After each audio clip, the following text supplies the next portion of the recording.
man in his late 20s stands behind the counter, inspecting a stuffed seabird. As you approach, he gives you a sideways glance, then looks down again. That was disdain in his eyes. Even now he's purposely ignoring you.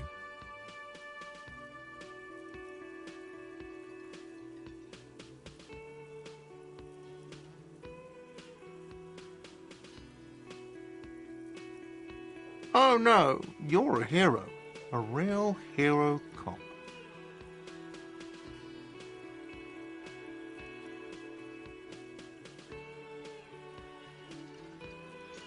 Could the massive property damage upstairs have anything to do with this?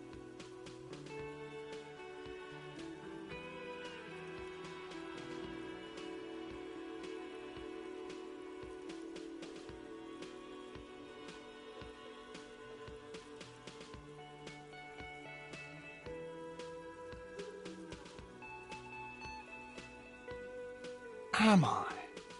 Or did you ride in, take the body down, solve the murder, and not trash my hostel room?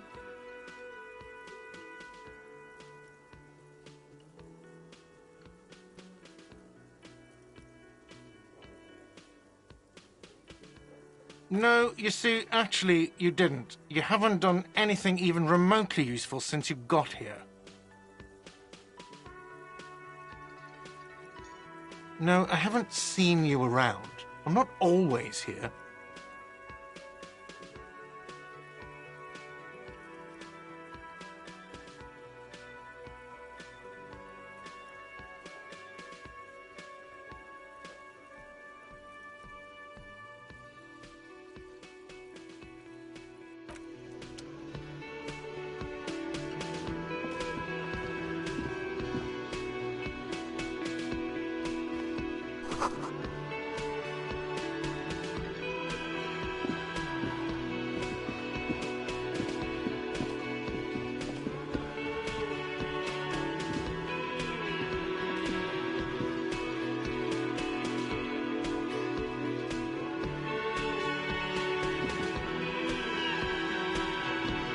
A bespectacled man in an orange bomber jacket is tapping his foot on the floor.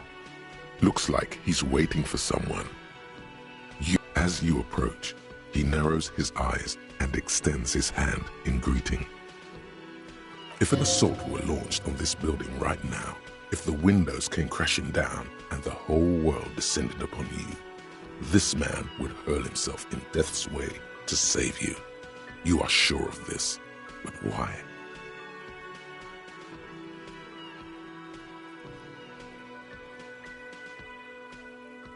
Hello, I'm Kim Kitsuragi, Lieutenant, Precinct 57. You must be from the 41st. You realize he's waiting for your name. This is your chance to come up with a really good name for yourself. Get creative. Conceptualize.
Okay then.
A man in his late 20s stands behind the counter, inspecting a stuffed seabird.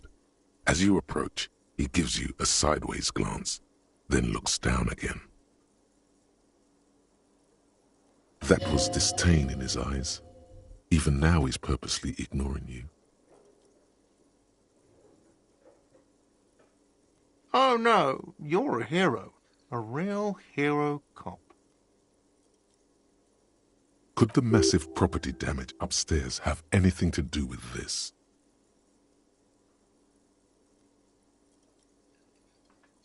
Am I?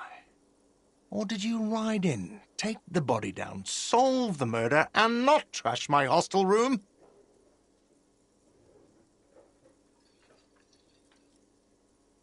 No, you see, actually, you didn't. You haven't done anything even remotely useful since you got here. No, I haven't seen you around. I'm not always here.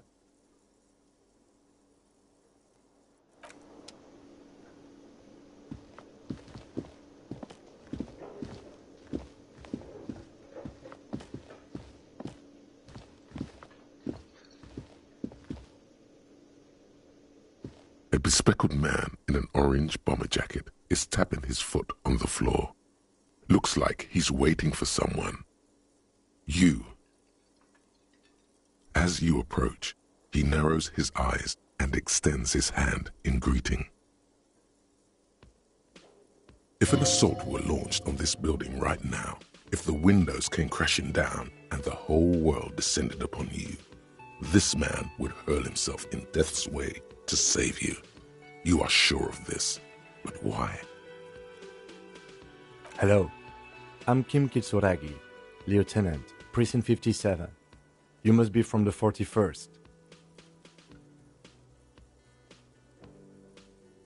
You realize he's waiting for your name. This is your chance to come up with a really good name for yourself. Get creative. Conceptualize. Raphael Ambrosius Cousteau.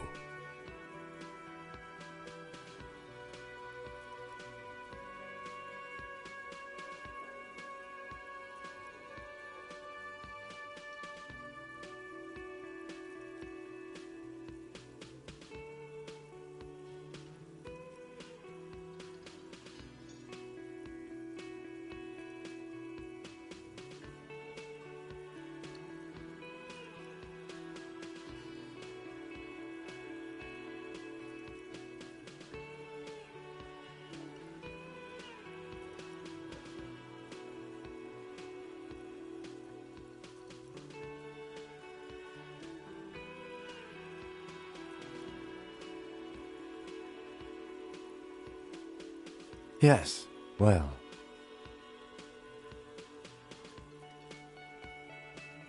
It looks like we had a little scheduling error on Sunday. Saturday too, actually. Have you had time to talk to the manager here?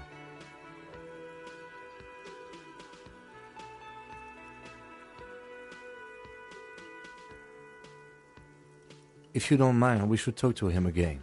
Ask him for a rundown of the area. Now that I'm here as well. I understand the scene is out back, right? It also wouldn't hurt to assure him the police are finally here. In full force, I mean. Have you mapped out the initial interviews?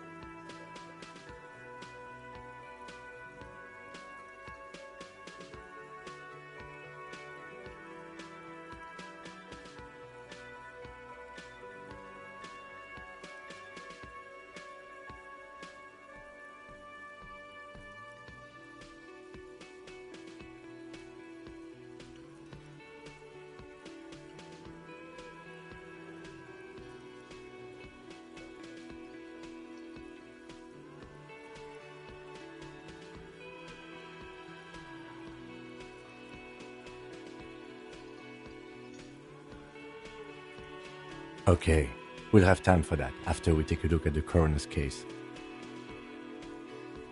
Have you removed the dead body from the tree?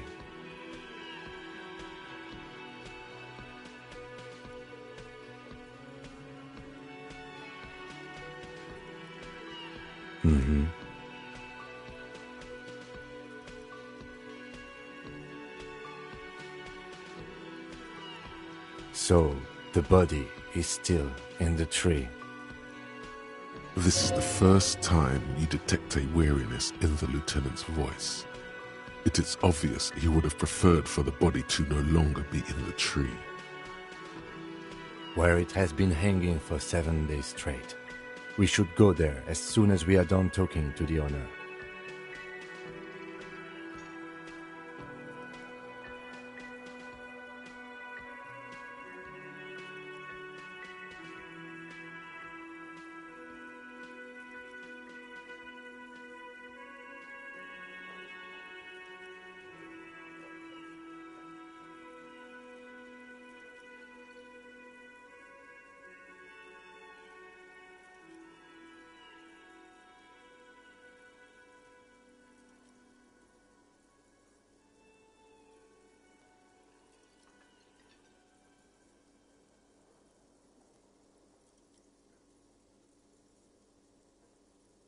After you, officer.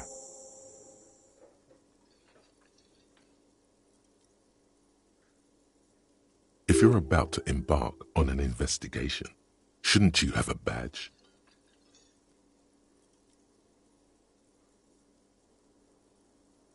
You mean you don't have a badge?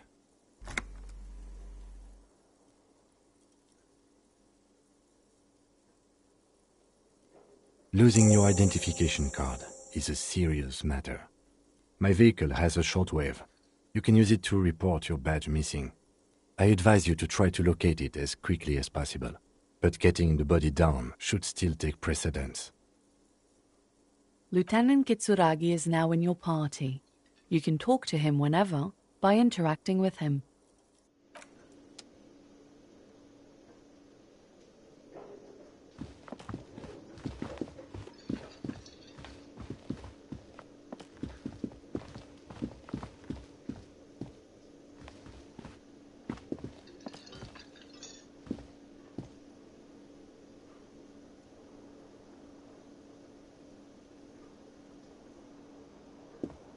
The man with the unimpressive beard notices you approaching.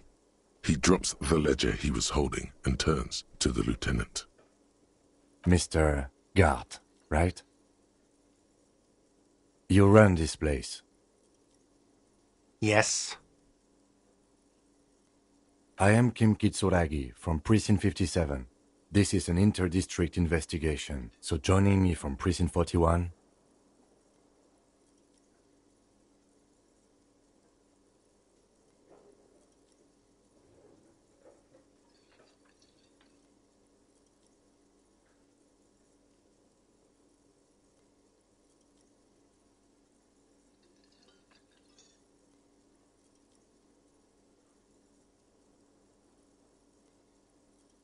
Right. Now, I know it took us a while to arrive at the scene. It also took you a while to call us and report the dead body. It was you who placed the call, yes? No, I only just got here. It was probably Sylvie who called you. She usually works the bar here. I'm only temporarily taking over her duties. Do you have her number? As a matter of fact, I do.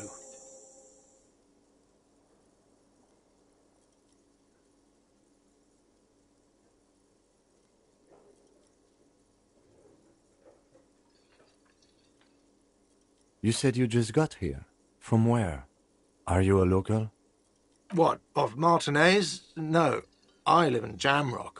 I only sometimes come here to keep an eye on the place.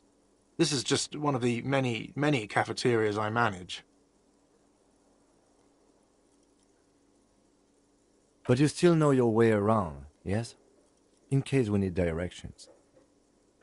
Yes, I know where some things are, but as I said, I don't live here. I just used to work here. And I'm not going to start working here again, if that's what you think. I didn't imply that. Detective.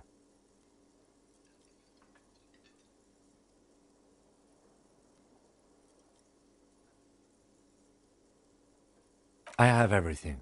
You?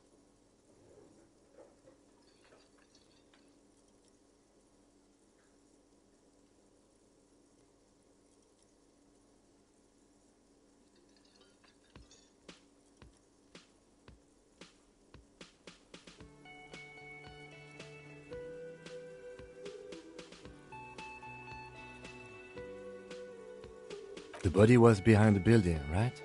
How do we get there? Behind this building, there's a courtyard. They hoisted him up on a tree there. And how do we get there? See that door there? Go out and turn right. There's a big hole in the fence. No need for a key. Just go through that hole and you'll be in the courtyard. Are you supposed to feel guilty about the hole? His side tells you yes. Let's go. Not so fast. You owe me 130 real.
As you blow this joint, behind you a whiny voice shouts.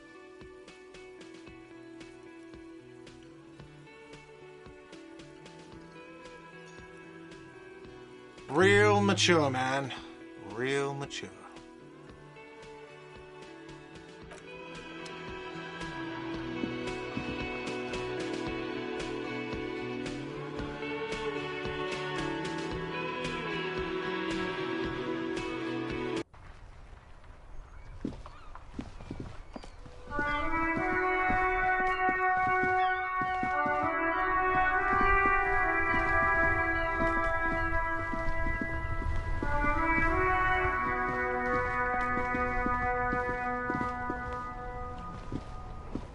The RCM in Martinez. What can I help you with? Of course. What can I help you with? Me? I am just a gardener.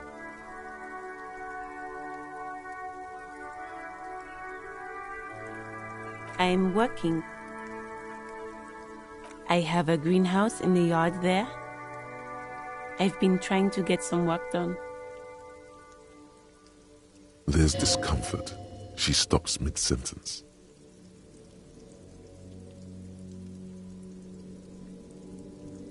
As you probably know, there's a corpse hanging from a tree there.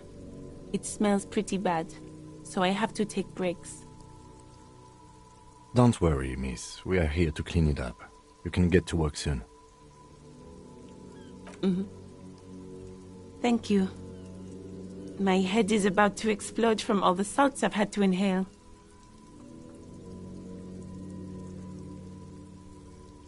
Of course. I won't hold you back.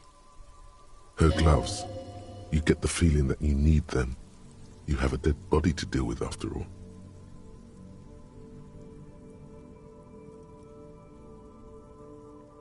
Sure, keep them. I have another pair.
sir. Step right in. The store is open.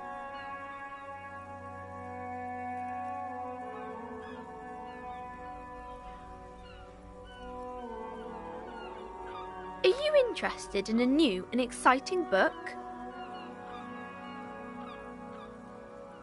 Okay, sir. I'll try to answer any questions you have. I hope they're about books. My name is Annette, sir. My mum, her name is Plaisance. She owns the store. She's inside minding the register or organising the stock.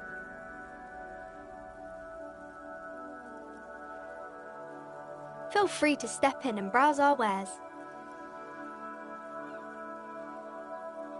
I'm signalling that the store is open. Otherwise people might not know. They'd miss out on the crime, romance and biographies of famous people. A sudden gush of wind turns the pages of the books on the counters. She covers her face, smiling, but she's cold.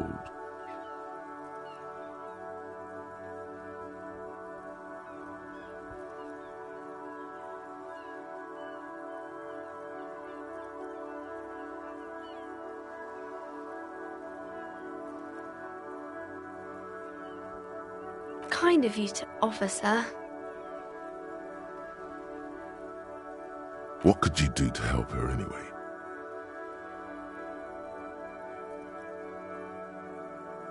Oh, no, sir. I'm happy to help Mum by luring in customers. Besides, I have some hot juice in my vacuum bottle to keep warm.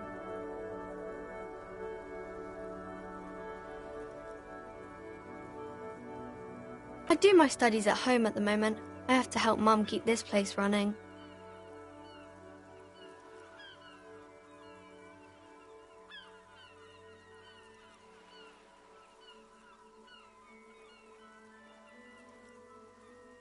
Mum says it's necessary to do both because it builds character.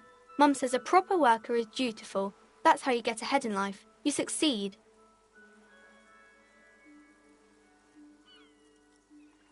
Mum says it's peachy. She was a little afraid at first. There's talk about this house being cursed. Behind her, the window has been boarded up. You sense the boards creaking, twisting for a second, and some kind of doubt in her tense shoulders.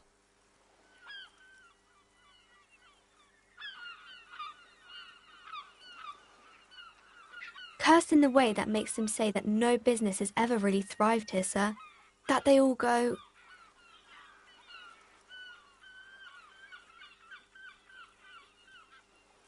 Exactly, but we've been doing fine so far.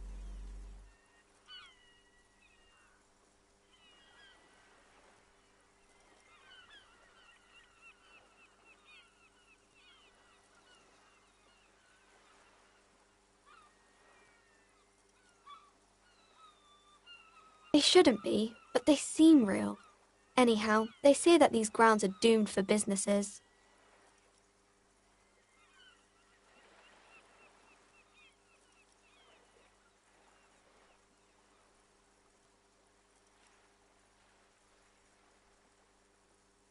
Of course, sir.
Welcome to Crime, Romance and Biographies of Famous People. My name is Plaisance. Be welcome, and please take responsibility for the energy you bring into this space. I am. The proudest owner of our little shop of culture.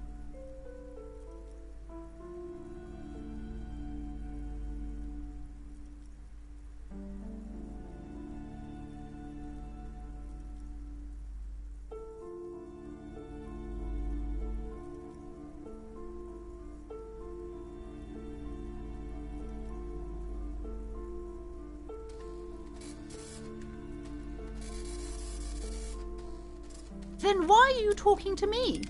Everything is on the shelves to browse. Don't you feel compelled to buy anything? See those shelves there? Go, be drawn.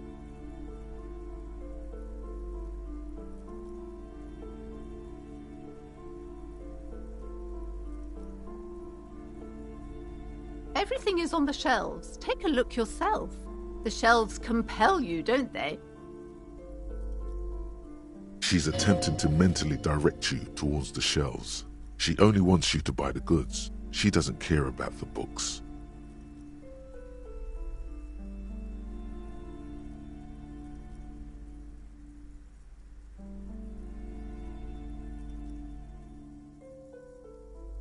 She smiles and nods, seemingly relieved.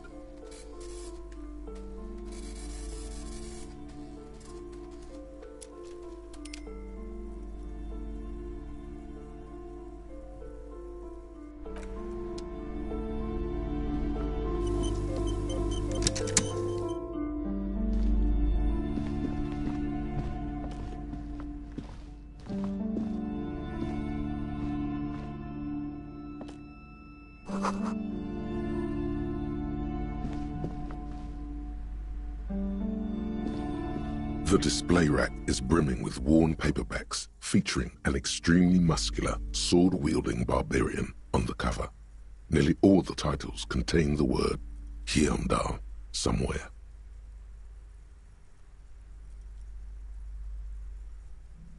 Rows and rows of Heimdall men blur your vision. You make out some titles. Man from Heimdall and the Mammoth Riders. Man from Heimdall, Return to Heimdall. And the solipsistic Man from Heimdall and the Heimdall Man.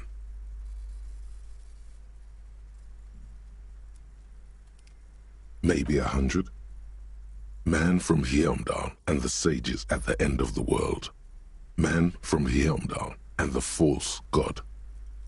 Man from Heimdall and the scorched earth. Man from Heimdall, the Heimdall colonies. Man from Heimdall and the swamp beast. Man from Heimdall and the snow crabs. Not even close. Man from Heimdall in hell. Man from Heimdall and the forest of slaves. Man from Heimdall under the lake. Man from Heimdall, Heimdall burning. There's even The Trial of Death, a pastoral combat game book set in the world of Heimdall Man, and so much more.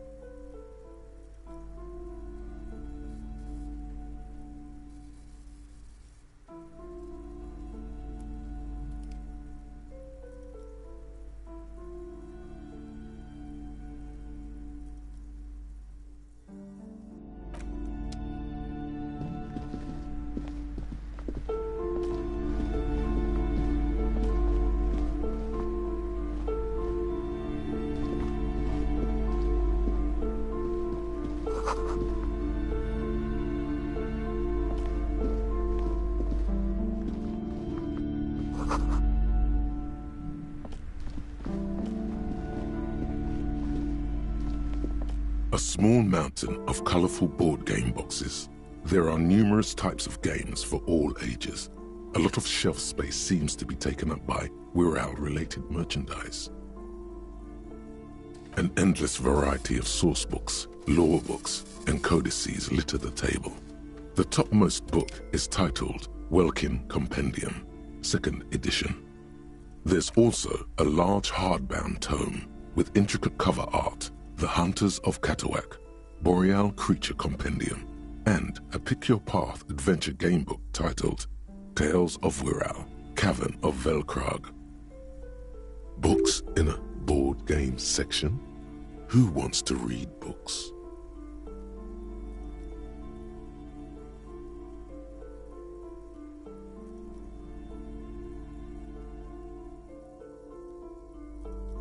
There's a box that says Wirral, 3rd edition Mega Setting Supplements Module. The side panel notes, a fantastique adventure board game, new maps and miniatures. A sticker on it displays 25 real.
Kuno's got this!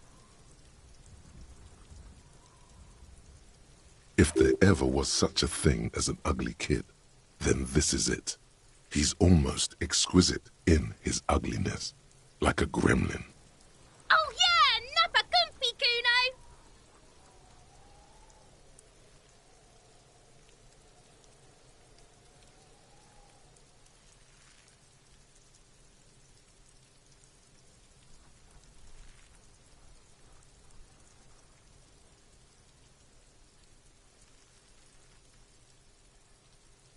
Can't talk, pig! Shit's coming up strong! Throwing rocks! Shit coming up strong. That sounds good. Joyous. You should hang out with this kid and see what that juicy shit is all about.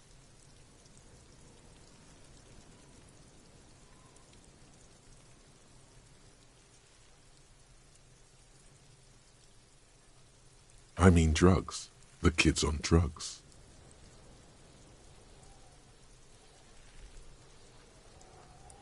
Yeah, Kuno! Ride the lightning, Kuno! Kuno's riding at sea! The rake, Kuno! You should throw the rake at him, Kuno! The fuck does Kuno know what a rake is? Kuno's not a gardener.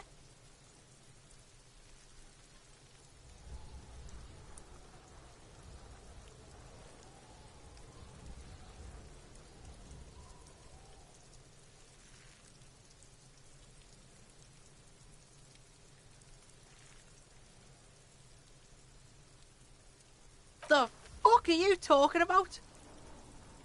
He's calling us Kuno! He says we're fucking each other!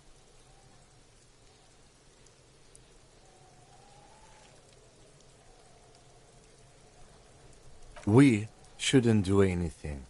I don't tempt such forces. You will see.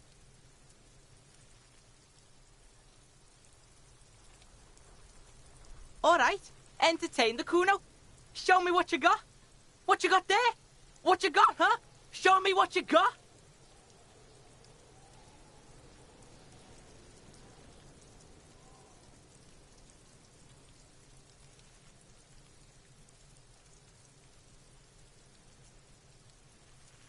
Shitload, pig. What's your question?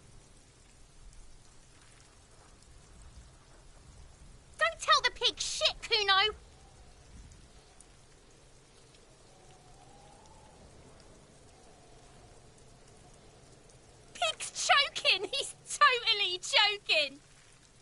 If I were to want to waste my time, which I do not, I would ask them who he is, how he got there, and the usual.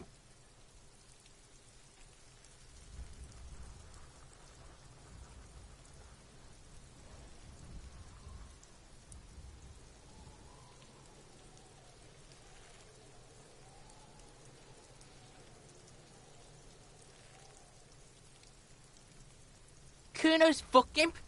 Kuno uses the fuck gimp for target practice.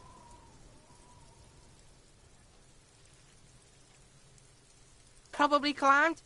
Kuno was busy down the road when that shit went down. You heard Kuno? Kuno wasn't even in Martinez. Kuno wasn't in Revachol. Kuno wasn't regional. I don't know. Some fucking... Mesk or I don't know, some other place. Night City. Kuno was in fucking Night City. Yeah, Kuno didn't smoke him if that's what you mean. Just a couple of pigs sniffing around in the dirt. That seems pretty fucking suspicious to Kuno. Yeah, you tell the faggoty, Kuno. You're testing Kuno's patience here. Get lost,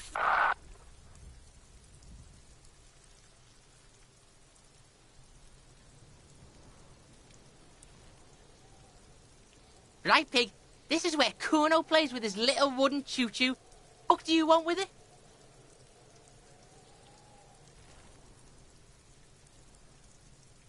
Yeah, whatever. Kuno doesn't give a shit. Kuno doesn't fucking care.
An inconspicuous pile of the roofing material, Eternite.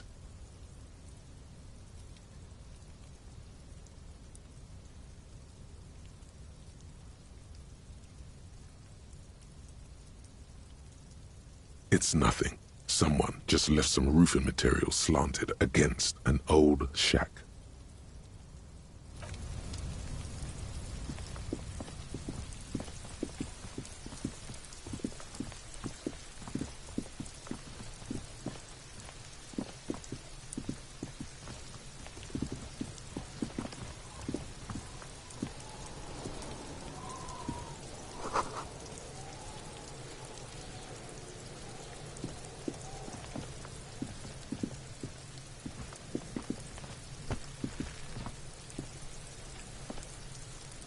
The pig's getting pretty close to me.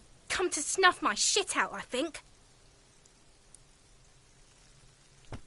Looks like it's time for me to go, Kuno. Pig's come to take me in. I'm going away for a long, long time, Kuno. Going away for life. What's going on there? Fuck are you trying to pull, pig?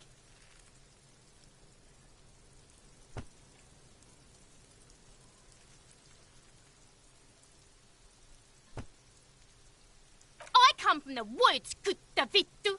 You don't want to go there with me. You don't want to see what I've seen. Don't be traumatizing here. Get the fuck out of here.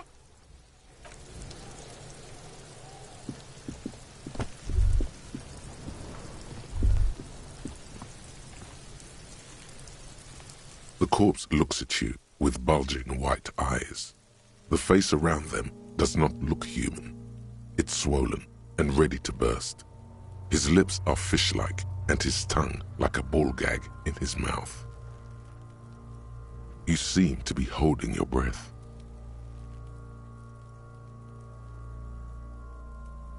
A cargo belt twists his neck at an unnatural angle. The body below appears stiff.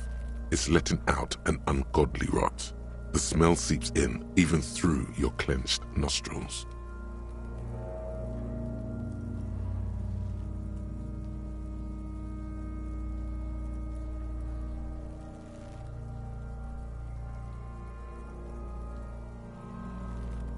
Active decay.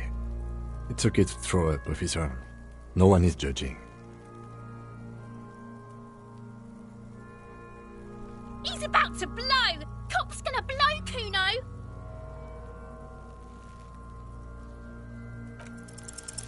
The smell is repulsive. It pushes in from your mouth, more instant and more familiar than anything you'd expected, more fever than odor. It fills your mind, flushing you from within.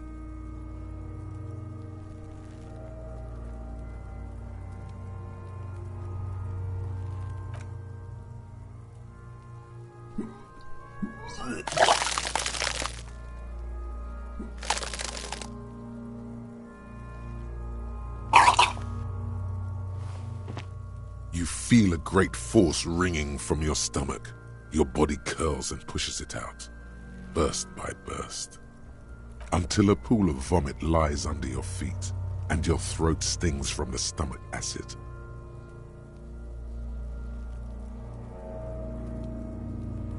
It's okay. Happens to everyone. Keep it.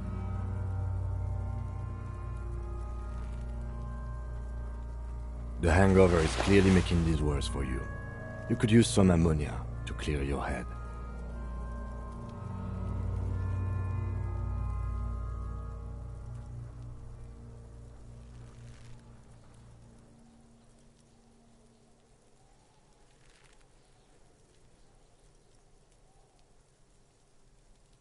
If you can handle the headache, some officers use it to deal with cadaverine odor.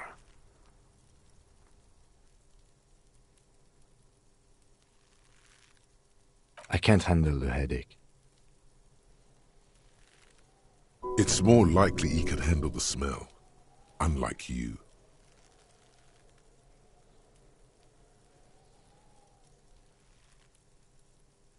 That young woman, the gardener, mentioned she used salts for the smell. If she doesn't have any, there might be some in the fridge store nearby. Acquiring ammonia will provide a modifier to the white check. Modifiers make checks easier and allow you to retry them.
Hello again, officer. How are things?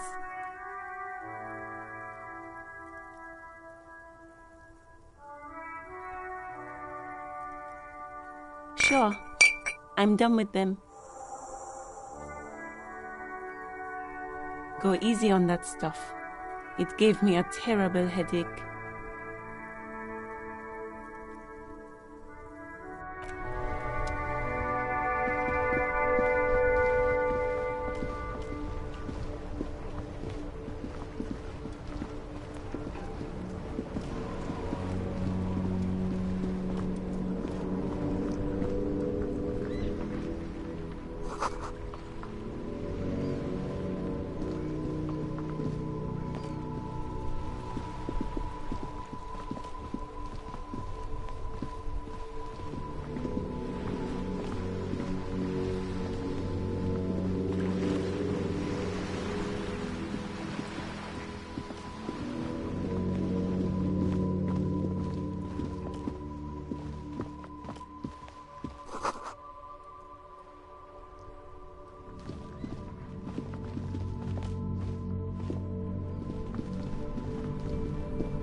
There they both are, two identical shoes, both copiously green and indiscriminately snakeskin, reunited on your feet, like two baby crocodiles.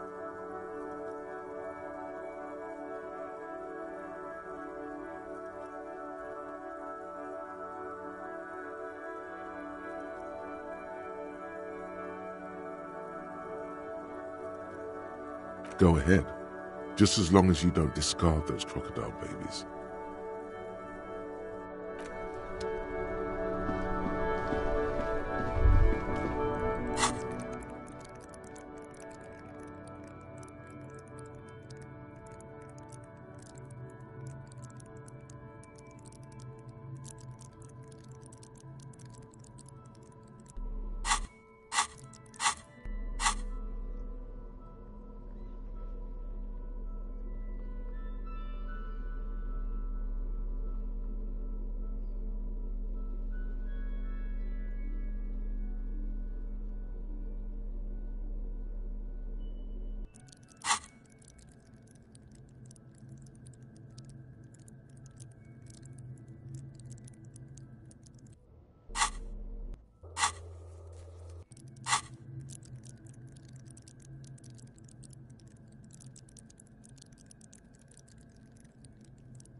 You see a set of tire tracks in the brown slush that covers the plaza mosaic.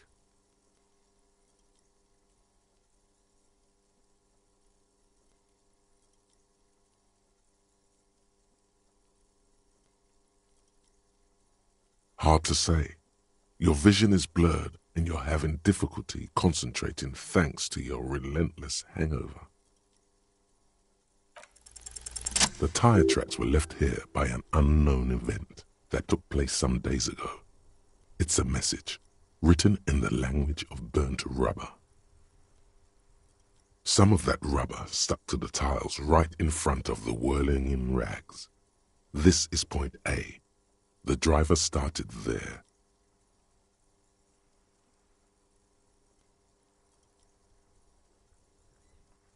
And then accelerated straight into the fence. The driver proceeded to back out of the yard, barely stopping before hitting the adjacent building. Before heading south, must have been in a hurry.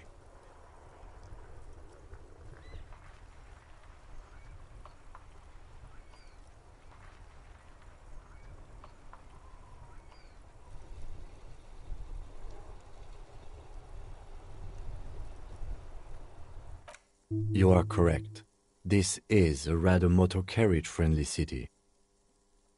Somehow that makes you feel scared. You don't know why.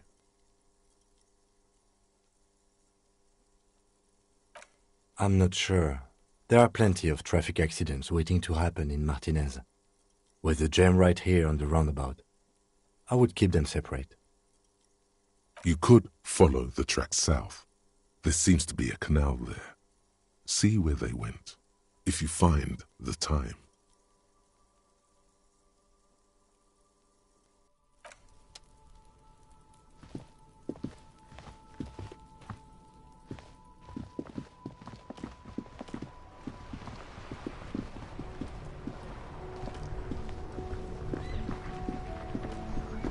Before you stands a motor carriage. The bodywork is covered in blue and white livery, bearing the number 57. Vapor emanates from the large engine on the back of the vehicle. It hasn't had time to cool off yet. This must be the infernal machine that tore you from oblivion. In the cabin, you are welcomed by a set of steering levers, a radio microphone on a hook, a pull-out toolbox under the seat, and the soft glow of the fuel preheater gauge.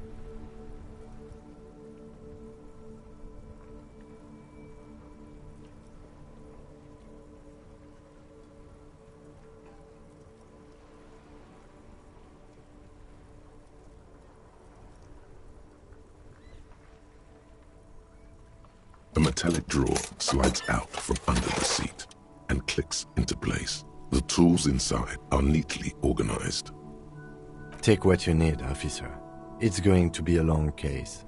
I'm not protective of my tools, like some men are. He's clearly a little protective of his tools. But what can you do? Work is work.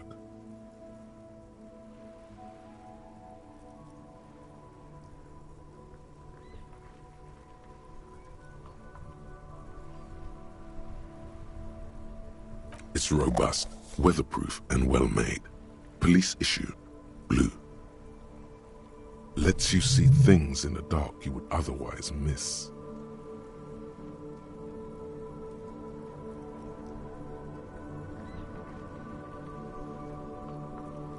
The pry bar feels nice and cold in your hand, heavier than you'd think. Useful for opening all sorts of doors and lids.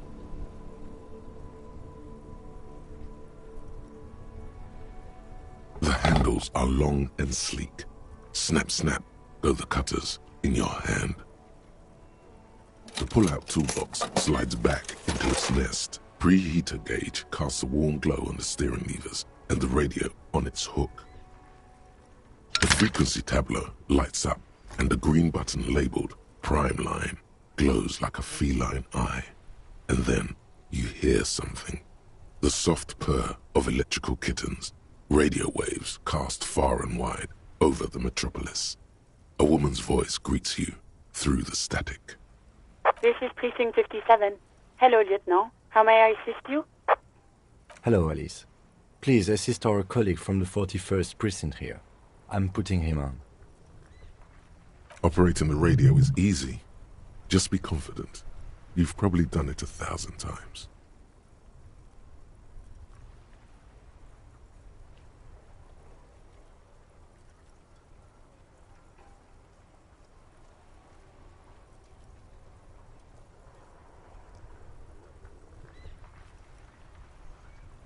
This is Officer Alice Demetri, Precinct 57. How may I assist you?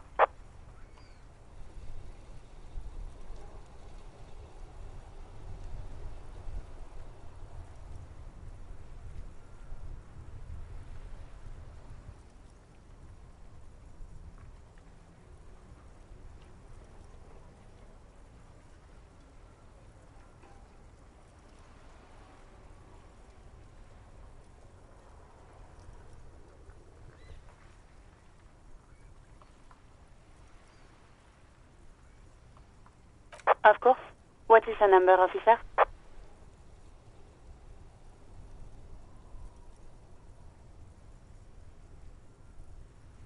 Yes, hold on. Her number is 005 1944 298. Received. Hold on, officer.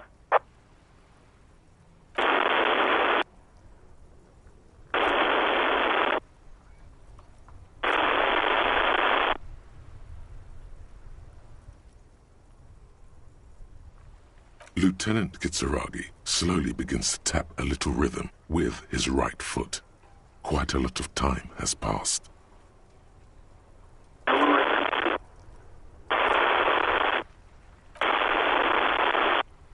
Officer, I have Sylvie Malaika on the line for you. Yes, hello?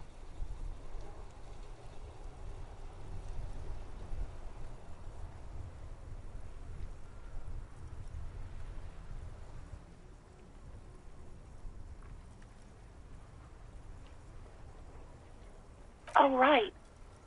Hello, officer. What can I do for you? You can hear resentment in her tone. She's not thrilled to be talking to you again.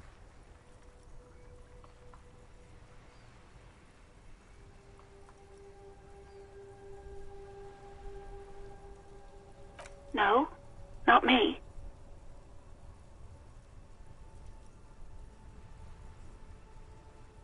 No, sorry. I don't. Not a lot of people have phones around here. Copper thieves take the wires. People don't have the money to have the cables put in again. They use the Union's phone, or the one on the coast. It was someone else. We'll find them sooner or later, officer. It just might take a while.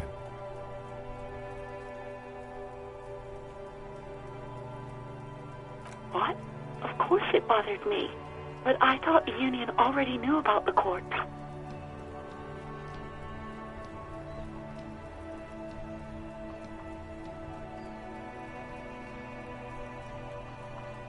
No one calls the police.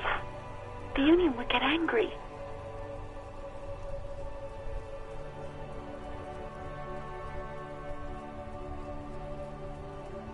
You know, what the Union says goes.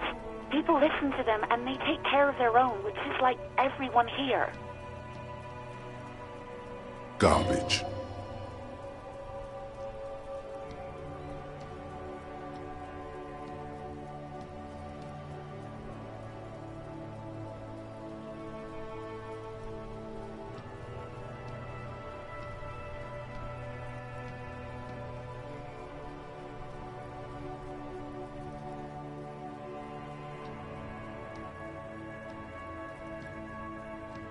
Mm-hmm.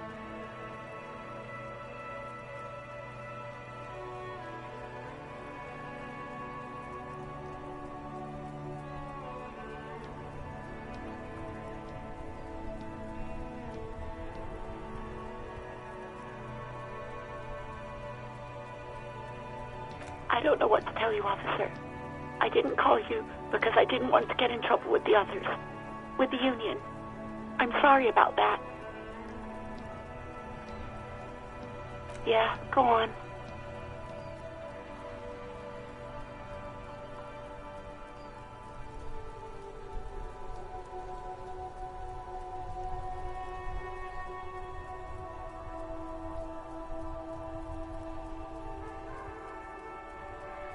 You mean, why did I leave the bar? Honestly, I'm not really comfortable discussing it with you, sir.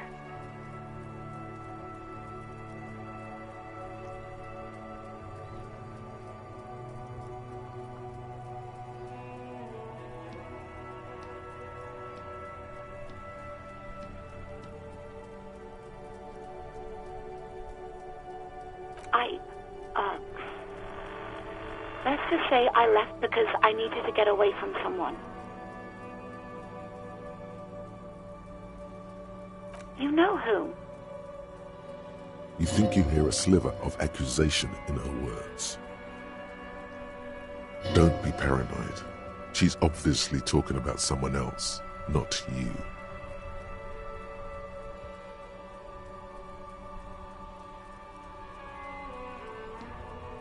Maybe, I don't know.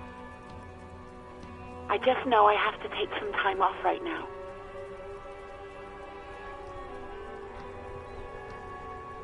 I do hope so. Please, don't call me again. Bye.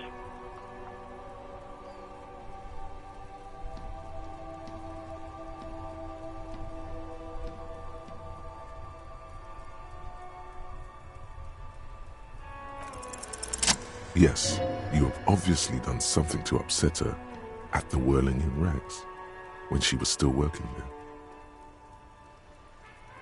I'm not mad, it's just... You were so drunk and so emotional all the time, and then the skewer thing happened. It just made me want to quit.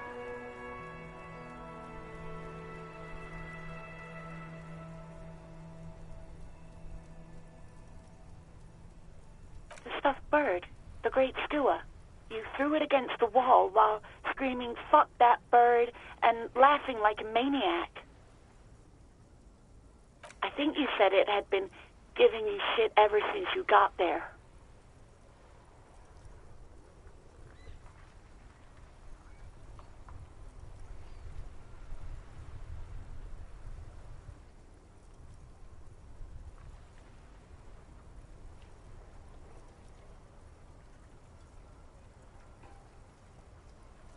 It was a pretty bird, there since I started working in whirling.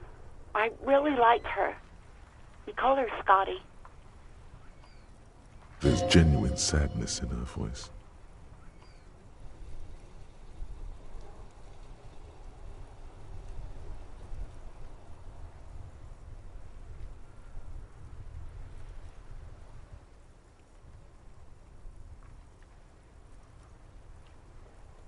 You hear a sigh of relief on the other end of the radio. Wordless, the call breaks. Then, the already familiar voice. Anything else I can help you with, officer?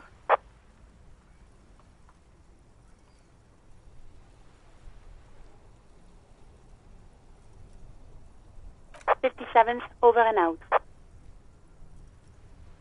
In the cabin, you see a set of steering levers, a radio on a hook, a pull-out toolbox, and the soft glow of the fuel preheater gauge.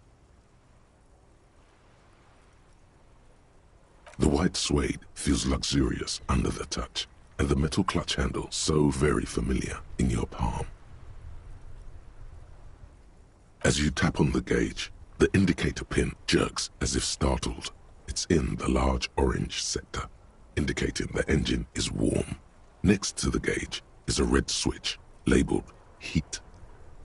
There's no use pressing the heat button. It won't start without the ignition key. Translation. We're not going anywhere right now. Alternative translation. Don't even think you can drive my MC.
There he still is, looking right through you with his white eyes. The body below is entirely dedicated to that corpse smell. Emitting it is all it does now. The ammonia only makes it worse. The combination forces tears out of your ducts. You manage to keep it in once. The second time, not so much. When the vomiting is done, your cheeks are wet with tears.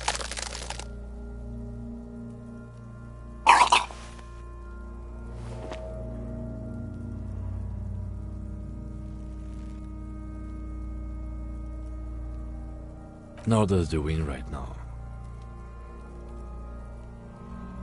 The weight is reassuring, like a crenel on solid fortification. Pat, pat, pat. I've seen strong men turn themselves inside out for hours. You are facing tough odds here. Alcohol withdrawal makes it considerably harder.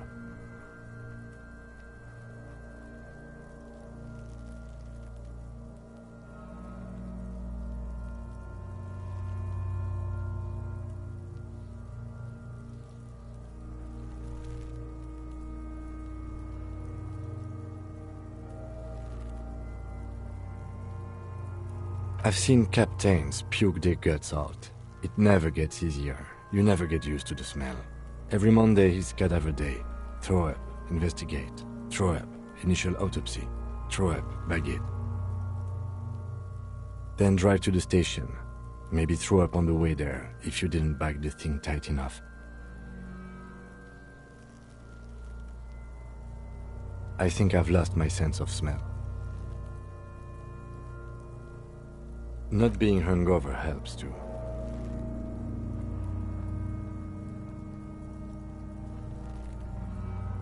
No, this is a two-man assignment because it needs 2 officers to complete. I need your help. You need to get your shit together.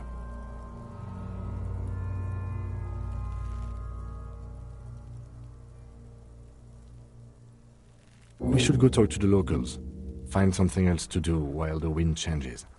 It's pretty bad right now.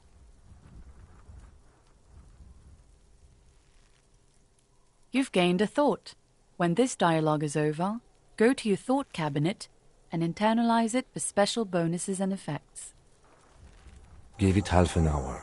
Get yourself together. Then come back and have another go.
Inside, you see a set of steering levers, a radio microphone, a pull-out toolbox.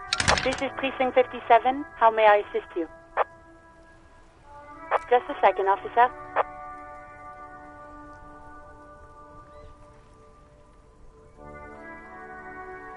Ten 2, 10-5. This is 41st. Come in. Over. A scrawny old man sits in a dusty cubicle, smoking, with a large white rectangle sewn on his vest. In front of him is a box-shaped apparatus with an array of wires and antennas. 10-4, what's your status? Over.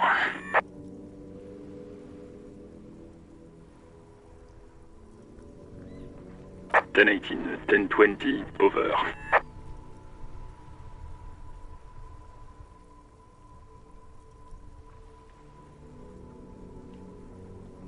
Ten 18, 10-20, over. State your message, sir. Over.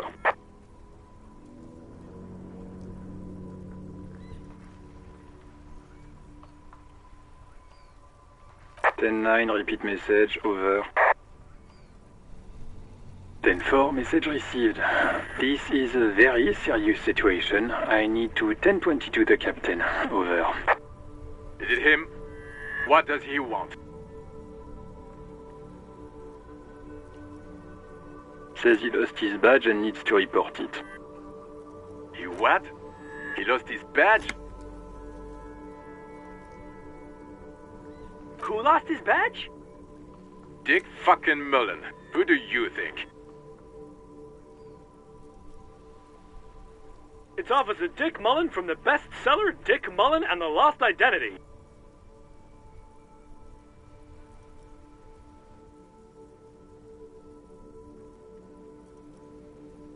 Dick Mullen is not your name. It's the name of a fictional detective who would not lose his badge. Defend yourself. Immediately. They're laughing at you.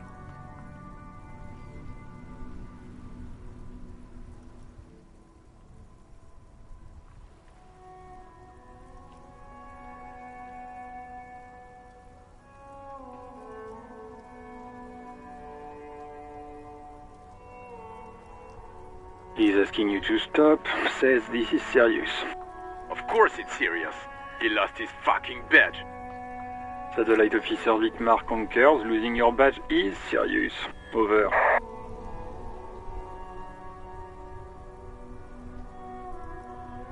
Ten-4, I hear you, officer. I'm just going to make a note here that you are in pursuit of your misplaced badge. Over. Fuck me! Mac, come here! You've got to hear this! Dick Mullen lost his badge! What's going on? Super Cop here lost his badge. He lost his what now? His badge.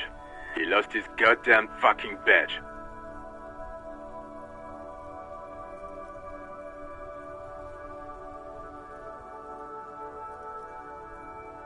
He asks you to please stop saying he lost his badge. Why? Did he find it?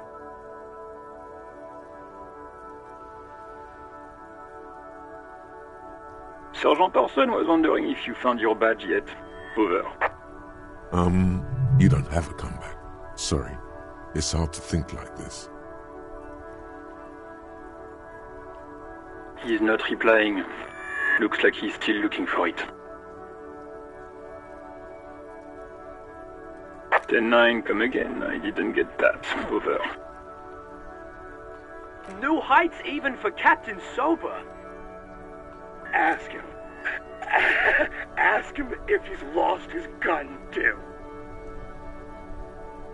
Sergeant Orson wants to know if you lost your gun too. Over. Check your pockets. Check your... Holy fuck. You don't know where it is, do you?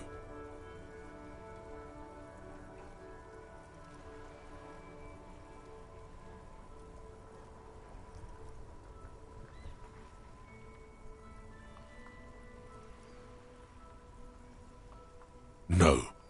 It's gone. It's not fucking on you. 10-9, come in, officer. Did you get my question? We were wondering about your gun. Over.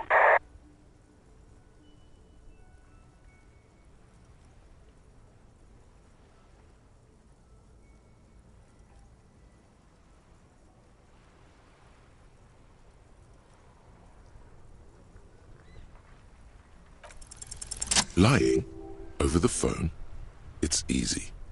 Just say it like it's the truth, and then it becomes it. He says he didn't. Thank God for that. That would have been a nightmare. I don't even want to imagine the poor prick who has to relay that kind of news to the captain. Losing his badge is bad enough. Tell him to find it, and fast. We can't have some gangbanger running around with it. We're all glad to hear you've not lost your gun, officer. You need further assistance? Over.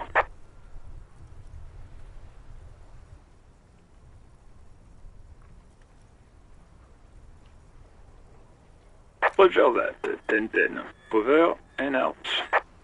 18 kilometers to the south, in the 41st Precinct's relay booth, a small crowd has gathered around Communication Officer Jules Oldboy Pidier. Around a dozen cops. The small room is filled with cigarette smoke, abuzz with laughter, when Officer Judith Minot enters. Her left arm is in bandages, and her hair trimmed short. What is going on here? Did something happen? What happened is my partner made contact, and it's not good. He's lost his badge. He seemed confused, delirious even. Mac, the torso Torson, is finger-fucking his fist, laughing hoarsely and apparently telling some dirty story to his partner, Chester McLean. Yeah, Mullen was fucked, alright. Sounded fucking drunk to me. Yeah, Mac's right. That was some gnarly shit there. Enough! None of this is funny. It's fucking sad. That's what it is. He's a cop.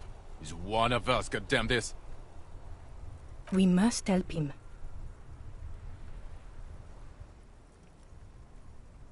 Yeah? How do you fucking plan to do that, huh? Get him off the drink? Go jogging with him in the morning and get him on carrot juice? He's a lost man. I just know we can't give up on him when he's at his weakest.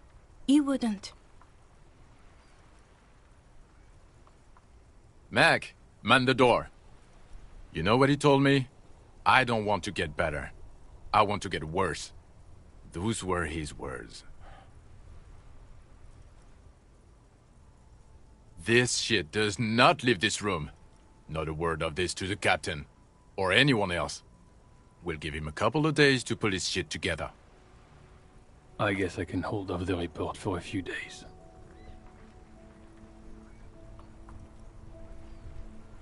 Good. Okay, everybody. Nothing but a prank call here. We all got our laughs. Now get back to work. Far north, on the other side of the motorway, the officer quietly hunches with his hand in the motor carriage.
gander and a hunter and a gatherer.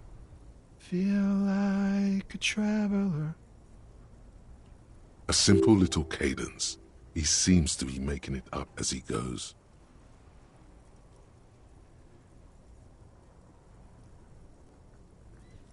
It's the jam, my man. It's a traffic jam for the ages. Harbor gates up the street are shut tight. No explanation given. Workers on strike, scabs agitating, an all-around clusterfuck.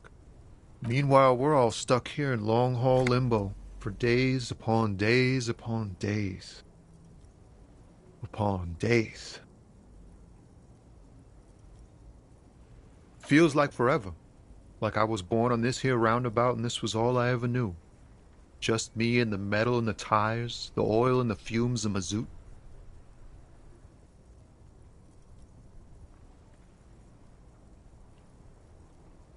Yeah, imagine.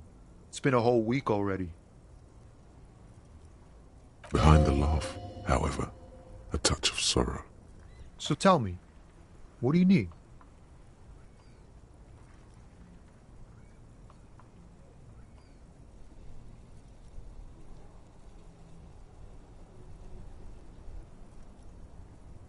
He ain't one of us drivers. I know that. All accounted for. Otherwise, I haven't really asked about that. Been wasting time right here. Keep him busy. It's easy to see he's telling the truth. He's kept his nose out of the dark stuff. Analyzing the fundamental structural and psychological conditions of being stranded in the midst of a sea of motor lorries and their sad, despondent chauffeurs.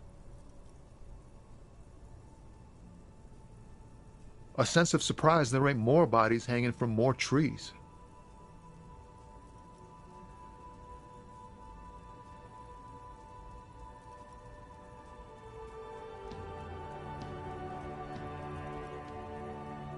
It's like, whatever's going on over at the docks.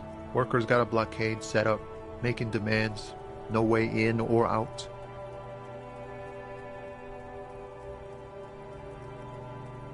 Some pretty wild stuff, I hear. Like a giant new power crane in half the company? I forget what exactly. Good on them, I guess.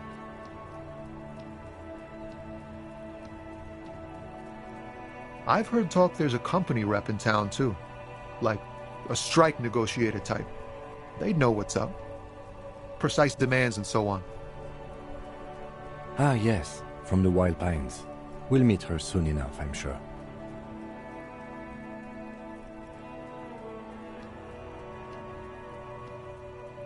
They want to keep that money flowing in, my man. Ka-ching.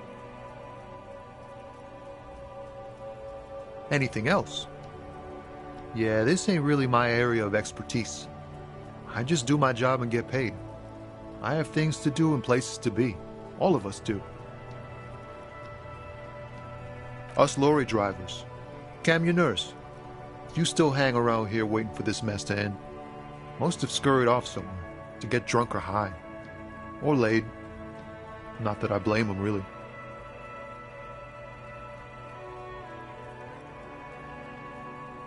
Not my thing. Chasing transient pleasures is a drag these days. I prefer the examined life now. Thinking, reflecting, observing.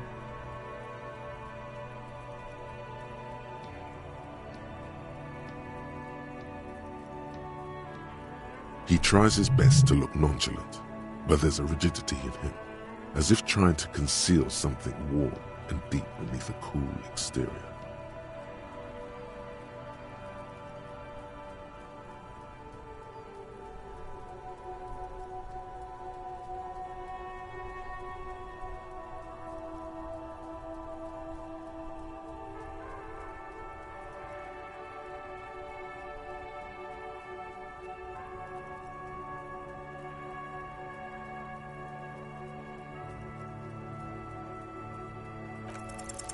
In his eyes, an unfamiliar longing, flecks of brown and gold.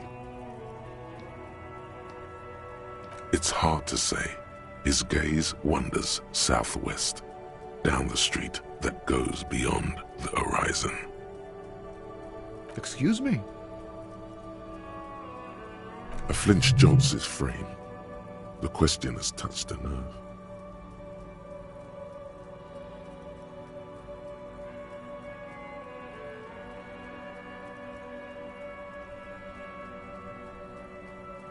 Man, I don't know what to say. Not much anyone can do.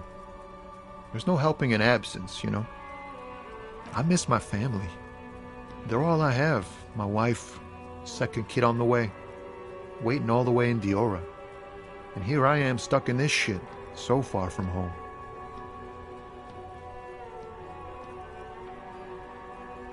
Diora of the Seven Seas. It's on the other end of Le Caillou, pretty much, on another island called Laurentide, off mainland. We've got a little place there. Can almost hear my kid laugh when it snows. What's it like? Good. And bad. An ache that brings you joy. I think of them a lot. I dream up these silly scenarios in great detail of living with them. It comforts me.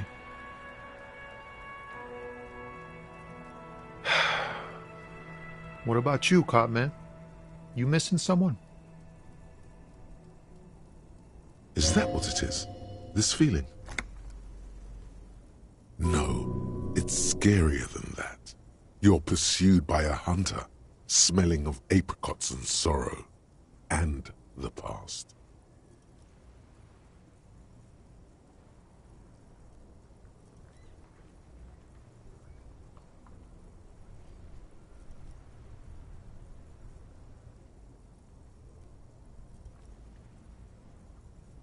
You lost your gun. Oh man, that's bad news. Especially here in Martinez. But, thanks for this. It's nice to talk to someone, and I know it wasn't easy to ask. I hope you find your way through your own troubles.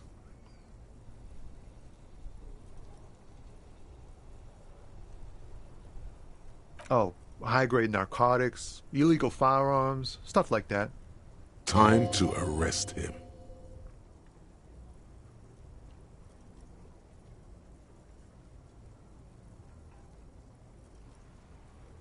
Can't even get a few jokes past you, my man. I've got another haul of found cargo. Mostly sporting goods, tracksuits, and that kind of thing. They usually get shipped to Grad in the Occident, though we've been making headway in the Il Moran market lately.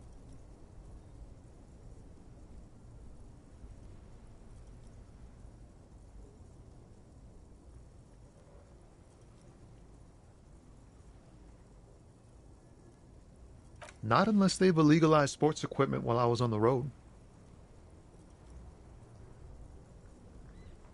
This rockin' beauty. Sure is, like a rash you can't get rid of. You interested in heavy-duty cargo machinery?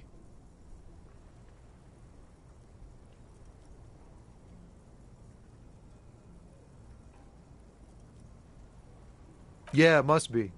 Your job's to know all these little things, isn't it? Well, my job is to deliver tracksuit trousers. There it is again. A little touch of sadness beneath his cool. He thinks he's spent too long in this lorry.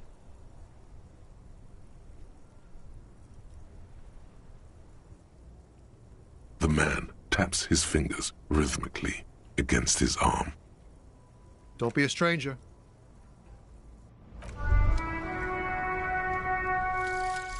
Volumetric ship compressor. Bizarre scientific news from Revachol West today, where a police officer's shit has been observed at a pressure of around 495 gigadecimals. These metallic hydrogen levels of shit togetherness were thought to exist only at the center of collapsing stars, not law officials. It remains to be seen how long the shit singularity lasts.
Good morning to you, officers. A burly man hangs out by the waterlock, carving up a generous serving of salami with an old hunter's knife. His eyes are fixed on a man stranded on the other side of the waterlock and on an enormous billboard that has fallen down into the canal between them.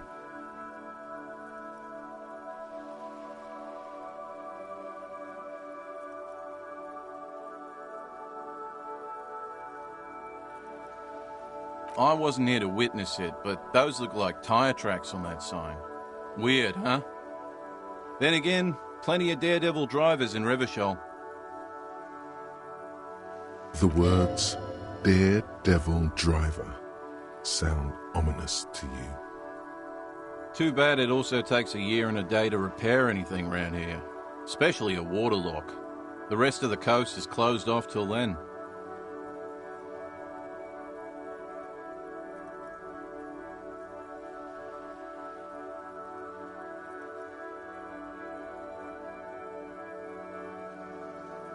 Well, there's the fishing village, an abandoned fish market, a bizarro church. Not much use to the congregation, though. There always seems to be something wrong with it. Yeah, not really much else. Just bombed out ruins.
A typical Martinez streetlight sits among assorted floor and table lamps.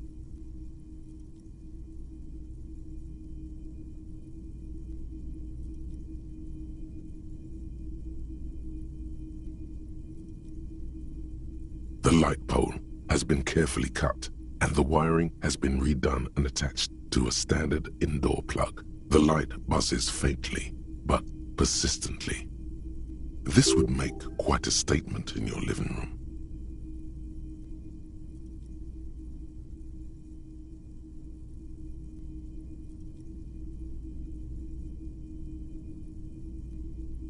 Yes, officer. As you see, it's in perfect working order. His manner is casual, but his speech is careful, measured. He wants you to know that he has nothing to hide.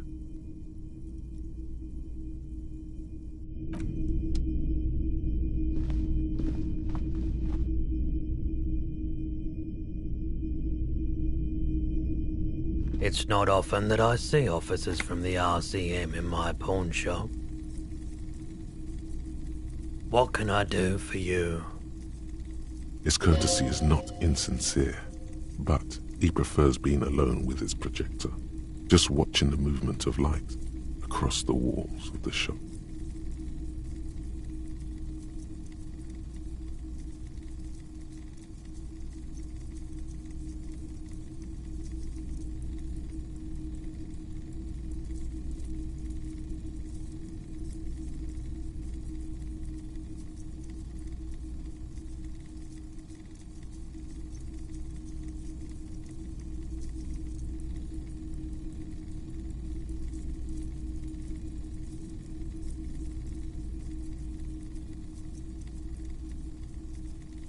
I haven't had any problems myself, though some of my customers have complained about inconsistent law enforcement. Who are your customers usually? All kinds of people come through here. Locals, travelers, people looking for a deal, people looking for a keepsake. People. It keeps me entertained.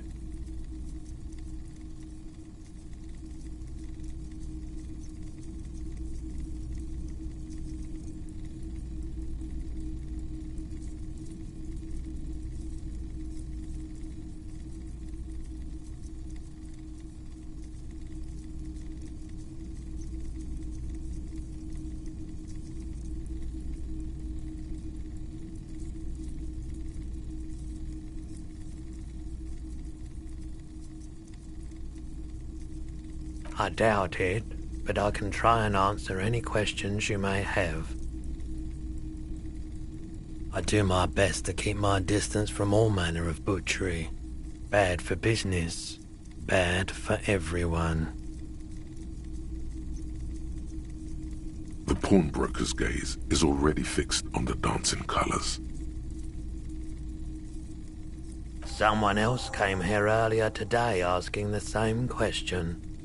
I promptly sold her the gun you pawned a couple days back. The lieutenant shifts from one foot to another, alert. You With Kim here too? That just sounded really, really bad.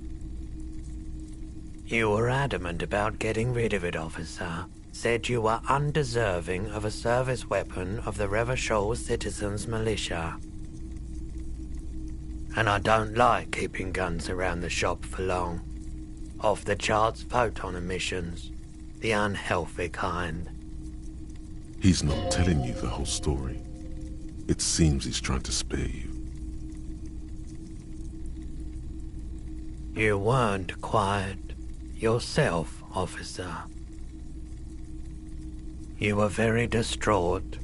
You said the gun was a threat to your life and that you can't trust yourself with it tonight, and that you need the money. When I said that I don't normally buy firearms, you put the gun barrel in your mouth and sort of sucked on it. Very normal behavior. You must have been in great shape.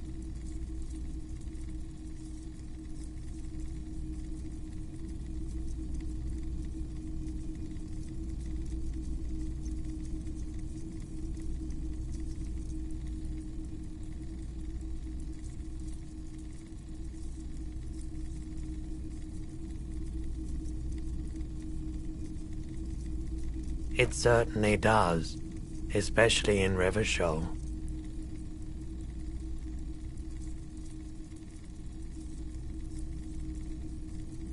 She didn't seem like a policeman, although she kept referring to herself as a pig, which was odd. I found her interest in the gun a bit obsessive, but I was just happy to get rid of it, and of her. Truth be told, she was terrifying.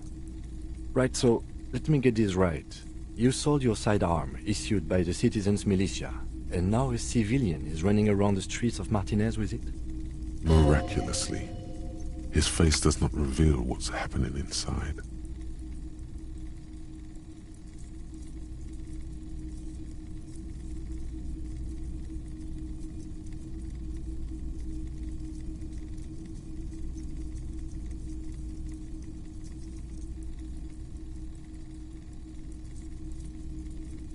You're right that she could cast aspersions on the Force. We have to find her.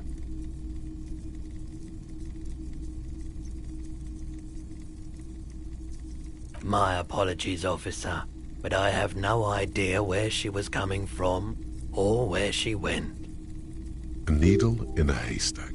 There is nothing you can do about it now. You'll just have to hope you luck upon her somehow.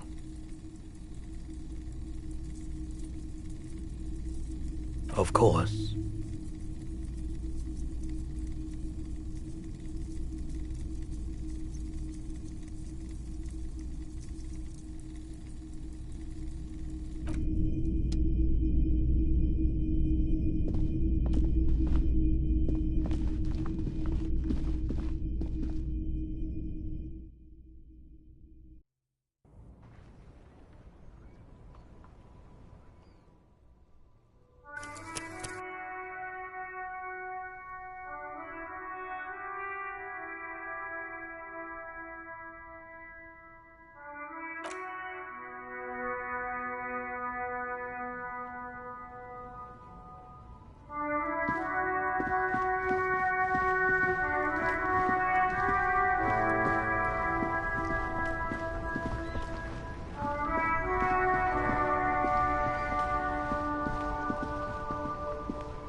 Life doesn't need to be a struggle. I'll be with you in a moment, officer. Let me just finish my sandwich. Talk to Angry Hard René first.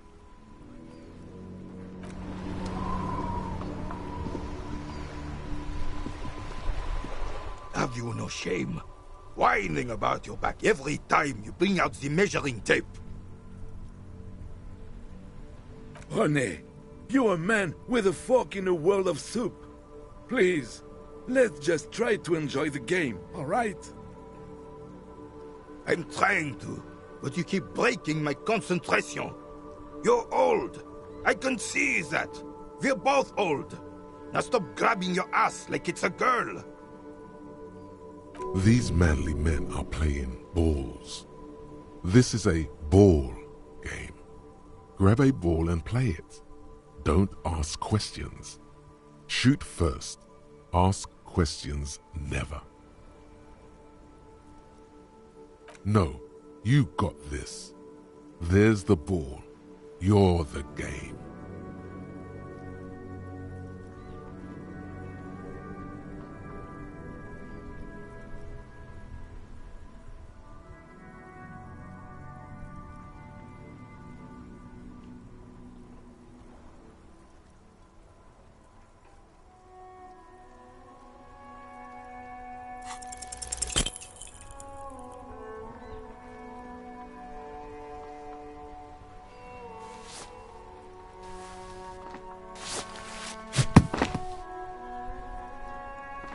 This felt wrong. Wrong like touching your sister's breast. Mon Dieu!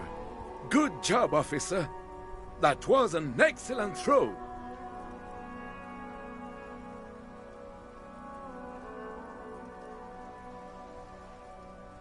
What are you talking about? You just executed a pretty much perfect pétanque throw. How are you ever going to get the officer's shit off your nose, Gaston? Or even climb out of his ass?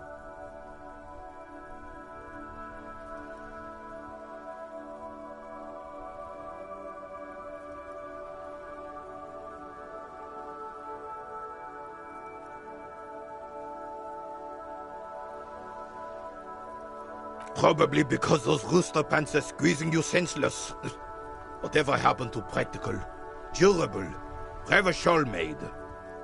Now, what can I do for you? Look who's talking. That cockatoo uniform must give him a real advantage when fighting in the circus. Yes, officer. What do we need from this gentleman?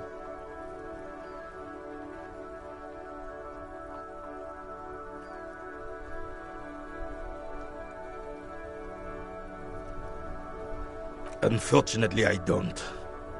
Unlike most of the locals, I have no qualms about assisting law enforcement, but this affair has passed me by completely.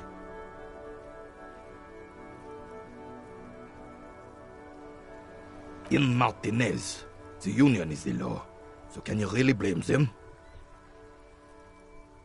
Cop is a pejorative term. I don't have a problem with policemen. On the contrary, I admire the effort to bring order to our streets. If I knew, I would not be afraid to tell you. I simply don't. I'm an old man, not a coward. The daily business of the riffraff no longer concerns me.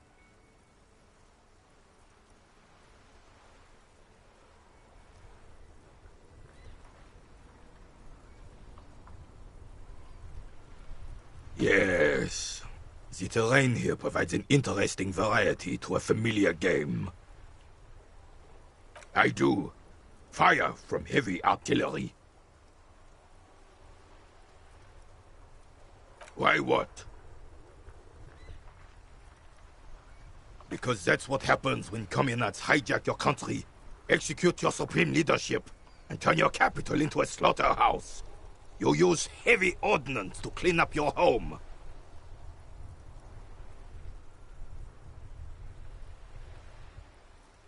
Commies, communists, socialists, anarchists, call them what you like. They just chose the name to feel special. Senseless sentimentality. Sadly, no.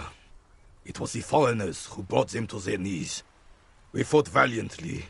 Too valiantly. So valiantly we got licked.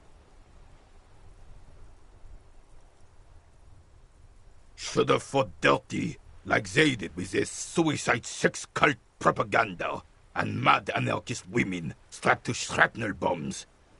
We didn't though, and we lacked caliber. God bless him, but the suzerain's cannons simply weren't big enough.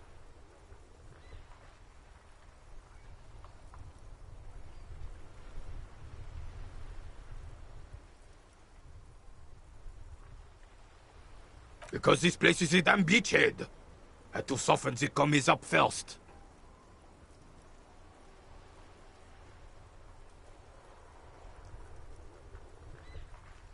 Yes, the military coordinated amphibious landing to take back Revachol. Martinez was used as one of the 3 footholds in Revachol during Operation Deathblow in 08. The other 2 are off in Stella Maris and the Delta.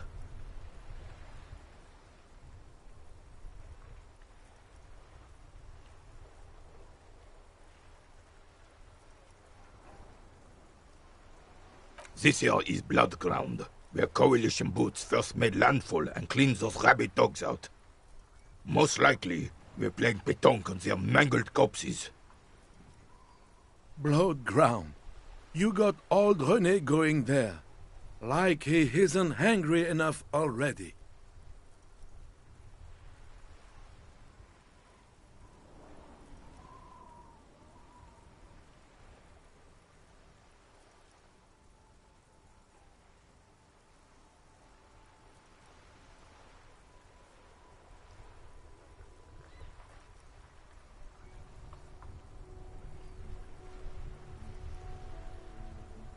Damn right, son.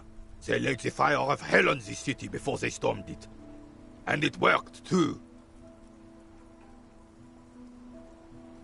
The rest of the city got cleaned up, but Martinez they keep as a monument. And now the Union Socialists are practically running the place. Well, it's your own damn fault. You, we, the Coalition, Revachol, whoever you want to blame, never finished the job. Officially, the party never surrendered. Of course they still hold influence. You don't even begin to truly understand the players at the table, let alone the specific circumstances surrounding the... What do you think? Thinking men have opinions on these things. Present one.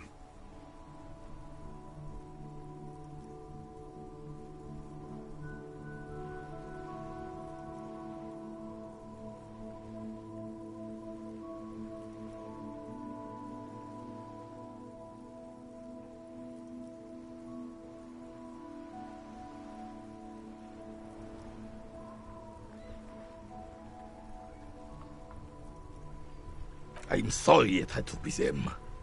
After 8 years of fighting those hyenas, boiling cats for food and drinking piss in the mountains,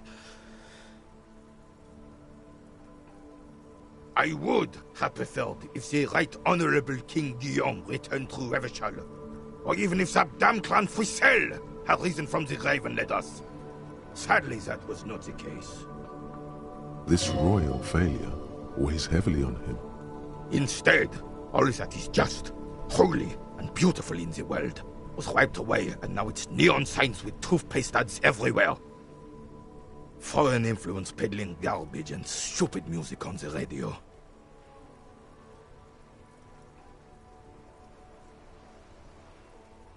This is just what the commies wanted. This was their plan all along. This is what they wanted to replace the role of the suzerain with.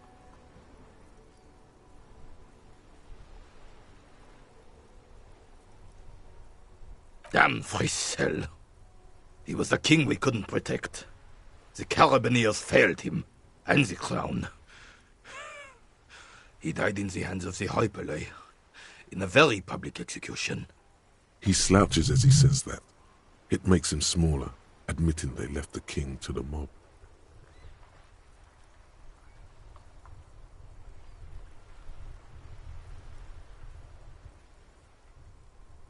A true king in both blood and mind led Revachol before Frisel. He would have been better, but the damn commies drove him into exile. The suzerain is the king! Has everyone forgotten already? They've forgotten already. Soon, they will forget everything. Him too. Then he chooses anger. It's no use talking to you. You were still in Daddy's balls when it happened. When we took our last stand against the filth and rode the cavalry straight into gunfire.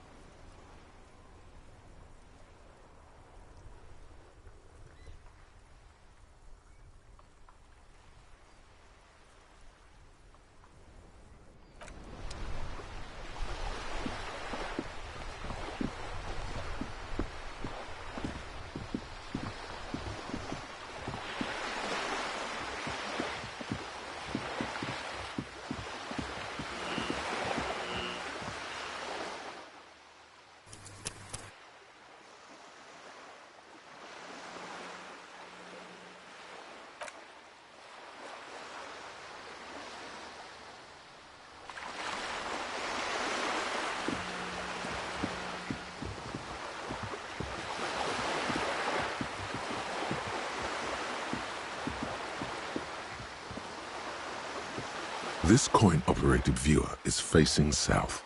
The instruction manual says to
A striking woman leans against the cabin top of her sailing boat, smiling as you approach.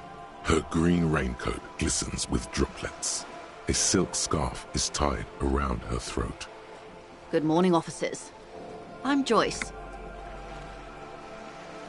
Joyce L. Messier. I represent the board of Wild Pines, the owners of the harbour. You gentlemen must be from the RCM.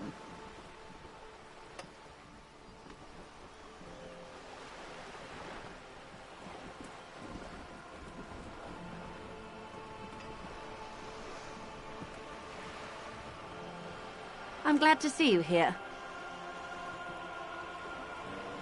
I was dispatched to handle a strike, not a lynching. Anything I can do to assist the RCM in this matter, I will, gladly. That is good to hear, madame. My colleague will take the lead on this interview. I should let you know that he is recovering from an unusual medical episode. Very unusual.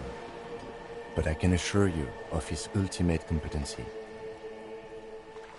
There's a trace of irony in his voice. Mischief, even. The lieutenant is hatching some scheme. How interesting. I wish you a swift recovery. In the meanwhile, you have my full cooperation, and the full cooperation of the Wild Pines Group.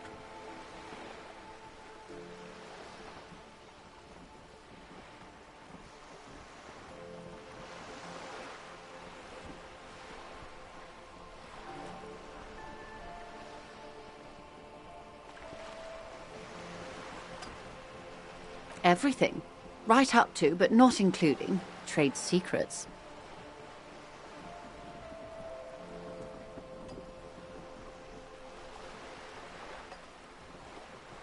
I believe the official title is Senior Labor Negotiator. In practice, I'm a grocery clerk. I relay the union's demands to Wild Pines and return with Wild Pines' counteroffer. And how are the talks going? They're not. That's the problem. The union stopped all negotiations a week ago, after that awful lynching took place. Now they won't even let me into the harbour. There's a 2-meter-20 racist behemoth blocking the gates. What can I say? The Union employs a giant covered in tattoos. A racist giant. I guess that's part of their big tent organization now.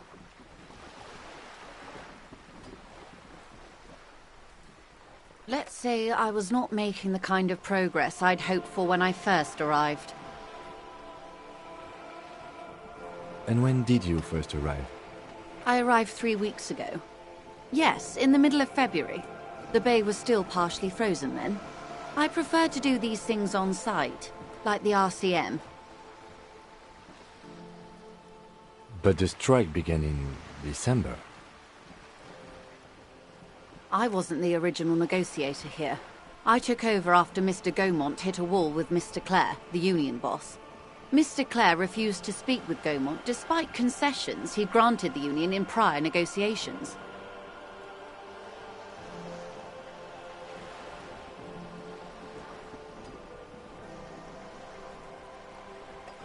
This isn't the first time the union has gone on strike? Heavens no. There have been 2 prior strikes. Both times the union won significant concessions, including overtime pay and a medical plan. This time their demands are more, I guess you could say, aggressive.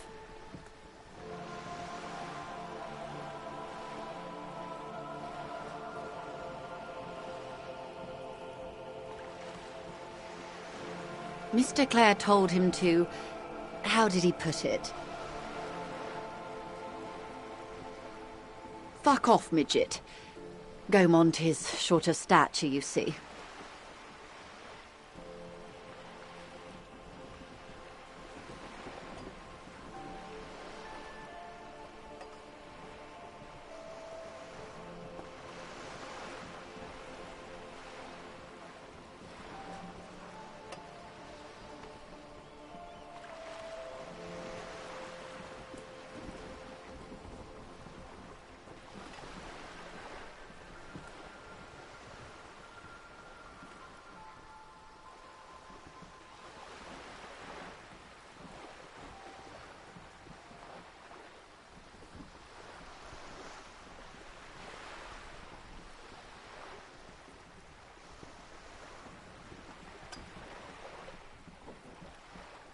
Yes.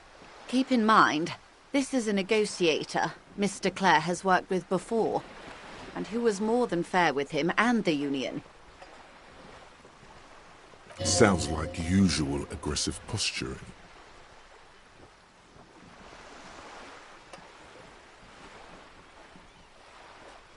There are leaflets everywhere, and banners. What did they say again? Oh, yes. Every worker, a member of the board.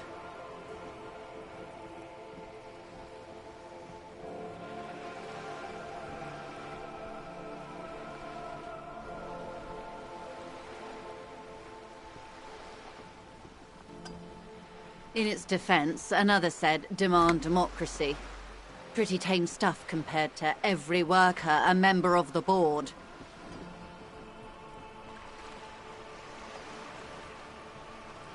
Fortunately, they explained it. Every time the Wild Pines group makes a decision about anything, it needs the signature of each of the 2,200 workers in its Martinez terminal. Just so you understand, this is but one of 22 terminals owned by Wild Pines. Essentially, not only are they kings of the company, they are also kings of the 72,000 employees of Wild Pines Group.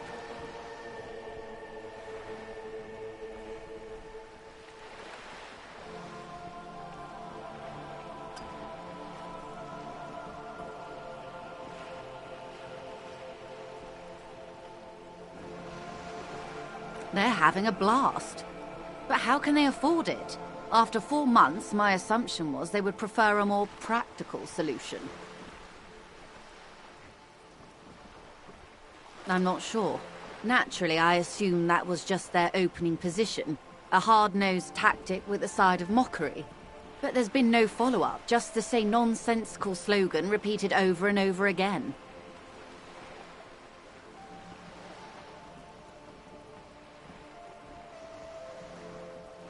And now, people are getting lynched, I hear. Behind the whirling in rags. A disastrous situation if there ever was one. Excuse me, from whom did you hear about this lynching? I first heard it from the bowyer at the gates.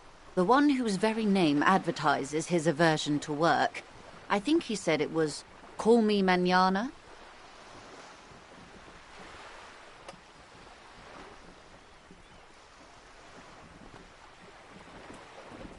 This checks out.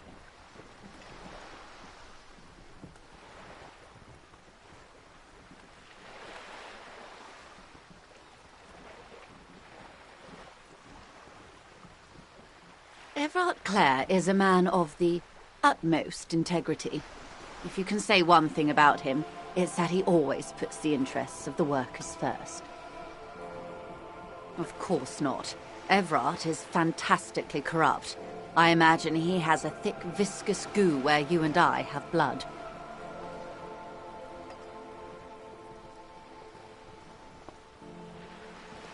He is the most corrupt individual I have ever seen, and I deal with men like him for a living. If there is anyone more venal, more irredeemably nepotistic, then it's his twin brother, Edgar.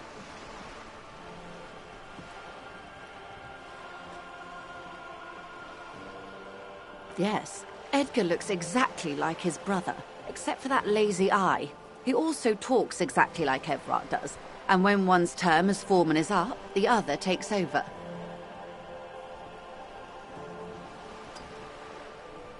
It's how they circumvent the term limits, you see, with a funny little switcheroo. While in office, they've embezzled God knows how much of their workers' dues.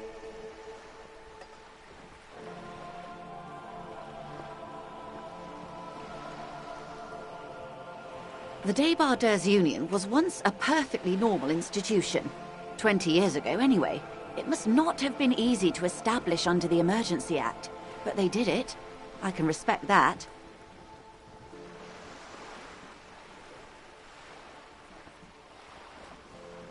Organised labour at its best, as they say. Then something happened in the local chapter elections. The brothers Clare came and transformed it into a... how do you say...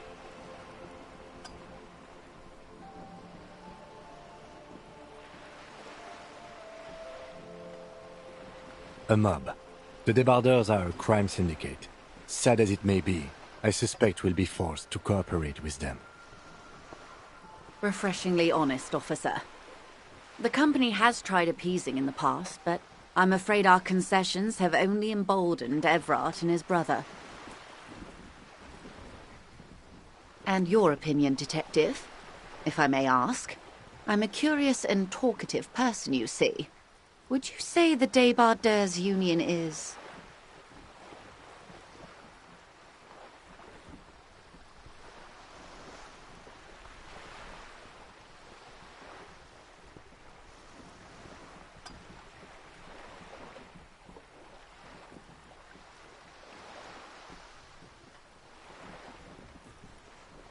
Of course, officer.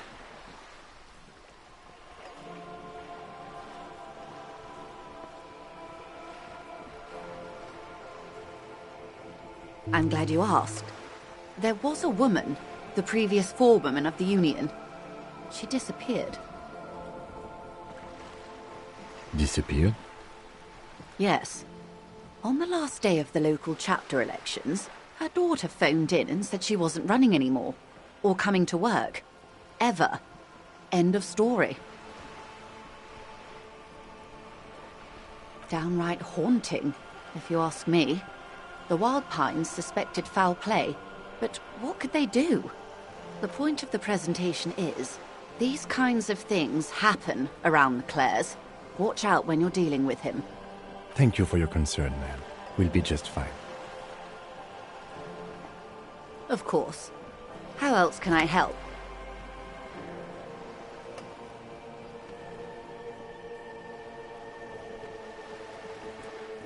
Quite a few things, I'm afraid.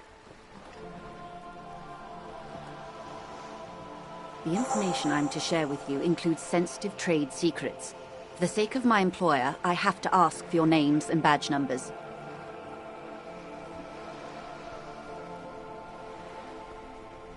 Of course, ma'am. We should have introduced ourselves. I am Lieutenant Kitsuragi from Precinct 57.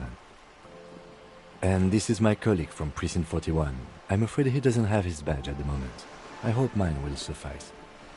How curious. Why is that, Detective? Awkwardness washes over the conversation. The woman doesn't like this turn of events.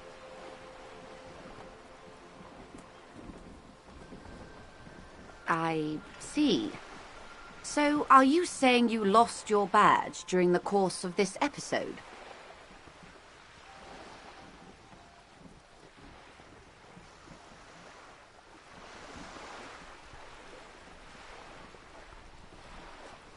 Oh dear.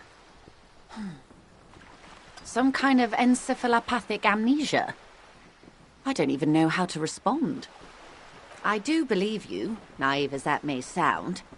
I simply can't imagine what you gain by faking such a condition. As I said, ma'am, his technique may be very unconventional, but he is an officer of the RCM. Of course, I sympathize, but I'm afraid I simply can't share anything more until I've seen that badge. Hang on. She's a professional negotiator. She should be open to some sort of mutually beneficial arrangement.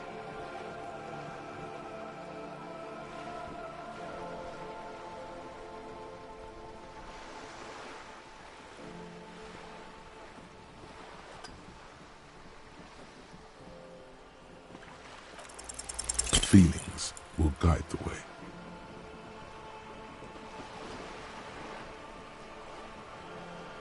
I assure you, it is no small matter for me either. We all share the responsibility for disarming this situation. I hope you have a badge for me as soon as possible.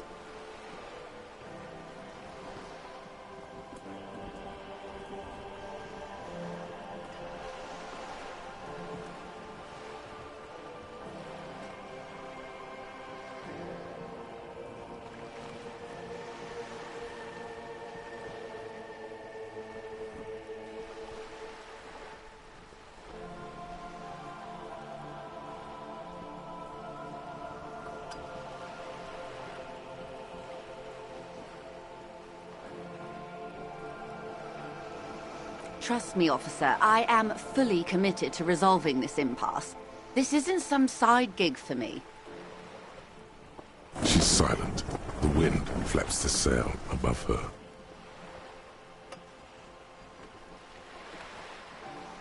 Officer.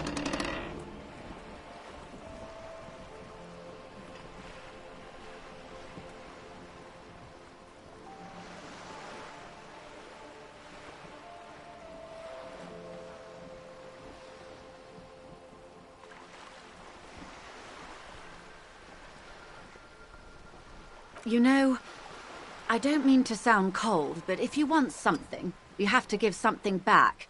More than just guilt. You're doing it. Despite your own best efforts, you're still getting in. Somehow. I'll be frank with you.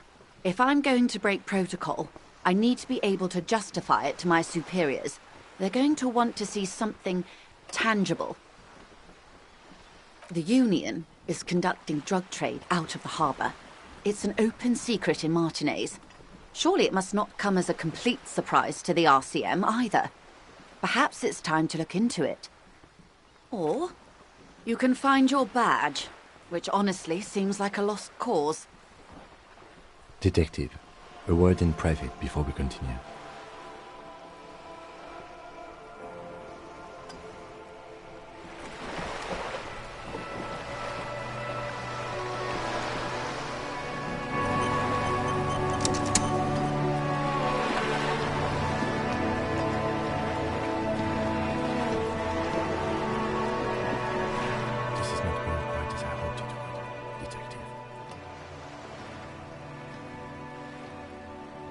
Honestly, I was expecting you to use your unorthodox technique to keep her off balance, and not volunteer us to be her henchmen.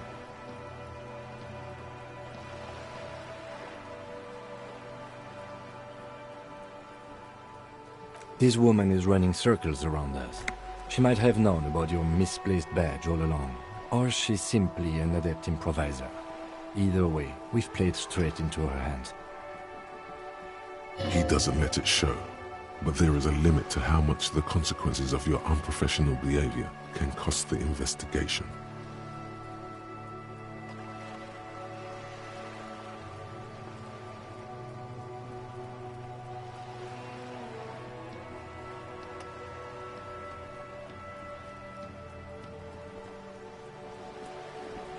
I'm sure you will, Detective.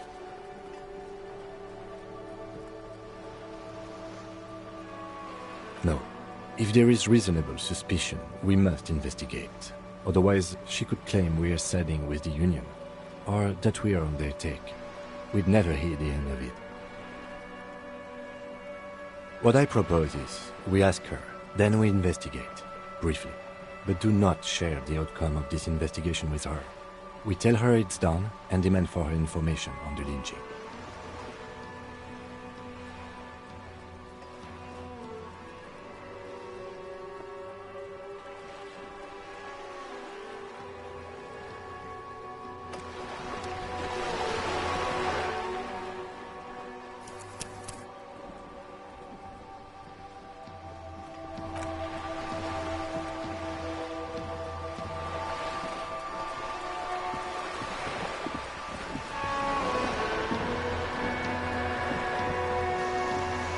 You're back. Good. What can I help you with?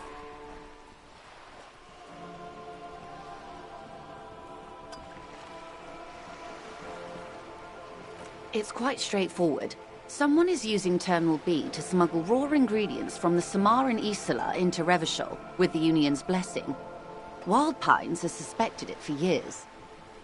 Ingredients for what, ma'am? Meth and dextroamphetamine, GBL and various synthetic psychedelics. Honestly, it might be quicker to say what you can't make from the stuff.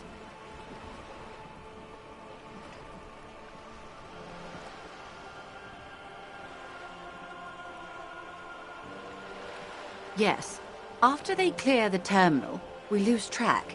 The actual production is taking place at various sites in and around Jamrock Quarter, north of... Wild Pine seems to be well apprised of the local drug trade, ma'am. Do you mean to say the Union also produces the product? Sells drugs, I mean? We're in logistics. It's our business to know. And no. As far as the company knows, the Union does not produce it. They transport the ingredients for a cut.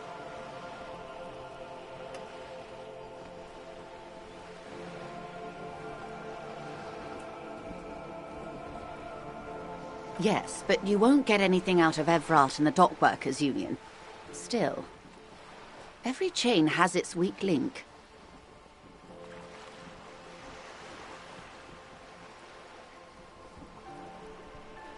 The lorries. Someone needs to move the ingredients from the harbour into the city. Once they reach Jamrock, they're distributed to a network of local manufacturers well beyond our grasp. But in transit, they are vulnerable. Perhaps you've noticed that a number of lorries are tangled in a traffic jam at the roundabout just now. Interview the drivers who are still hanging about. One of them might be waiting for a crucial shipment. I'll be explicit. If you find this driver, I will share company secrets with you.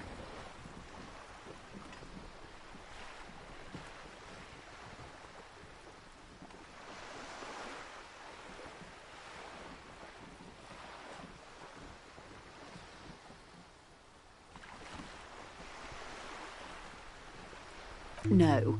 We asked East Motor Track to raise the drawbridge. The road company is a partner of one of our subsidiaries. However, this is a limited time opportunity. Once the complaint has been processed by the Trade Committee, they'll have no choice but to lower the drawbridge, and the operation will continue. Thousands of litres of raw ingredients will pour onto the streets of Revachol. Not the east across the river, but the west. The vulnerable, the weary. Well, at least this solves one mystery. What is that, Lieutenant? Why I had to call East Motor Track. and beg them to open a drawbridge for me. I'd wandered since I first drove in, on my motor carriage.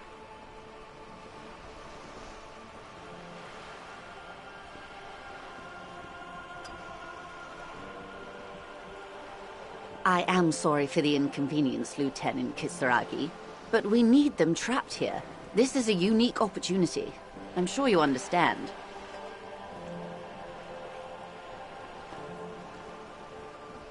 How do you think they're financing this strike? There are thousands of unpaid dock workers going strong for the 4th month straight.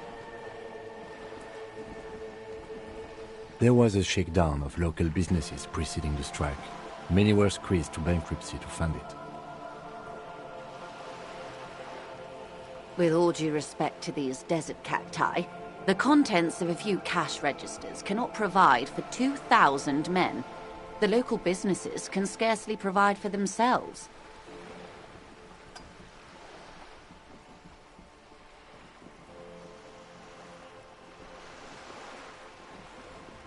Precisely. Smuggled out of that very gate at night, most likely, then loaded onto lorries and driven to Jamrock. You simply need to find one driver who will open up to you.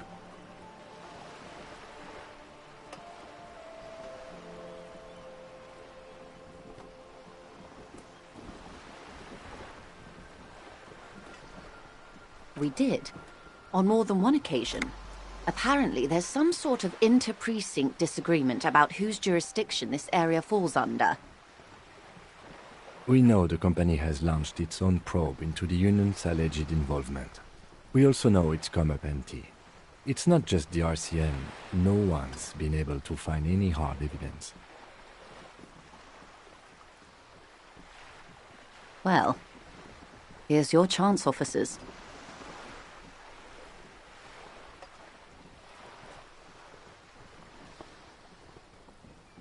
Yes?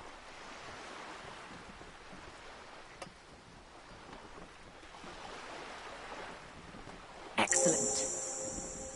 According to my reports, there are at least 3 lorry drivers lingering near the roundabout. Hopefully one of them will know something. It may come to nothing, or it may just blow the case wide open. I can keep the drawbridge up for a few more days at least. You should have the time you need. In the meantime, let me know if there's any other way I may be of assistance.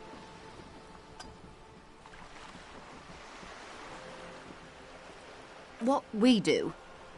I'm afraid I don't speak for Wild Pines as a whole. It's a giant undertaking.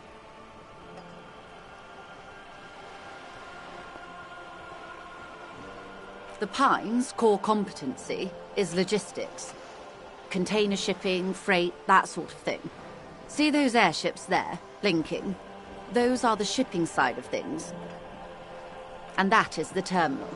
Another subdivision deals with energy, oil and gas exploration, offshore platforms.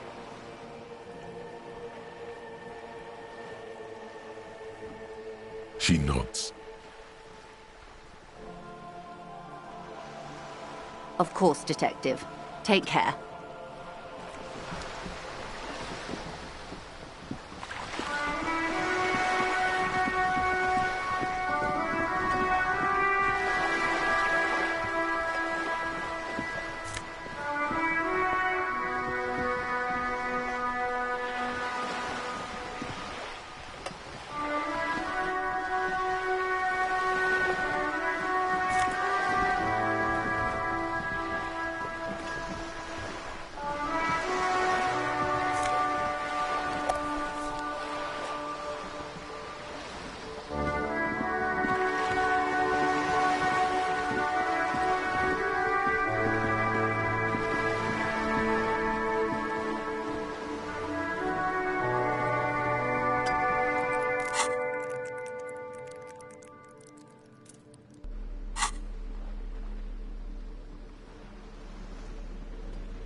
Hey,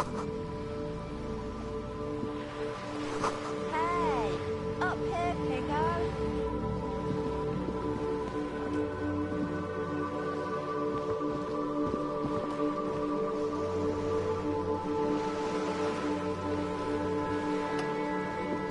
A sturdy metal door guards the southwest entrance to the apartment building.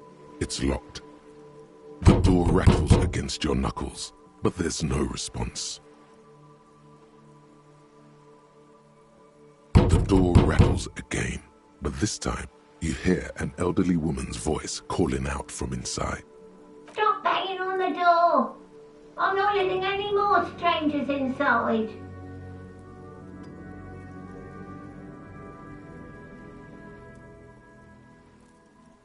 Doesn't matter who I am. Now go on, get out of here. The police? Everyone knows the police don't come round here. No, I already told you. I won't be responsible for any more strangers getting into the building. Go check the backyard door. Maybe someone there will. Backyard door? There must be another entrance to the east.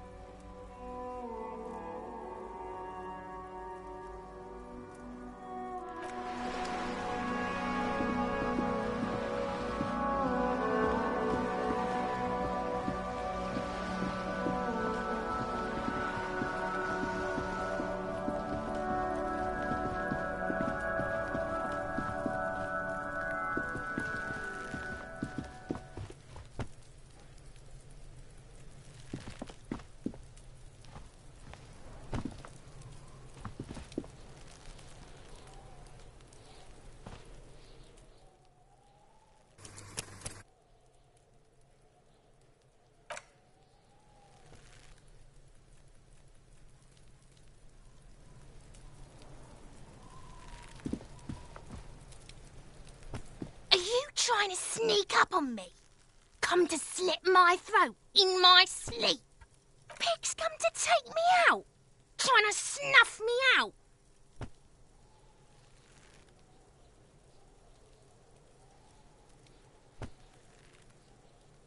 Then why are you sneaking up on me like that? It's not a good idea to skip.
There must be another way into the building.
There he still is, looking right through you with his white eyes. The body below is entirely dedicated to that corpse smell.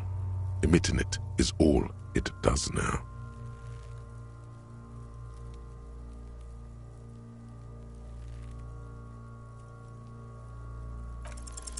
As you breathe in, the odor comes over you. It's the smell of the mind telling you to run, and your stomach to wring itself empty. With your hands at your sides and your eyes squinting, you stand in it.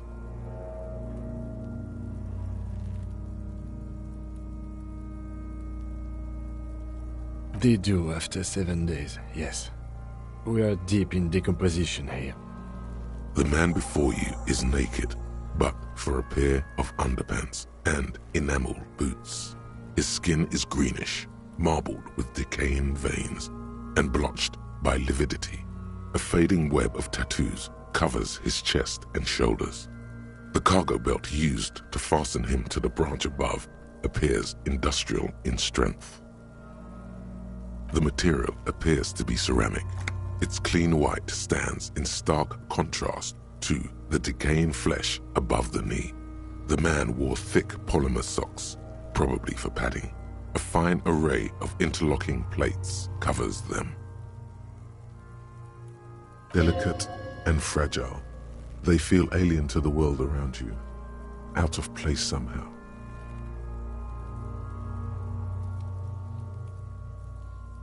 These are clearly not boots.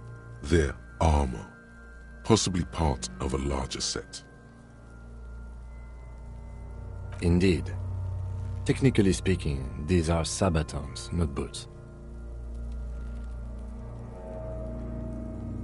Ceramic plate. Zirconium dioxide, most likely. This is where the make would be. Under the heel. Fair weather. Fair weather model T500 VE. I'm guessing that's vitreous enamel. This is advanced stuff.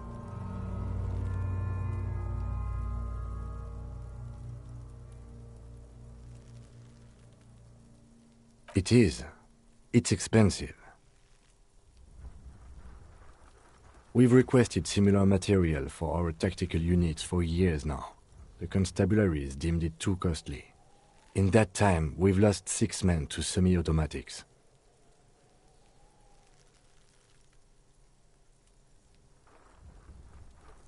For a full set, about 4 years of wages.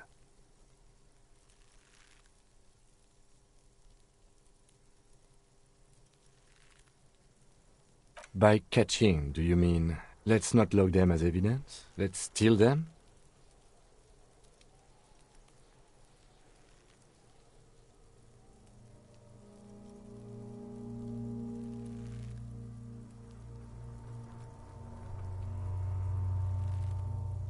Of course. The lieutenant nods often. It's part of his unplastic expression range, communicating both professionalism and sarcasm. This time, the latter. The locals probably scavenged it. It would be odd if he had more on after 7 days. We should keep a lookout for these pieces. The armor could yield information. Maybe he'll know something.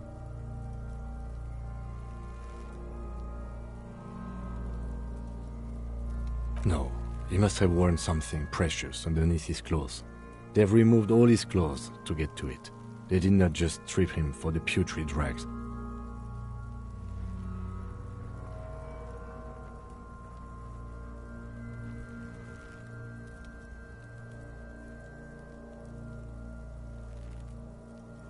They usually hang them completely naked for that. La puta madre, the Mazda, the Besmerties and the like. This one still has his underpants. Fucking talking about underpants.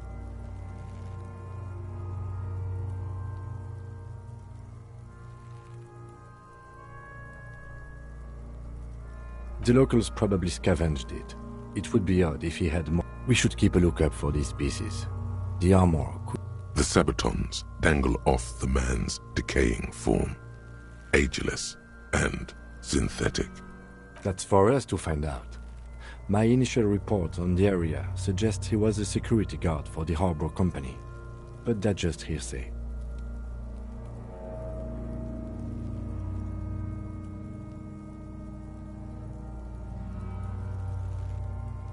I agree.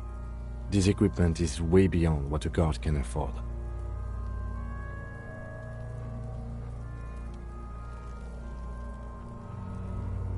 A small bell-like sound fills the air, like It's anything but. This material is a kinetic redistributor. It spreads kinetic energy horizontally, from plate to plate, dissipating it entirely. See? Faint, organic lines cover the plates where they separate into smaller ones. These plates then divide into smaller plates until there are hundreds of them altogether.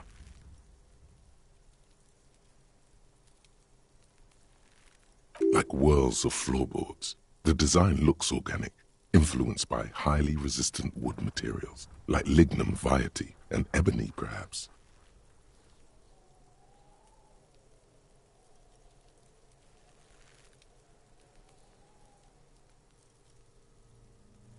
If trees were made of porcelain, this is what their cross-sections would look like.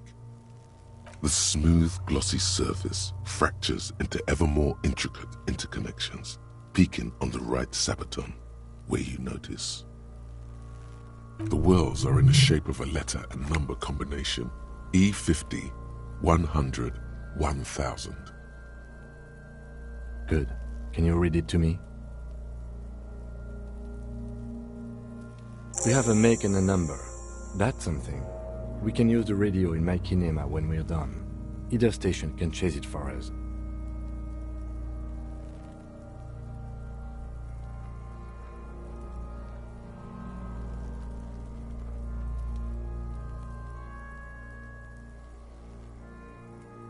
This feels dangerous. Are you sure? The stench fills your nostrils. As you push downward, an ominous creaking sound comes. Stop! Pig's gonna pull his head off. Brutal!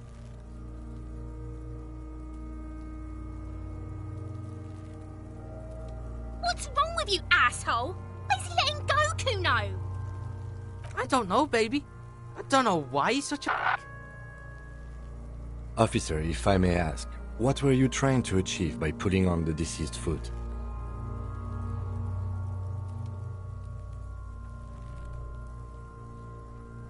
The cadaver slowly twists on the cargo belt, his torso covered in tattoos, and extremities blotched pink and blue. The hangman's knot is pulled tight by the weight of the corpse below. Yellow, hard-edged polyester cuts into his neck.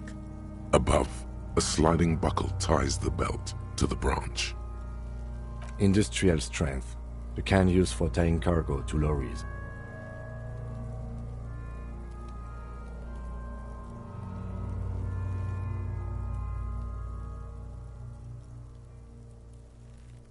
Yes, it looks like they used whatever was on hand, paying no attention to not incriminating themselves.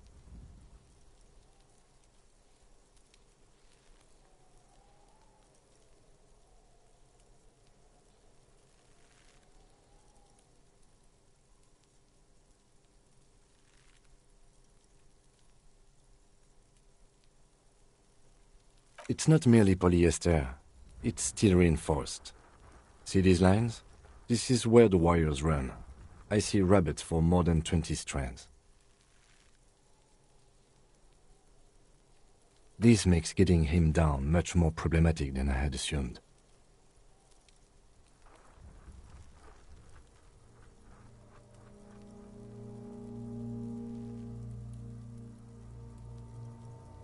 The brief suggested as much, politically motivated by the ongoing strike. Did you not get a briefing?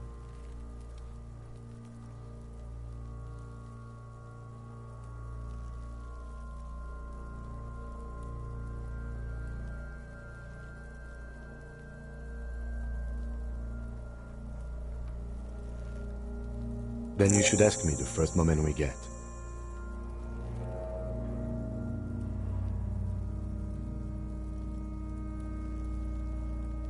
A noose is one of those things that's easier to use one way around.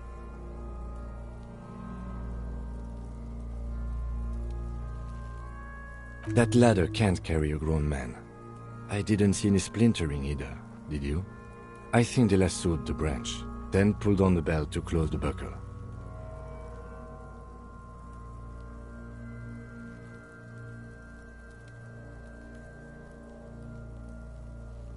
The cadaver hangs from the cargo belt, limbs limp and torso covered in tattoos.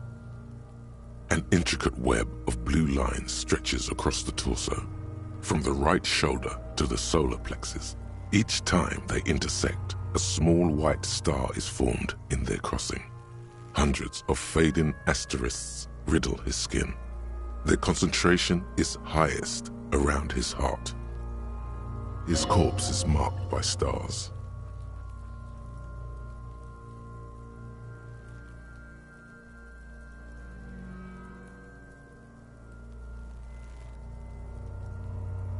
Alcohol and heartbreak.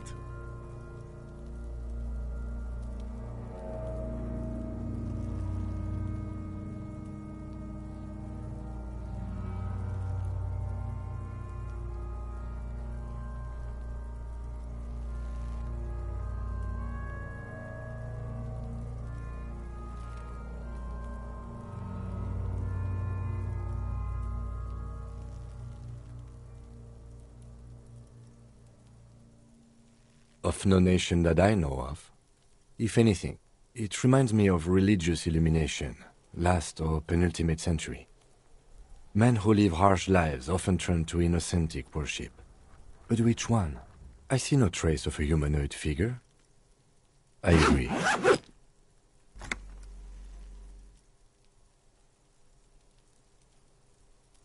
He takes a thin piece of milled aluminium from his coat pocket and pulls it open. Sounds like a sword being unsheathed.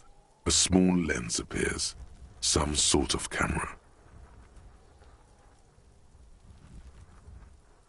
Shit, Kuno! What the fuck is that? An instant color camera.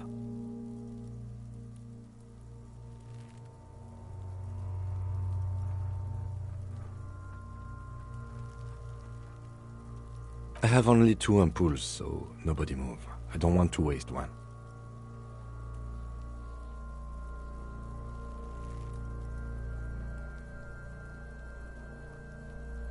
A sound, a shrill flash, followed by the breaking of a small ampoule of glass.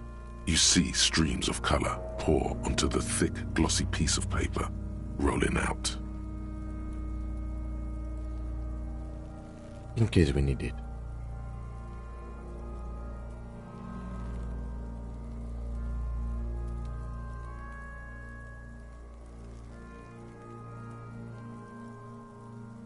Yes, it is pretty cool, isn't it? There is only one ampoule left. Use it wisely. It contains insight to the victim's person. By his build, I'd say this was a man of physical violence. The story he wanted his body to tell was important to him. It is his letter, to us. Someone should decipher it. We'll need to show it around.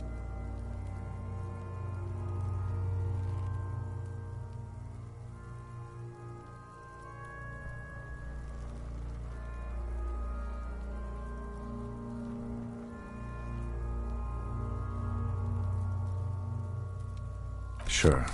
Just don't lose it. The glossy-eyed corpse looks by, his mouth mute and his skin as colorful as the chemical rainbow on the photo paper.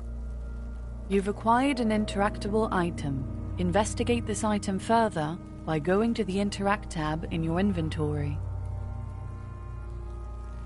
His eyes are milky white and blind to the world, protruding comically from their sockets. There is no one home, just subaquatic terrors. The dark brown hair grows on his head. His face is ready to explode from the organic processes inside. The death's head grin has passed. What remains is an unrecognizable mess. Underneath the curdled meat there is an expression, not carried on his features, but below, inside, an expression of pleasure. This man was experiencing joy at the moment of his death.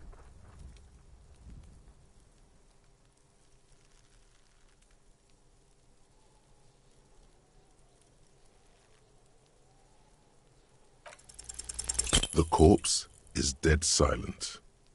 You have no idea why you just said that. Who is he?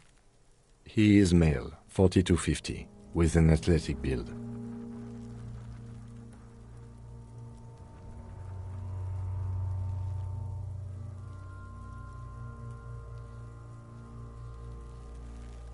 Why do you think so?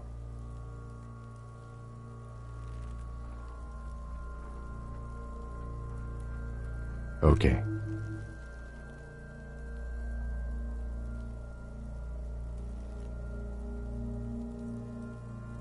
The corpse looks right through you as you distance yourself from its stench, eyes like a shark.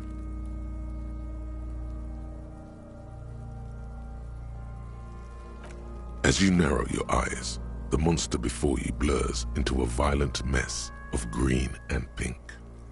Only the lower extremities are pink with a dash of blue. His fatted hands, thighs, and his neck, just above the noose. The rest of the corpse appears dark green in the cold spring air. The cadaver slowly twists on the cargo belt, his torso covered in tattoos, and extremities blotched pink and blue. Are you sure we finished the preliminary examination of the cadaver? We might miss some of these things once he's done.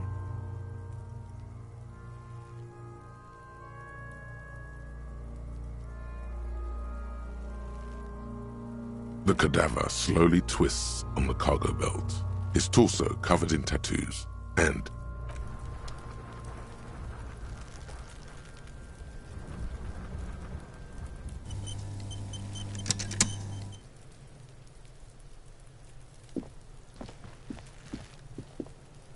there are several footprints in the mud, left by work boots.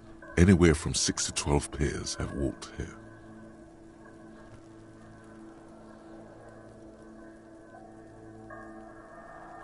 Heavy workers' boots with reinforced toes and hobnails all over the yard. Isn't this something an industrial worker would wear? Noted.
Does Kuno care?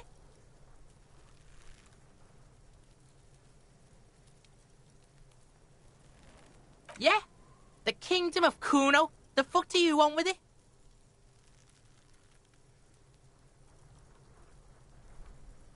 Look at that fucking shit!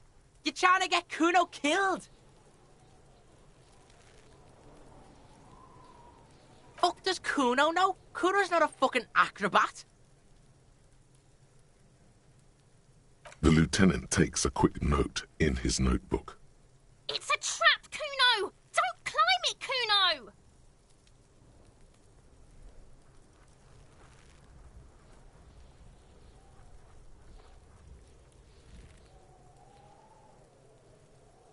That's just some shit roofing gimps left behind. Lazy dinks.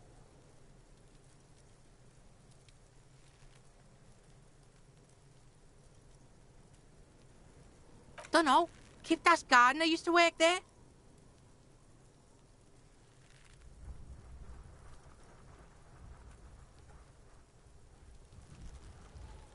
Look it up in the library. Kuno's not a fucking dictionary. Fucking small brain. Kuno means the gardener, alright? Look, Kuno doesn't explain shit. Kuno just says shit. Yeah, her.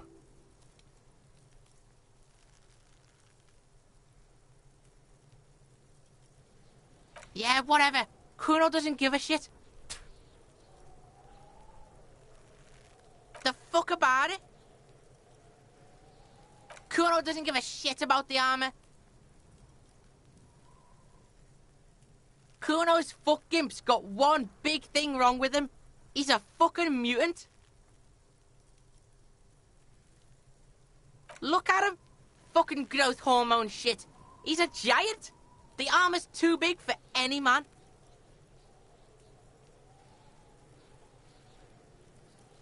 Kuno doesn't give a shit about that freak armor. Kuno threw that shit away.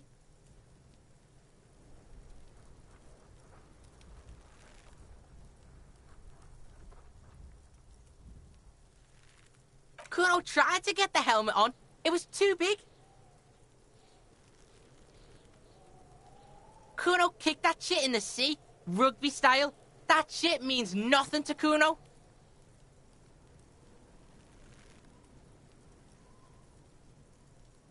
Yeah, that shit means nothing to Kuno. Kuno doesn't give a shit about material shit. Kuno's a fucking monk. You wanna fuck on someone about that armor? Go fuck the mustached union fuck. The jolly troubadour shit at the gate.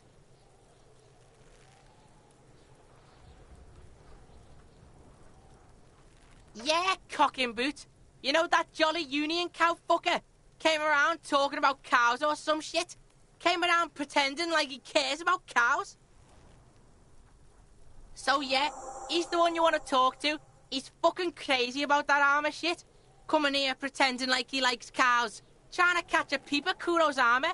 Go to the gate. Ask him yourself. Yes, this troubadour has it. You can feel it.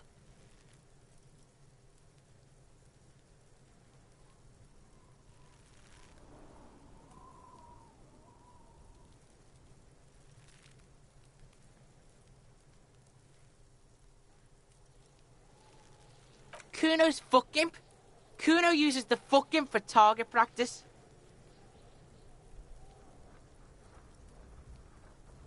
You're testing. Get lost,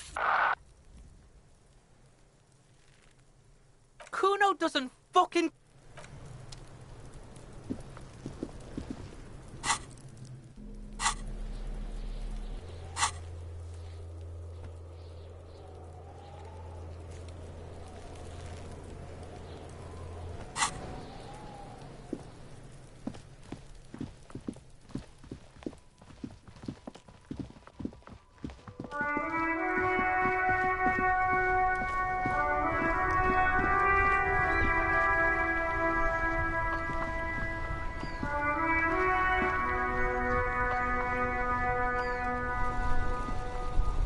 Inside, you see a set of steering levers, a radio microphone, a pull-out toolbox, and the soft glow of the fuel preheater gauge.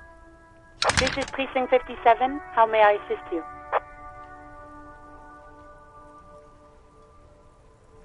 Field officer, what's the number? And the make of the armor, if you know it. Got it. I'll contact the ICP database immediately. Call back tomorrow. Hopefully they'll have dug up something useful by then. The International Collaboration Police?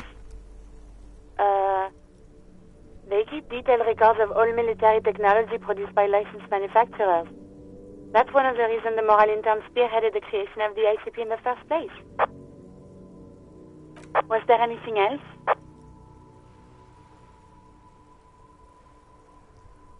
"57th, over and out." In the cabin, you see a set of steering levers, a radio on a hook,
An old monument stands in the middle of the traffic island, pointing toward the sea.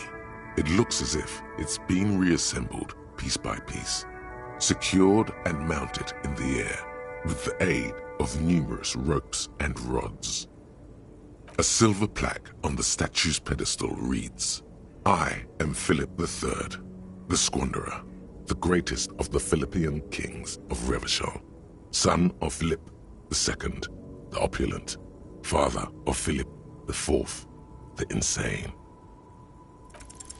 Even by the standards of the Philippian kings, old sumptuous Philip was known for his profligacy.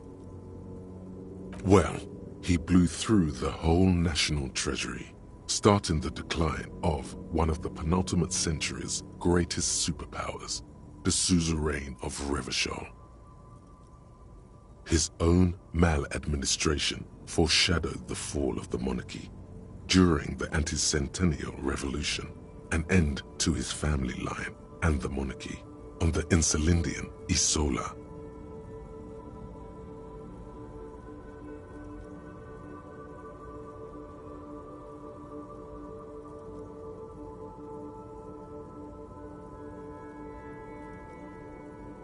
Stories have it that he had his bedroom converted into a treasure chamber, where he stored unfathomable wealth. Krugerrands, bars of gold, ornate weaponry, armor, and various chalices.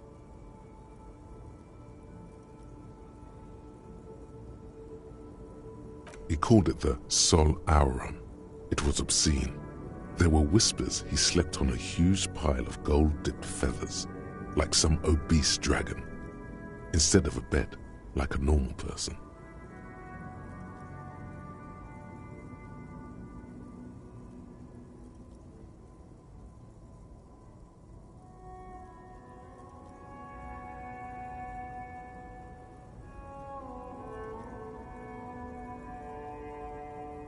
But wait, you haven't even heard about his fabled cocaine addiction. You see, old Philippe wasn't just good at squandering the national treasury on gold and ceremonial weaponry, he was also a prodigious snorter of nose candy.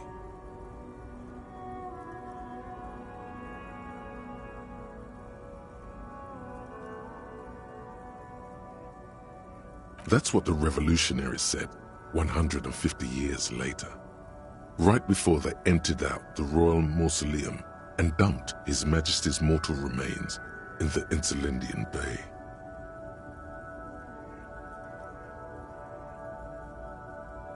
Beneath the cold waters of the Insulindian Bay, thrown there by the revolutionaries after they cleaned out the royal mausoleum, the original was blown apart by communards, then further damaged during the landing of the coalition's airships during the turn-of-the-century revolution, when Martinez was leveled.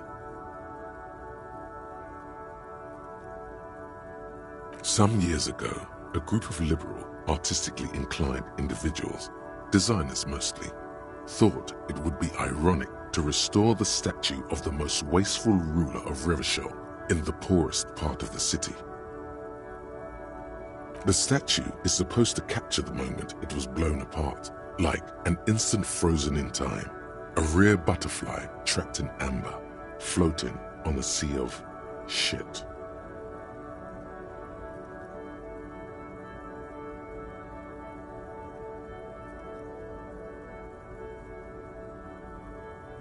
People in Martinez tend to disagree, as do many prominent art critics and thought leaders with more nuanced social awareness than the young ironists.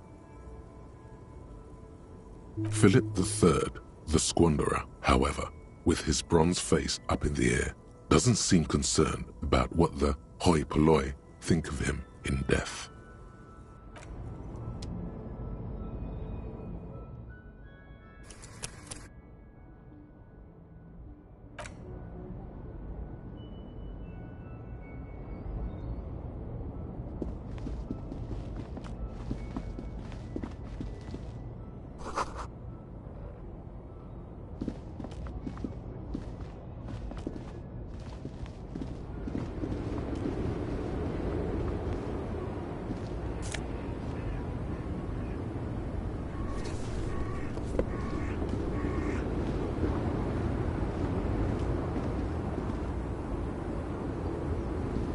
The small, wrinkled woman does not greet you. She nods along to something on her radio. A photograph is clutched in her hands, and there is a warm smile on her face. It's the warmth of a winter night's fire. Maybe she could give you comfort and shelter, some cigarettes and food money. Maybe she's your...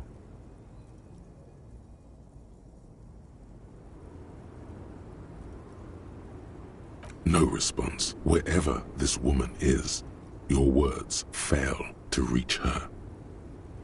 Nothing. Her smile just keeps widening.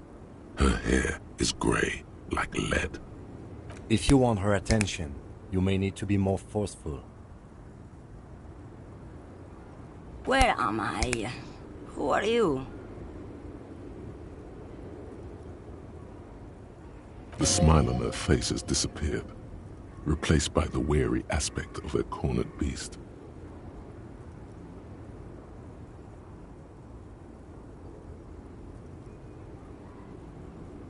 Never mind. I remember now. I'm still stuck in that traffic jam in the 50s.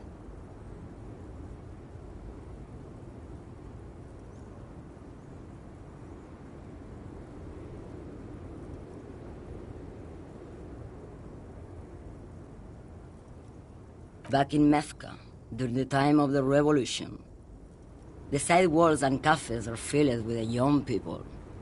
I was on my way to see a new Boyadero picture starring Gabriel Buendero. Until you came along, that is.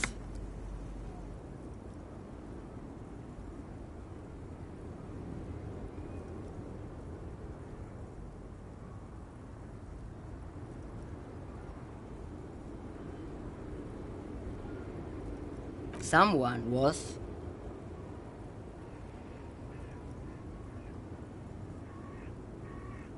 They are someone's memories, boy. What difference does it make if it's me or not? They're beautiful. That is all that matters. Beautiful and true. And they will win. They're coming for this, you know? All of this.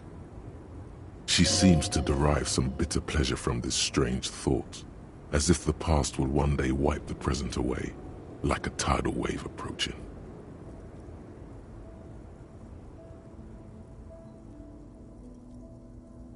I wasn't dreaming. I was there, Loman. It was early spring, and the man behind the black sun had just come out. The posters were 20 meters tall. Everything was golden. While you, people, were tearing each other apart over your petty little revolution, in Methk, it was a golden age.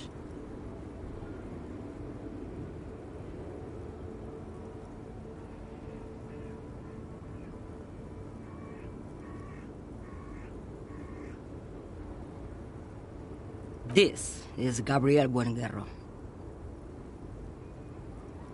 A strikingly handsome man looks straight at you, his head crowned with a wide brim hat. His hair is dark as an oil slick, and his jaw the most perfectly chiseled thing you've ever seen. He was the biggest star of his day. Girls used to faint in the aisles of cinema whenever he came on the screen. And schoolboys used to memorize all of his lines.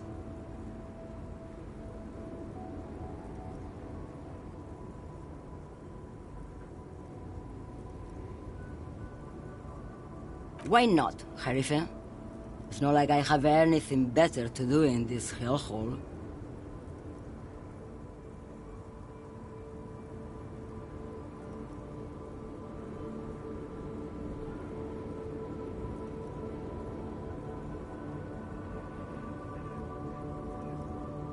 Diamonds.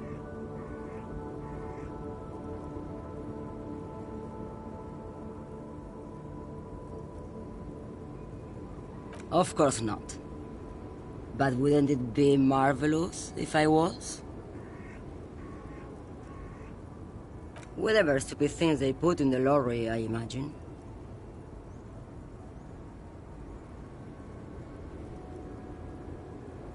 I quit concerning myself with that a long time ago. Besides, I don't drive the lorry for the cargo, if you know what I mean.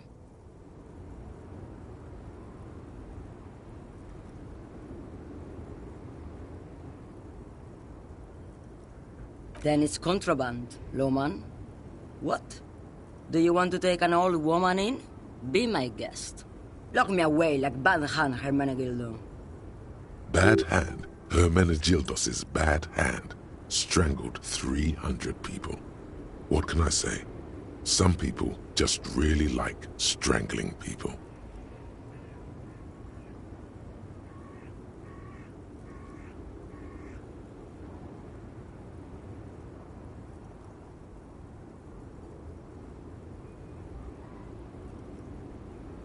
She's just a distracted old woman. We should maybe let her get back to her things. So he doesn't think she's a smuggler? You hear that, Loman? I don't think your partner likes you spending too much time with me.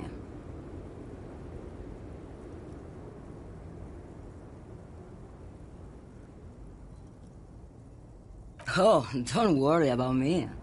I'm one of the best camioners around. I drive routes no one else will. Lomonosov's Land, Udashnaya Zemlya, the Western Plain, the Transcatalia Magistral, U41A, Autostradas do Mirador, all the good ones, the deep trenches, where the bluebirds fly.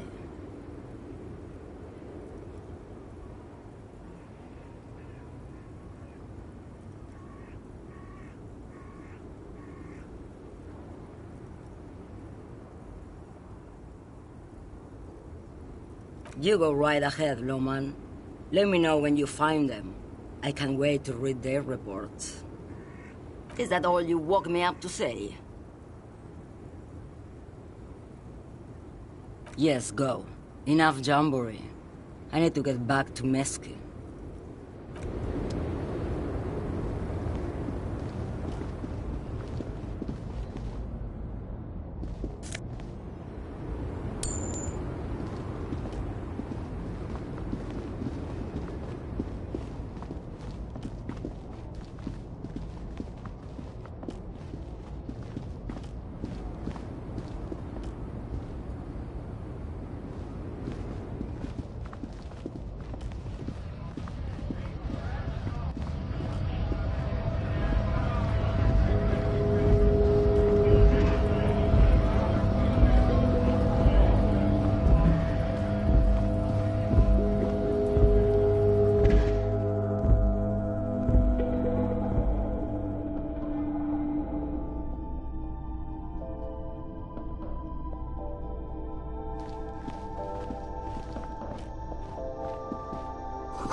Welcome to Frit. Feel free to look around or something. Everything is out on the shelves. What's that magazine she's reading?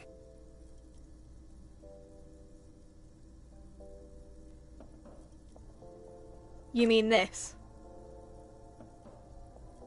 This is Pop Stars. It's got, like, famous people in it. It's not for sale. Looks like it also has something called Police de la Mode, featured on page 34. This speaks to you.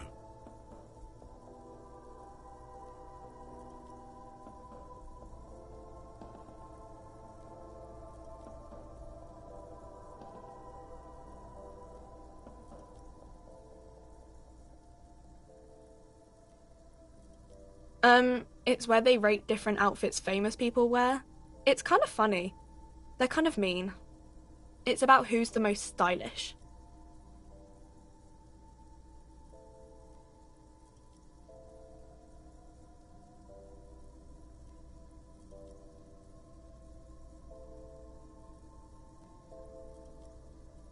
Benita. She's a model.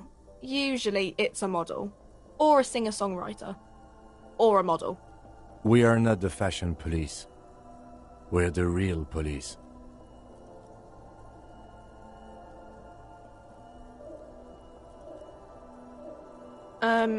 Okay. I'm not really supposed to be chatting to anyone, but... I don't really know anything. I mean, I know it's there, but I haven't seen it, so...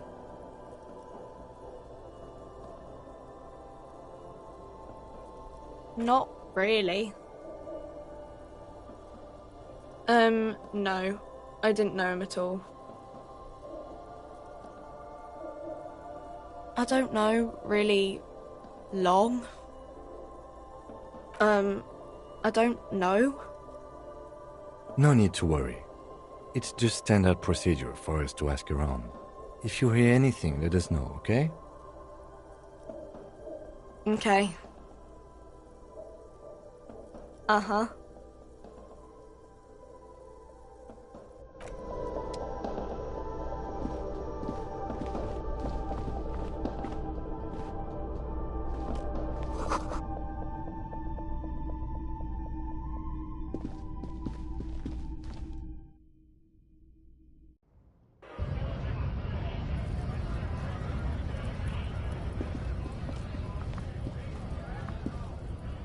Welcome to Rivachol.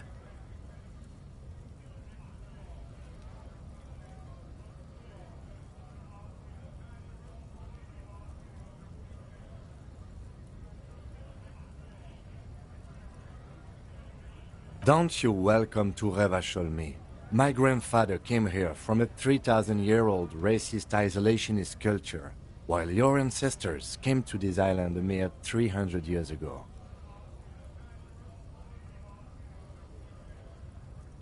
Every school of thought and government has failed in the city, but I love it nonetheless. It belongs to me as much as it belongs to you.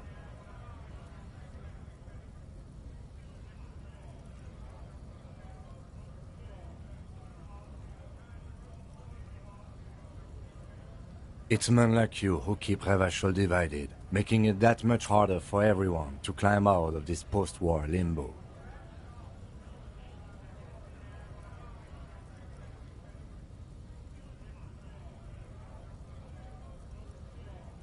Oh, come on, man. I just said, welcome to Rivachol.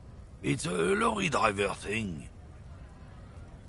I know exactly what you meant. You think my kind doesn't belong here, that I should watch myself and behave. But you see, I'm an officer of the RCM. It's actually my job to make sure you behave. I would advise you to remember that. Silence. The air between them becomes tense. Your partner needs backup. Now's your moment to shine.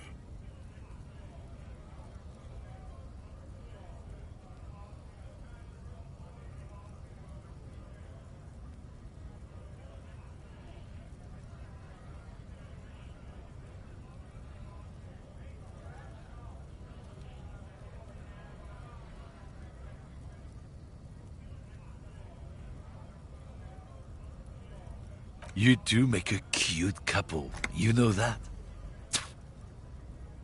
The lieutenant exhales and resumes his regular calmness. Whatever you say, officers.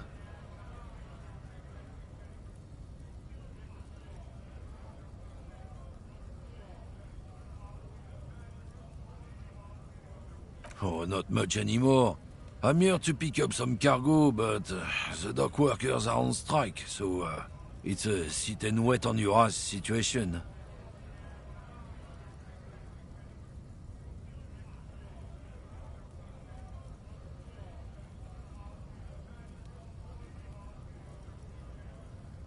Apples.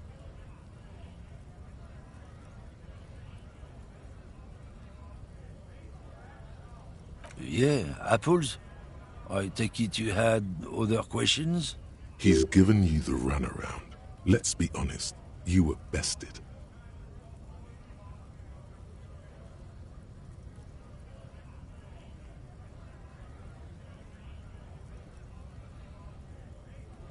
Drugs? They're shit, man. I don't let anything pollute my body. You know where that shit comes from? Sarah Miriza, Safre, Ilmara. They take the money from our local junkies here and then use it to outcompete us in the manufacturing sector.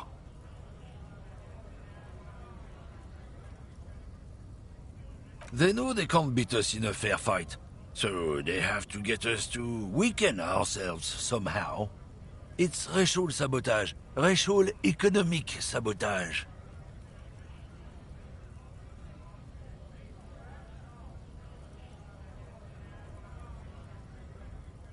He eyes you warily, unsure how to respond.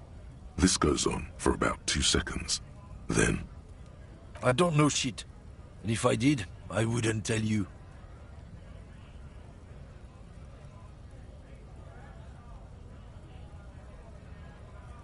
What do you think? I can't leave the lorry unguarded. Stuff's been getting looted lately. It's those little kips sneaking around at night. If they touch my stuff, the bosses will be on my ass like ass cancer. There was a bunch of spilled boxes in the back of a big lorry nearby.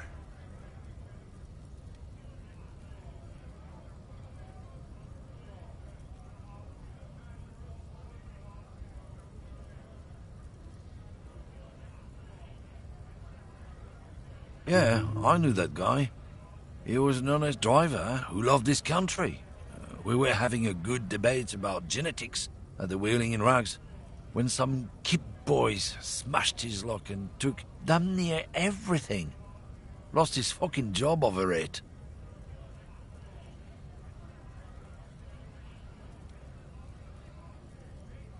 Since he left, I haven't had anyone to talk to.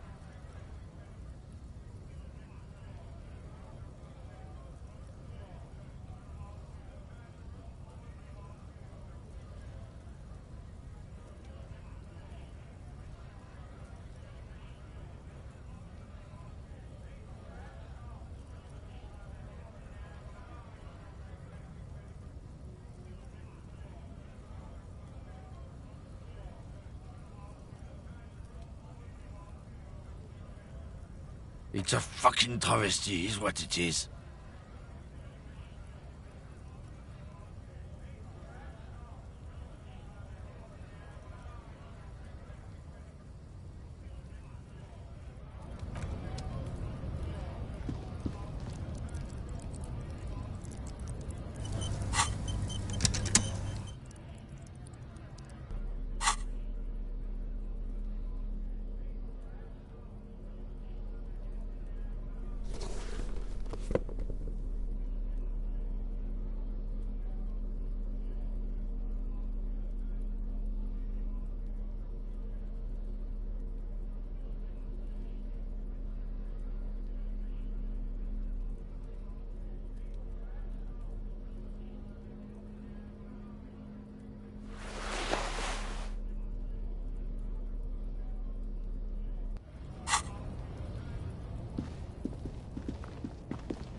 Hello again, my man.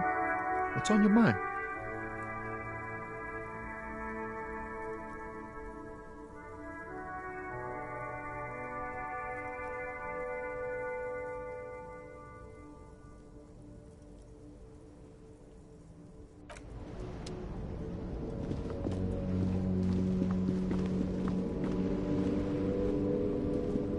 Yes?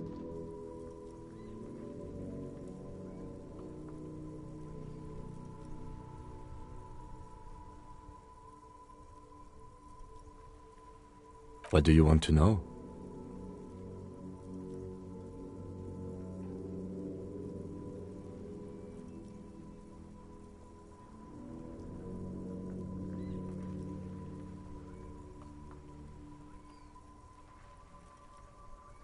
No, it's not a particularly mysterious case. The deceased is a security guard for a corporation involved in a labor dispute. It doesn't take a DeLorean polymath to put the pieces together. I just don't see the case getting more mysterious than that.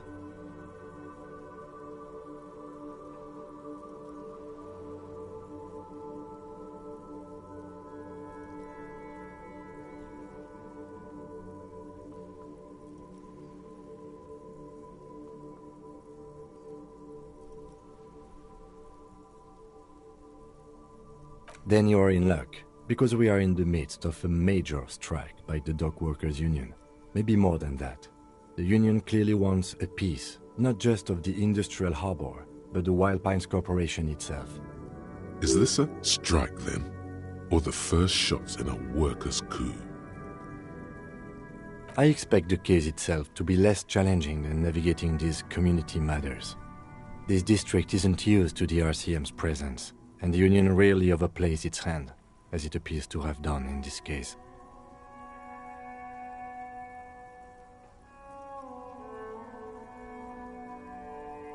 Strike, coup, revolution, it's brigandage, however. You feel something rising through you, a familiar feeling, an opinion taking form.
When I said we have to navigate community matters, I did not mean we have any say in them. I meant we should be careful. If we are not, the shit will blow right in our faces. From an imaginary fan. Now, was there anything else you wanted to know about the case? I'm afraid you and I are pawns in a pissing competition. His disdain is clear. This man would not use such an expression otherwise. You don't know? I assumed you were in on it.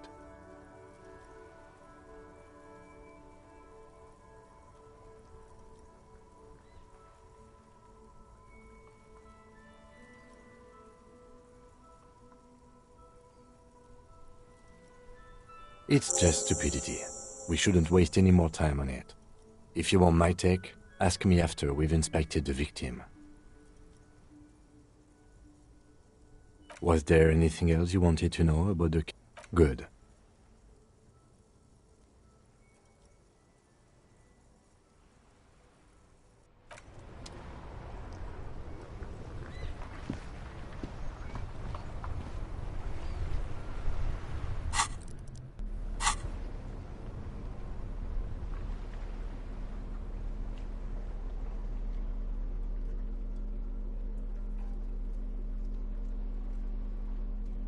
An intricate web of blue lines stretches across the torso of the hanged man, from the right shoulder to the solar plexus.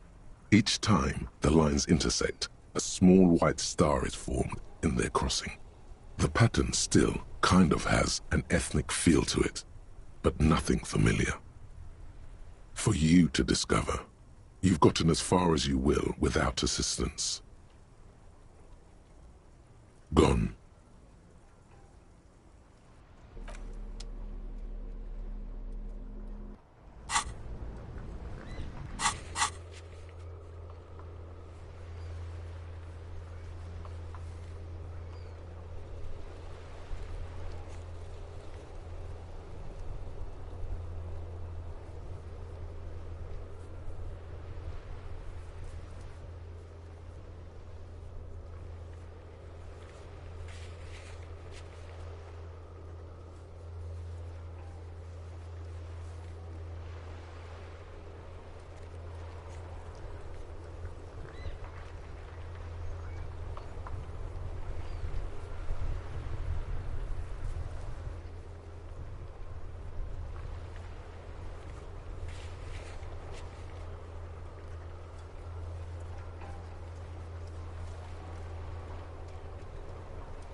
Lowman, you caught me at an opportune moment. This awful weather keeps me awake. You can entertain me with your questions.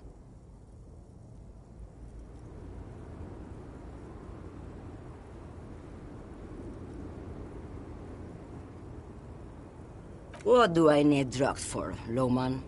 What I see, what I feel, the great adversary, no drugs can compare. Yes, there is a protagonista and an adversario. I am on the side of the adversary. There's no coming back from that hole. Those epithets are familiar somehow. The great adversary, the great unrest.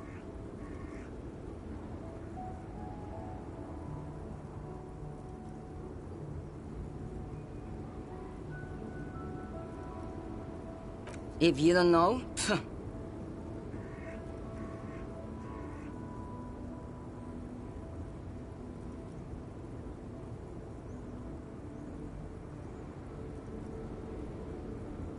you're man, Lowman. What of it?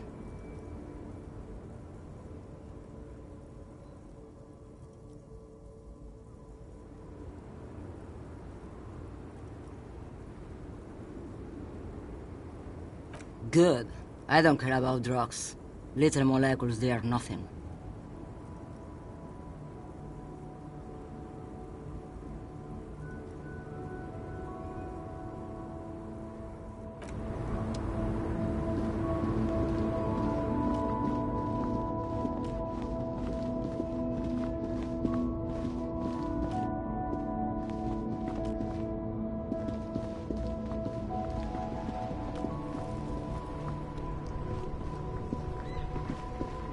Now it's turning into a kind of a snow limbo, man.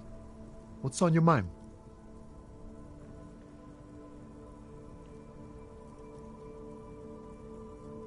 Ah, man. Me and narcotics go way back. Had some good times surfing the psychic waves of my own consciousness, you know? But those days are behind me. There are other addictions in my life now. Why the inquiry, my man?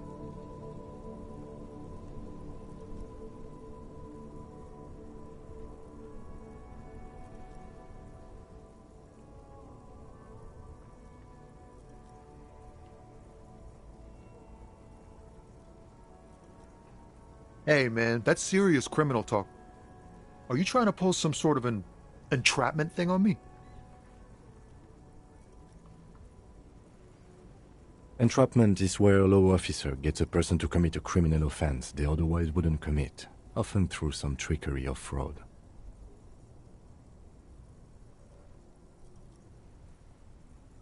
Yes, it's like trying to trick a person into doing something criminal that they'd never do.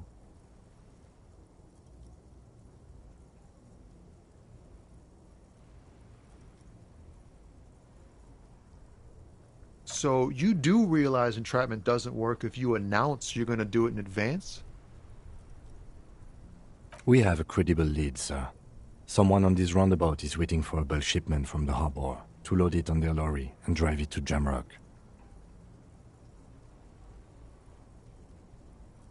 Not me, man. No way. I don't need any trouble. Shit's bad enough anyway.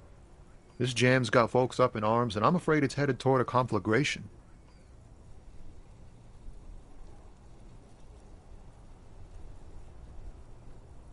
Look, man, I try to stay away from the criminal underbelly of Revachol. I'm a guest here. You really need to find another man to probe with those questions.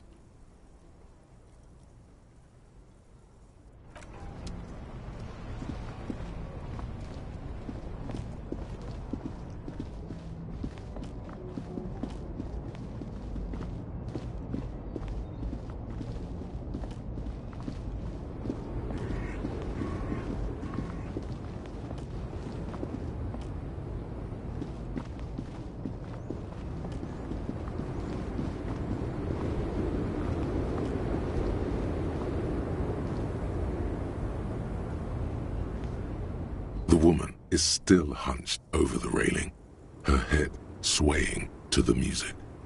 Huh? What is it? What do you want?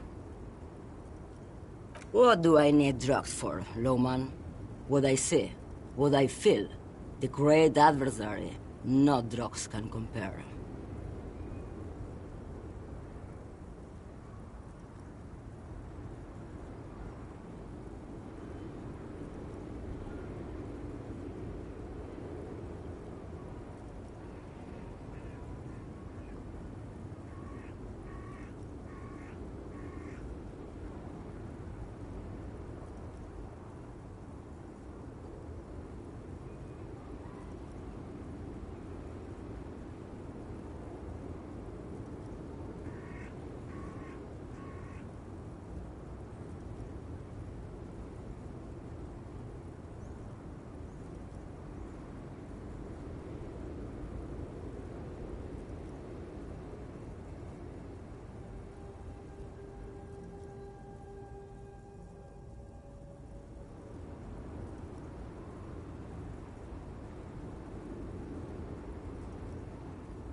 Then what were you getting at?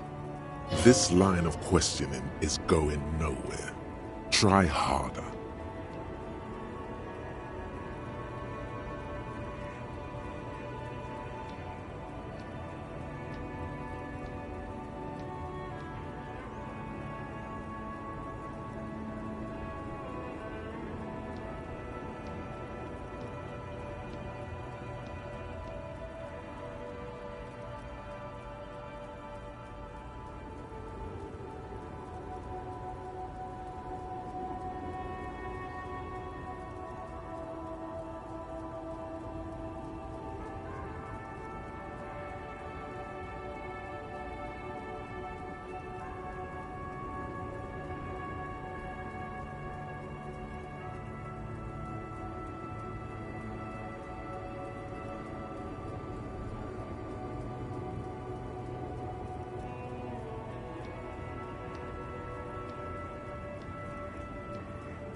Why would I want to do that?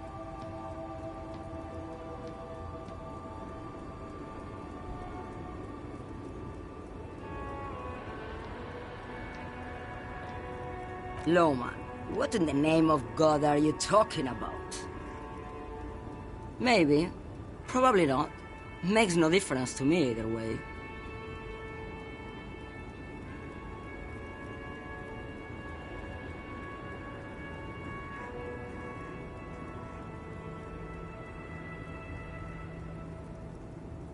Just this month, I made half a dozen trips from Saramiriza to Grad, on the U41A. What do you think they take from Saramiriza to Grad, Loman? It's diamonds, Loman, obviously.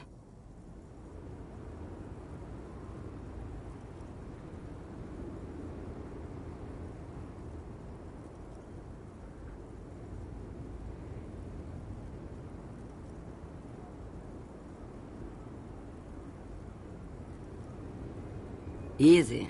He's the skinny man who thinks he's a poet. Never trust a poet. Also, he's the only one I can see from here. That's correct. There is no visibility of any of the others. Where do you want me to go? This isn't so bad. I can listen to music, or the seagulls. Look at all the colors and the futures of this world. It's a good palate cleanser, this jamboree.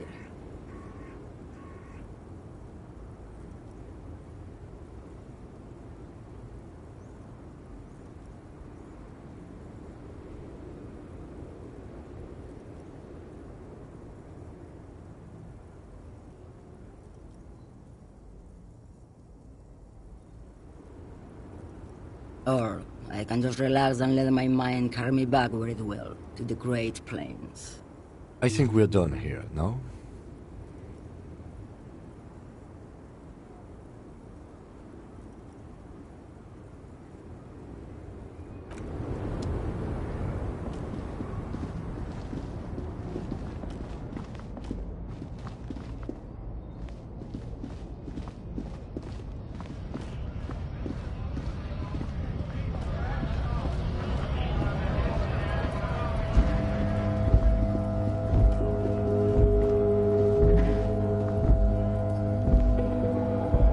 For something?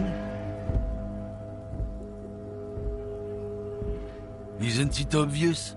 Fucking Sealang, that beady-eyed South Samaran. His little side business is a scam. I wouldn't be surprised if he was peddling drugs as well. He's a Samaran guy who likes to pretend he's some kind of businessman. Really, he's just selling his employer stuff. Stuff he stole after he broke the seals on his Humanox lorry. Just follow the smell. It smells like apricot and oil when you're nearby. Yes, yes. Where is he? Looks like I offended your partner there. Too bad. Sealing's usually a little bit south of here, near the canal. You can't miss him. Just watch yourselves. His tribe are natural liars. It's in their blood. He's your man, all right. 100%. I wouldn't be so sure about it. Not until we've heard what Sealing himself has to say. Guess so.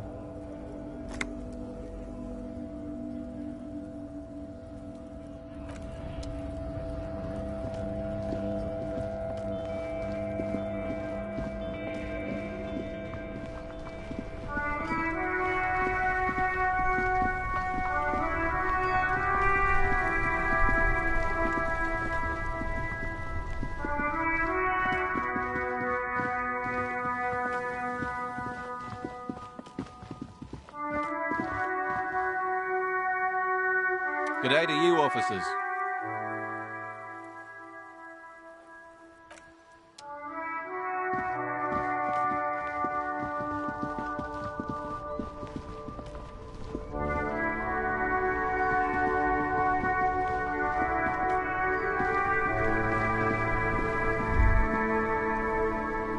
Son, you've really let yourself go. It's a disgrace. But Coach Physical Instrument is going to get you back in prime condition, even if it takes 1,000,000 push-ups.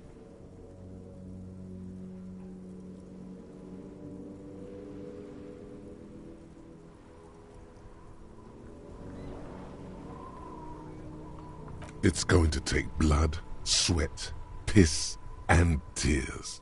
But when I'm done with you, boy, you will be a master athlete.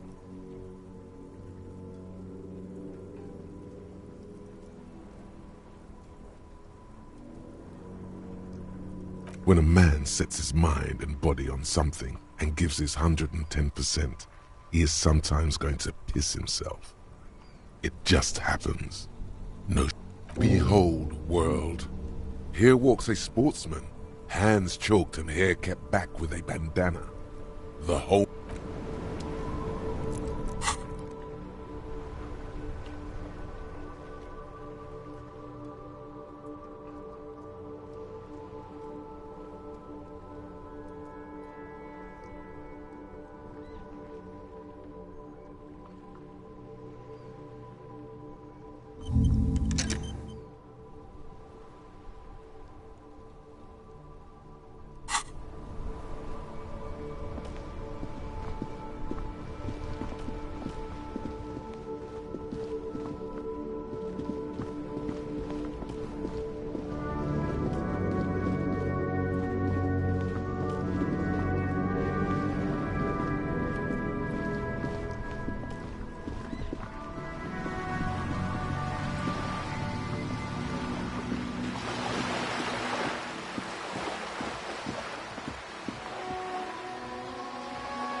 This coin-operated viewer is facing south.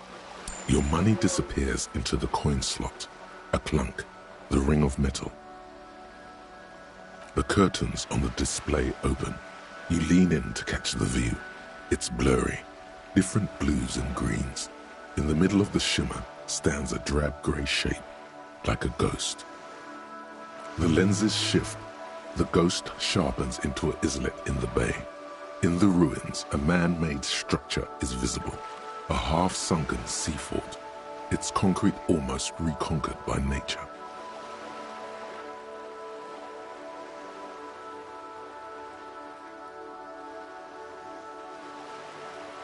It looks as if it was abandoned quite some time ago. Nothing but a rotten tooth remains of the anti-aircraft tower. A lonely birch tree grows, its leaves ripped from it by the winter wind.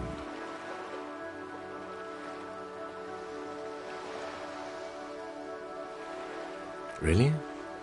I don't have the eyesight to make it out. The little brave birch tree seems to wave back in the wind.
The bed is cold and not particularly inviting, but it's yours. The sheets look awful. The option to go to sleep becomes available every night after 9 p.m.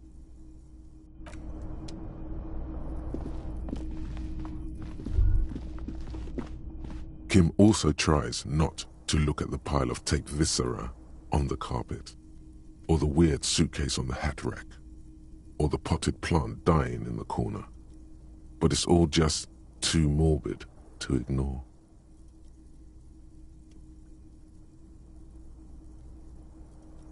No problem, officer.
right to work! Hold up and stay frosty, everyone. Cops are here.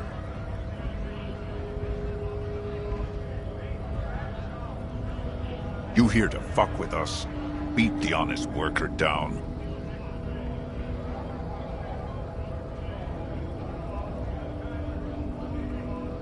We're here to fight for a cause.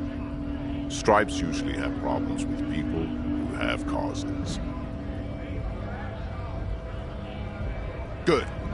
We're fighting for a cause here. Right to work! Right to work! Besides, we're not that different. It helps if people see us talking, cops and strikebreakers together. Shows authorities are on our side. Builds confidence.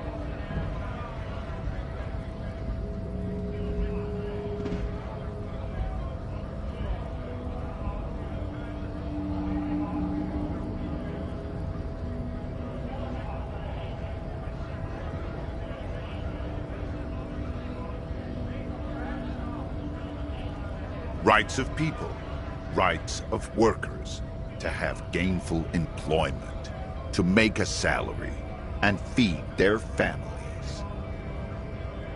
Maybe you should ask them the questions, like why we're not allowed to make a living here. Shame on you! We have families to feed, you piece of shit. So do we, Scab.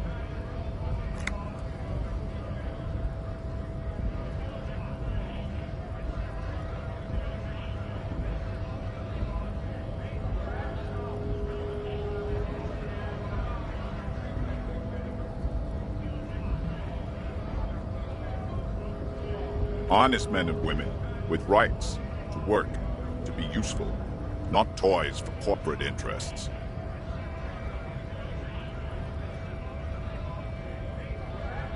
We came here to help the harbor run smoothly in time of crisis. If union fucks don't want work, they ought to let in those who do want work. I have a question. Why do all these men follow your leadership? You think they follow because I'm big and loud? No. They follow the rules of the market, the rules of the economy, because they were given a job to do! Have fun. Union shits are on full strike.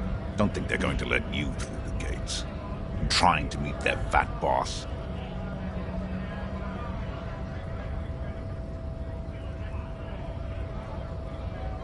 I know nothing about a murder. The mention of a killing sends a barely noticeable shiver of tenseness through him. Interesting.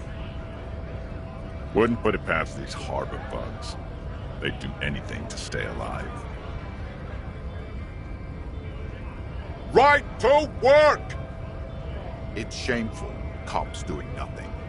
You should bring backup. Open up the gates for us.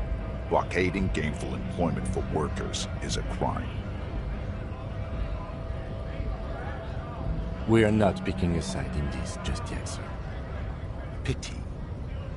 Let us work!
You're back. Good. What can I help you with?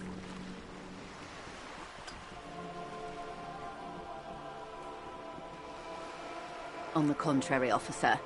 There are yet camionneurs you have not talked to. And don't look so surprised. In a time like this, it would be strange if Wild Pines didn't have eyes on the harbor. I suggest you go back and canvass for more suspects. That's the man who was killed. I'm afraid this is a discussion for once we've cleared the lynching question.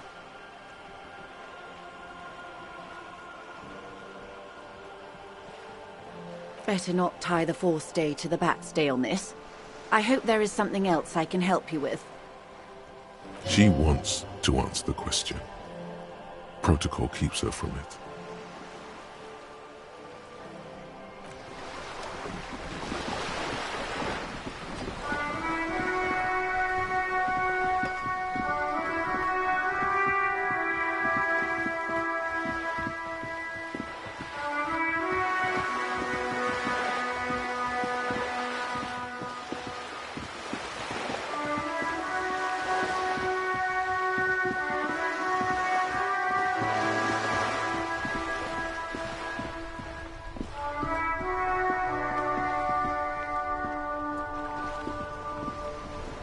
I have really outdone myself.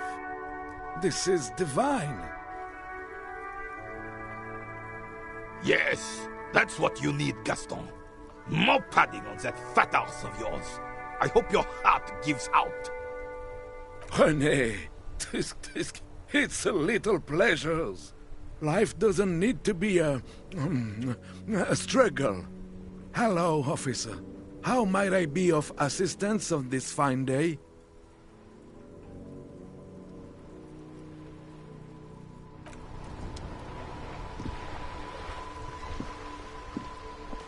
Vigilance officer, what can this old carabinier do for you?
You see a Samaran street vendor surrounded by a motley assemblage of goods. When he realizes you're looking at him, his face breaks into a wide, welcoming grin. The name Sileng is embroidered over his breast pocket. Happy shopping, officer! Everything's cool here. Everything's cool. The goods are cool, the customers are cool, the place is cool. And one more thing, officer. You're very cool. Bang, bang, bang, bang!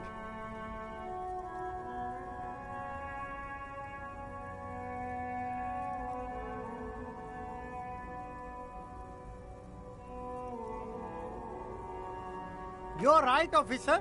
100%. No playing around then. Strictly business.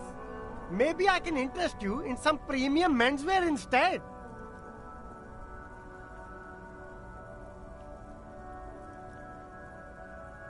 Me? It's a boring story, officer. Who cares about the past? I'm all business now. All Revachol.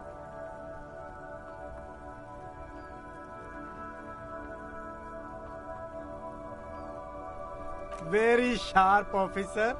I'm Serais, from the Sigai province of the Serais Empire. The apricot suzerainty, you know?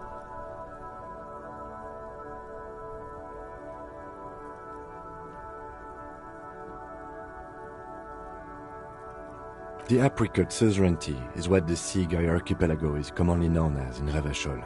It's a bit of a fraught term, I'm sure you understand.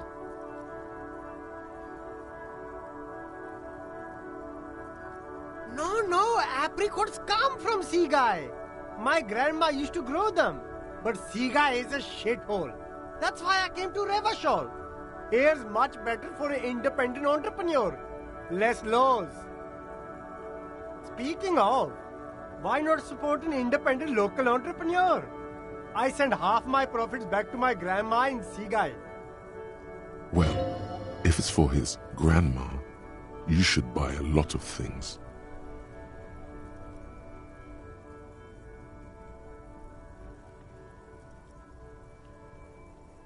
Drugs?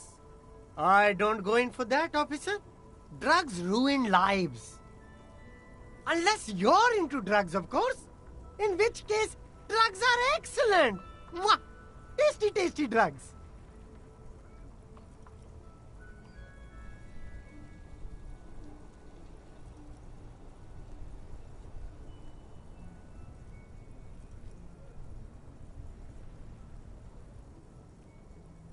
That's very cool. A lot of the coolest detectives do drugs. Sadly, I don't have any drugs on sale, or at my home, or on my person.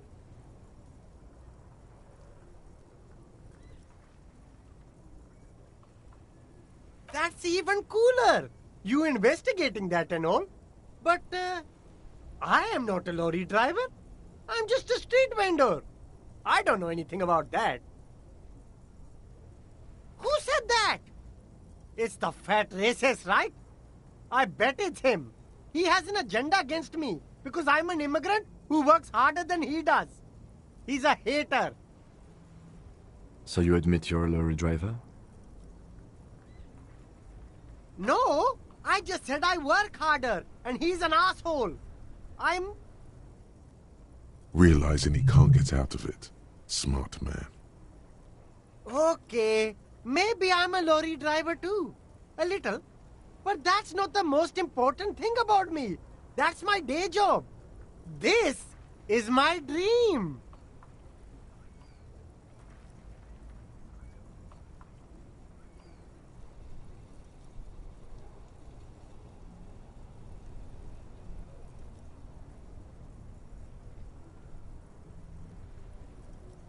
Nothing. I told you. I'm not a dumb guy.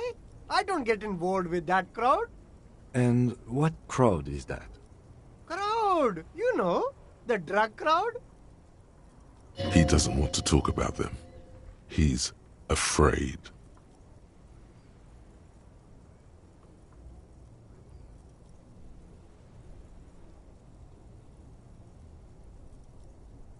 Look. There's bad people doing bad things here. That's all I know. Please don't get me into this mess. I've spent 15 years working my way up.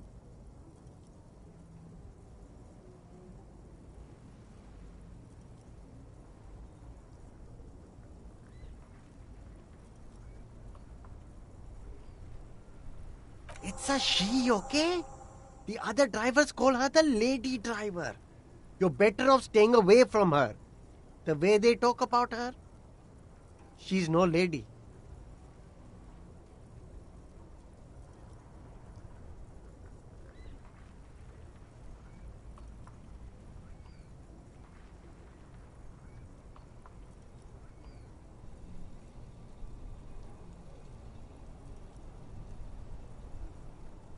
I don't know. Maybe.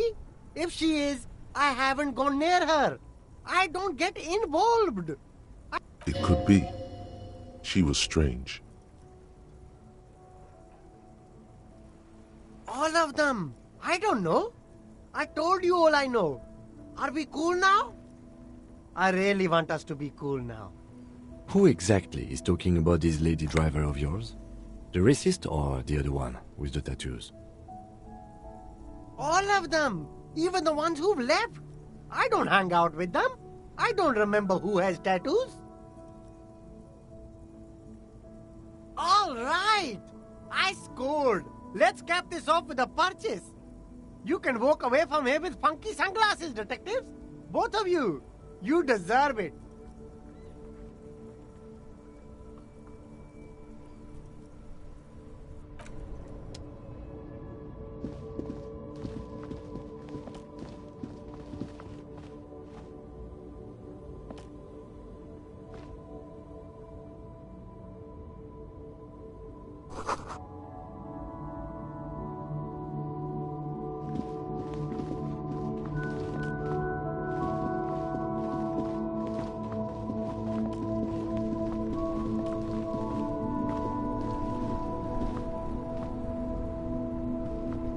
There are clothes inside. Cheap second-hand clothes, smelling of strange. Don't be shy. These are premium class clothes. Good quality fabrics, best retro design. Save the economy with your style, officer.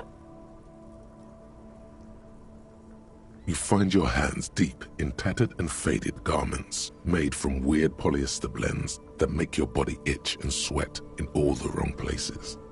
Economical, but also trendy. Look first-hand, buy second-hand. Keep the economy moving. Something cold grazes your hand. Synthetic and sleek. A windbreaker. Surf, it says, but also wind, summer, 100% waterproof, and sport. All in different typefaces.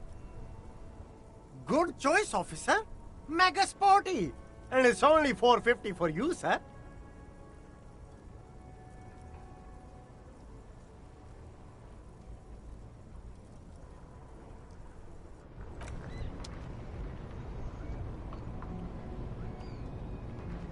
You see two lowly, defeated speakers, thralls, slaves basically, perched atop them like conquerors surveying the land. I can see you've a taste for luxury, officer. Can't keep your eyes off those sneakers? These once respectable speakers have been conquered, reduced to a mere prop by the indomitable Faun Ultras. No, don't look at the speakers, officer. Look at the sneakers. The sneakers are the stars here.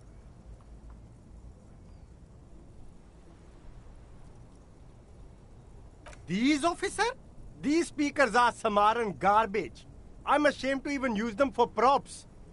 Don't waste your time on them.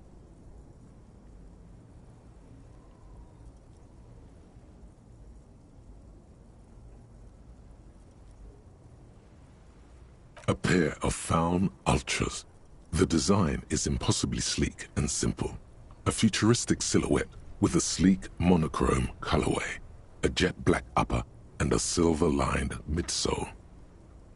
Those sneakers, mister. Those sneakers are the latest Faun sneakers. Super air, super fine, super cool. Only 50 real. Only? That's madness.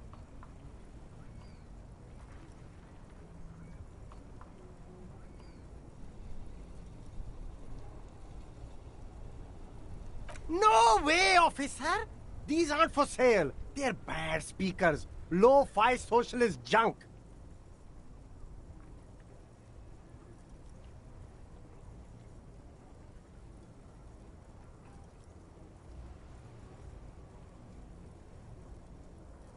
No, officer. You're a high-class policeman who accepts nothing less than the best. Lucky for you, I've got the best on sale.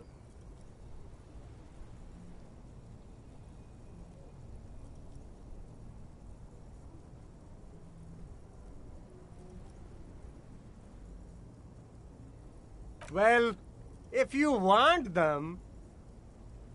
But see, they are the pedestal for my sneakers. If I let go of the speakers, where will the sneakers go? I can't leave premium lifestyle sneakers on the ground. If, on the other hand, you wanted to buy the sneakers too, I could maybe throw in the speakers for little extra. 50 cents?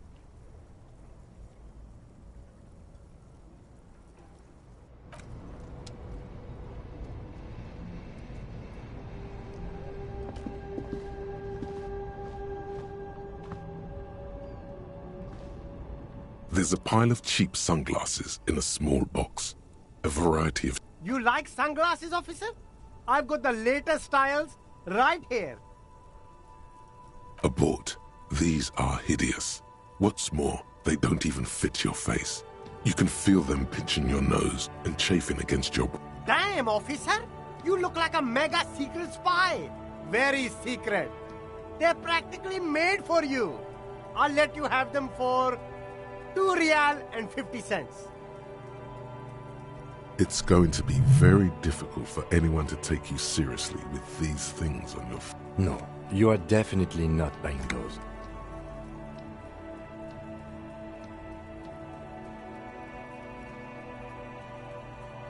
Are you sure? But they look so good on you. You should think this through, officer.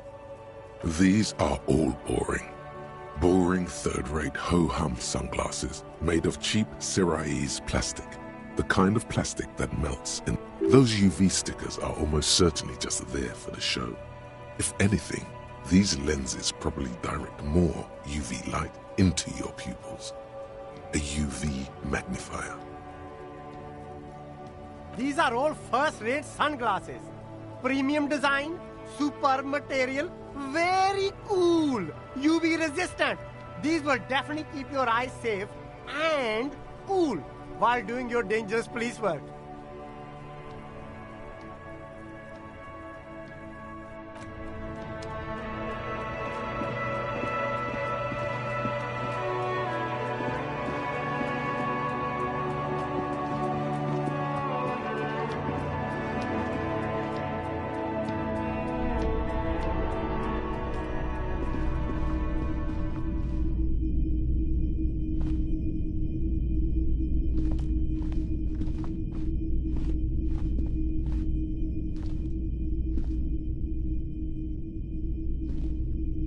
Hello again.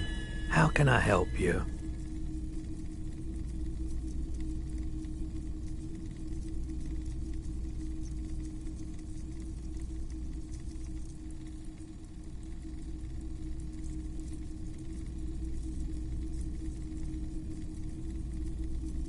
Let me have a look.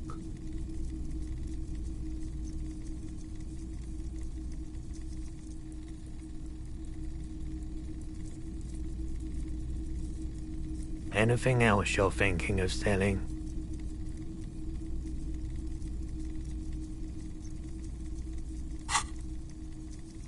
I'm not purchasing any more clothing at the moment.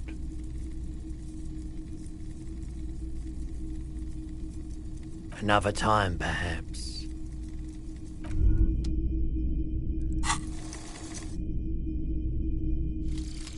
Coach physical instrument. Wait, how did you know all those hammer throw techniques? How do you know how to hold a discus? Or the world youth record in discus?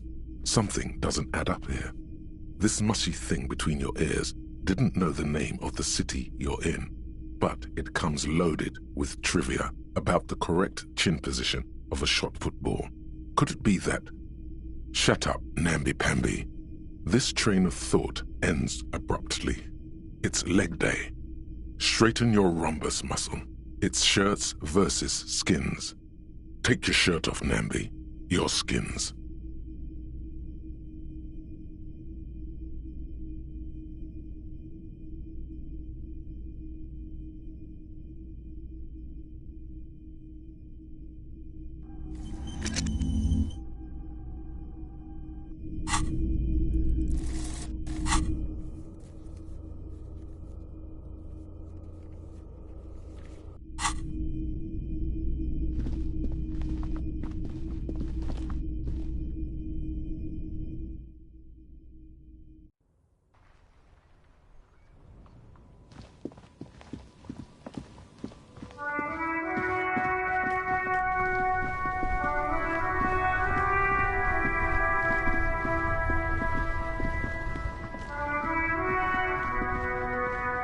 Hello again, my man.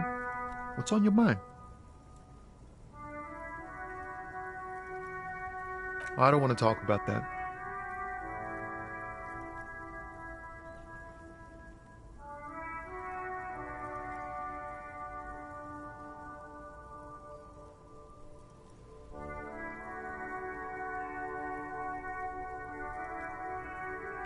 I was hoping it isn't going to be her.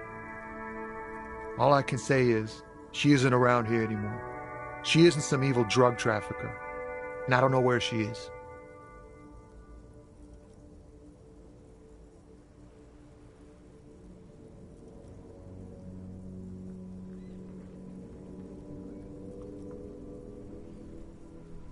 A youngish woman. Gruff, but in a cool way. What color hair? Blue and violet. Dyed. It was violet when she got here. Blue before she went. Then she may have dyed it again.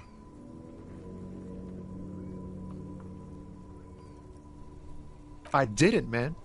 I told you I was hoping it's not her. That she wouldn't be mixed up in it. He still is, hoping.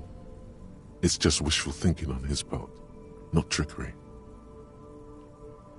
Thank God I don't know. People here call her the Lady Driver. She kept her name a secret. From me, too. Now I see why. Damn, I don't want to... Please just let it go. Whatever she did, it can't be that bad. She's not a bad person, I know that much. We can't just let it go. It's part of a police investigation. That's how it always is with you, isn't it? All part of the investigation. The girl's troubled. If you hunt her down, she may not survive it. I can't have that on my conscience. It won't come to that. We won't pursue her on this. This is information only. I don't believe you. I just can't, man. I'm not naive. She's got the darkness in her. That young person's darkness when you think it's all over.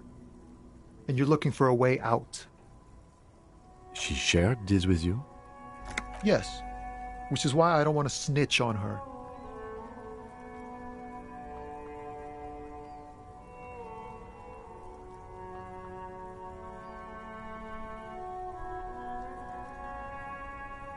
It's snitching, man.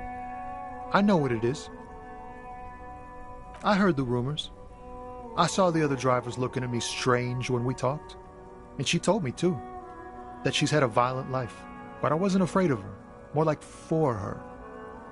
Did this violent life include drug trafficking? Well, it looks like it did now. But we didn't talk about that. We talked about life, you know? She talked about her mind.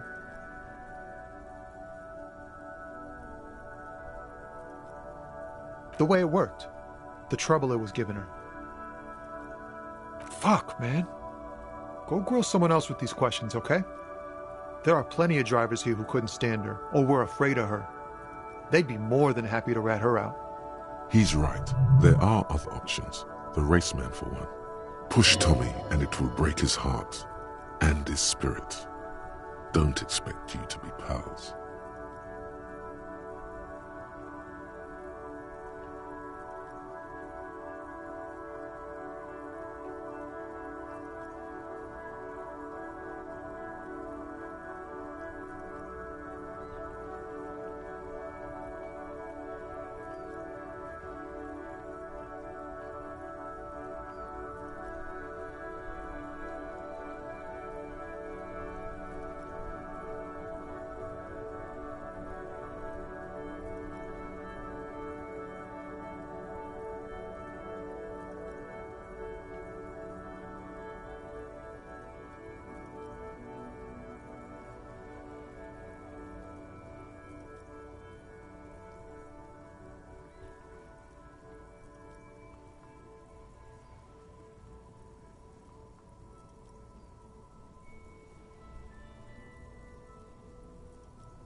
Thank you, friend.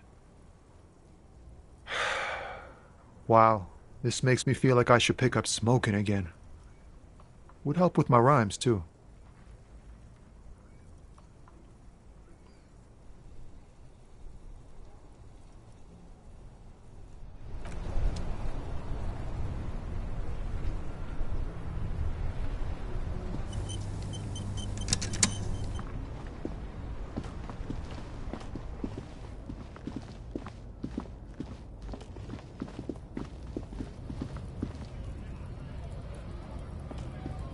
Looking for something?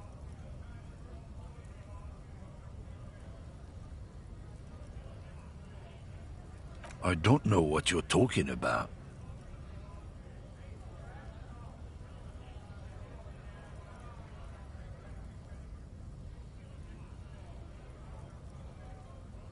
Listen up, fuckwits. You don't scare me. You cops don't run Revachol West. You don't run Martinez. You don't run anything.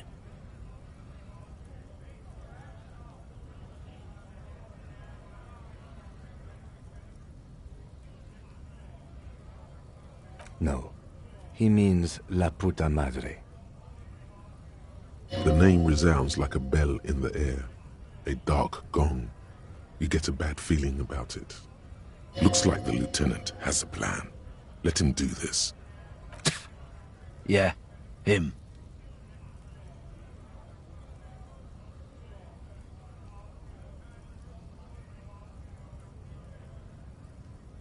Then I presume you are familiar with his peonies. Yeah, they're his little bitches. He's got them all over the unions. Not just the unions. He has peonies everywhere. Some say he even has them in the RCM. Dirty fucking peonies who'd do anything for him. Multi-ethnic drug addicts. You're not peonies. You wouldn't be investigating a drug thing if you were. No, of course not. We are not peonies. But if we were, and one of Madre's drivers were to be stealing from him, then it's a good peony's job to find out who that is. It's not a hard job. It won't take a long time. It won't make Padre Madre angry. But a stupid fucking racist is standing in the way, protecting this fucking thief. I'm not scared of you or the mob. I'm under the protection of the Lorryman and Carter's Guild.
You've seen that corpse in the ceramic armor there.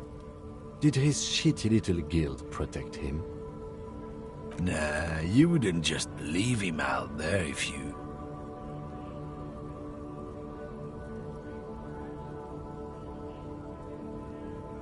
The lieutenant turns and gives you a barely perceptible nod. I softened him up as best I could. Now it's on you to finish the job. Be careful. This man's still got some fight in him, by the looks of it. It won't be easy to break him.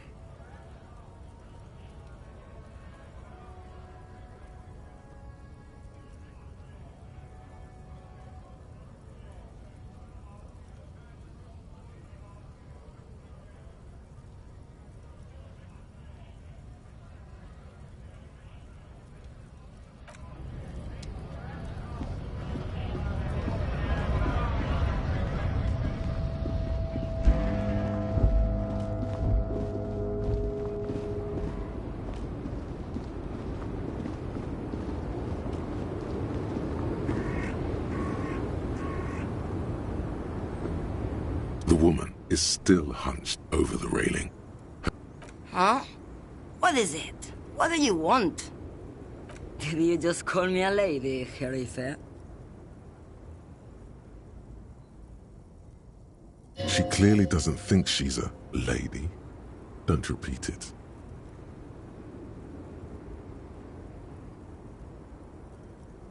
I'm not that either, Herife.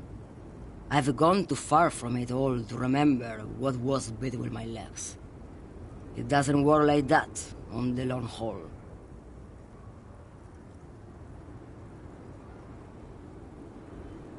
I'm only terrifying to small children and to those who used to know me.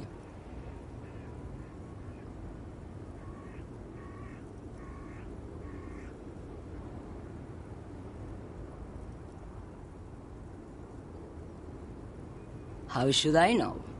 Do I look like I spend a lot of time with the other communers sniffing around when I have my movies to go to? The big ones, the trucks. There's no women and men there. It's all just... In the middle of this town, there's a ghostly motorway. It takes all the people where they want to stay. In the background, a quiet song seeps from her cabin into the air. You don't hear any vocals. Because they can no longer recognize the person I once was. Oh, Sim.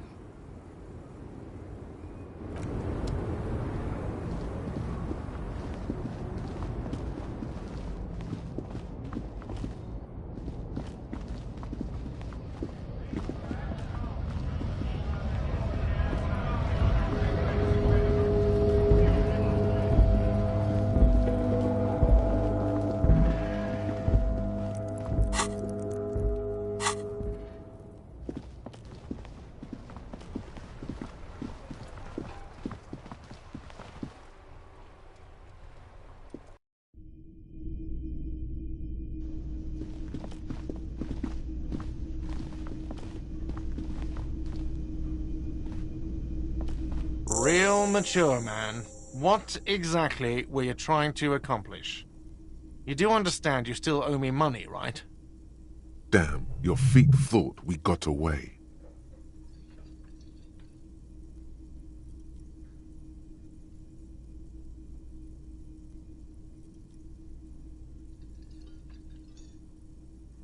You know what? The stupid drinks you've had are on the house. You know why? Because I know you can't pay for them. Not because you ran away. Now, I still have to charge you for 3 nights and the broken window. That's 100 square. Don't thank me yet. You still owe me 100 real. If you don't have it by tonight, I can't let you up there. Now, what the hell did you want? I assume you wanted something to come back here.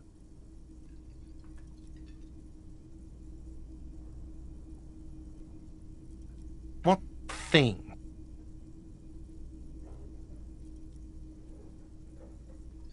Yes, not the whole damn union, thank God. Just the nastiest and loudest faction. They come here in the evenings. Dumb, unruly types. Think they're big shit. But they're good customers. They place big orders and always pay on time. He hates the union, but grudgingly recognizes its power over him. So he's directing his frustration at you instead. Retaliate.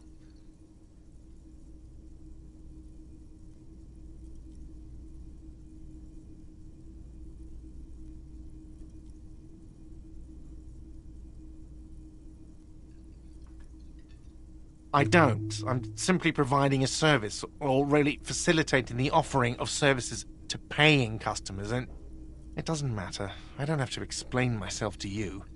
We should find out who this Lord faction is, occupying the booth. Loudness means talkative, and we need info. We don't. We have to wait. They'll show up sooner or later. Men get hungry, even striking men. If not today, then they'll be here tomorrow. What? By the way, you should come back to this thing-based questionnaire if you see anything interesting in the whirling later.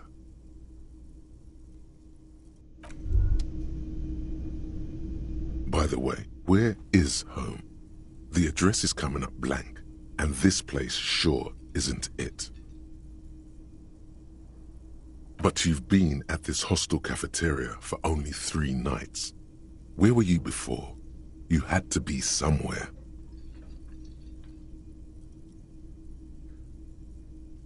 You don't really know, do you?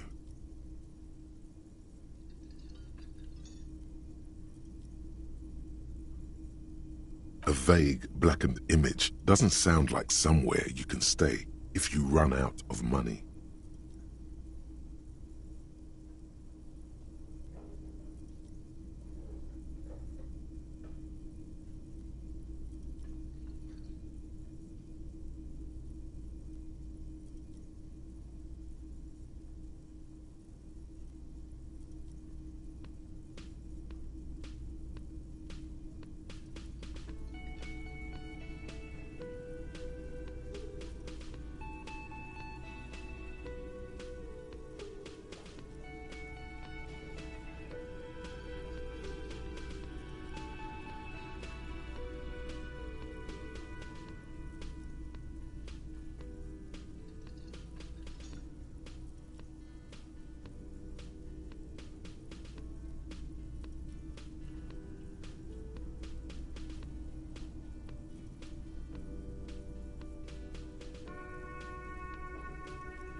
You can try. Run some addresses in your head when you get the time. Maybe a street or an apartment will appear.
Hello again, esteemed officer, and welcome to Crime, Romance, and Biographies of Famous People.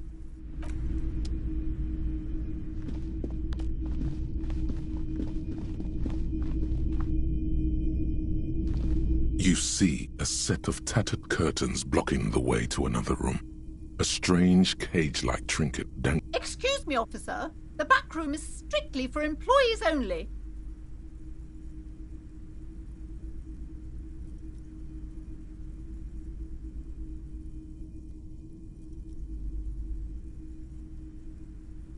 Nothing. Now please go back to browsing the books. Don't you feel compelled to look at the books? The books are all you care about. She speaks almost as if she's trying to put a spell on you, urging you to buy more books. Oddly enough, the more she tries to draw you away from the curtains, the more alluring they become.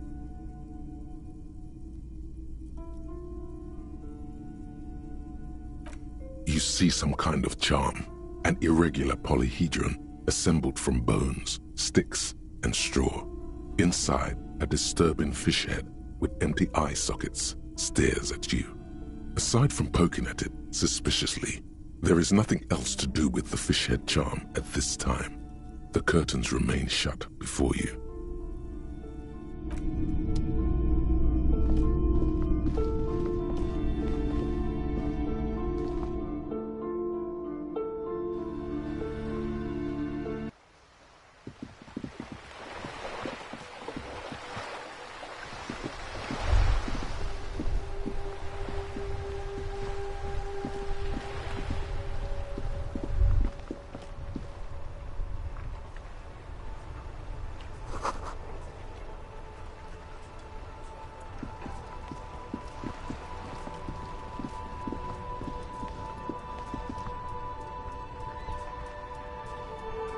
Hello again, officer.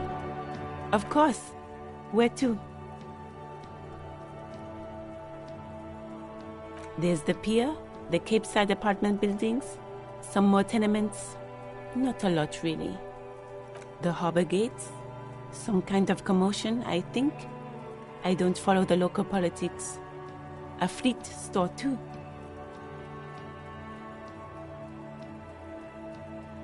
Some shops and a bridge.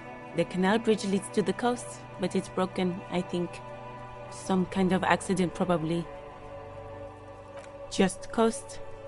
There's a little fishing village there, and a fish market, but that got closed down ages ago. It's just water. No, actually, I think they call it the Martinez Inlet. There are some islands in the bay, but they're hard to reach. No problem.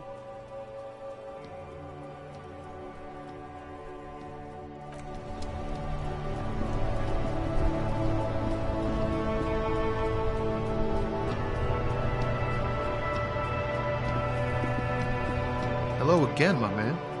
What's on your mind?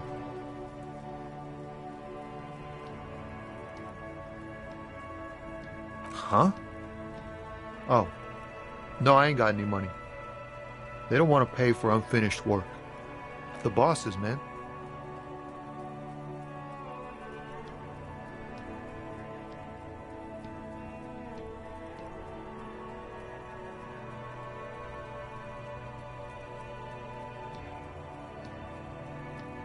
Makes sense. It sucks is what it does.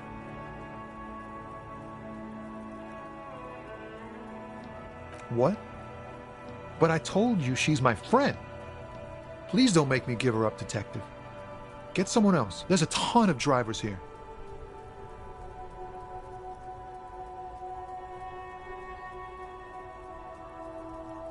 I thought you were a different kind of cop.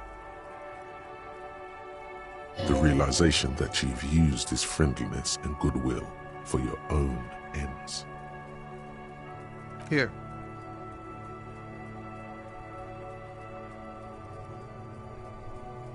Her lorry's still here, down past the statue of Philippe.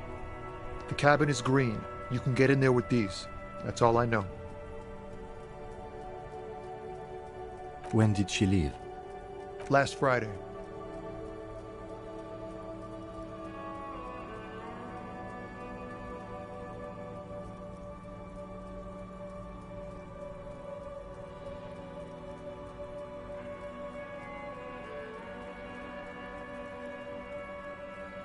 I bet you are.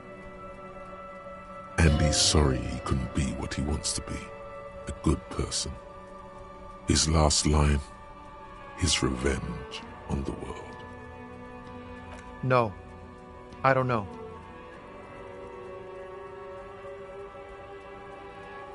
Thank you for your cooperation, sir. I know it was hard, but you did the right thing. You don't really think so? I really do. If I didn't, I wouldn't be in the RCM. Take care, sir.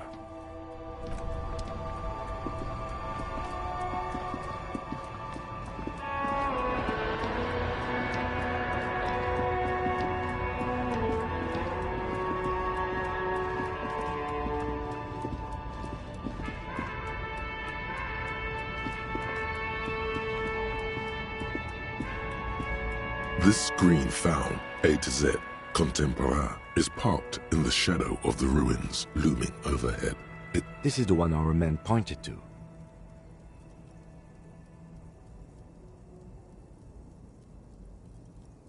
The glass on the side windows is tinted and covered with dust.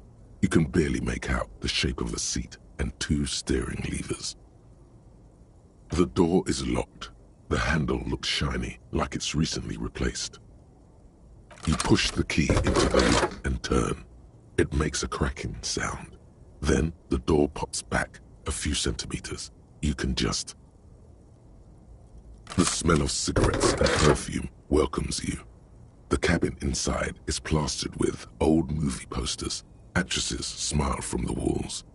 There's a radio transmitter in the front and a toolbox tucked under the driver's seat. Some tools lie scattered near the pedals.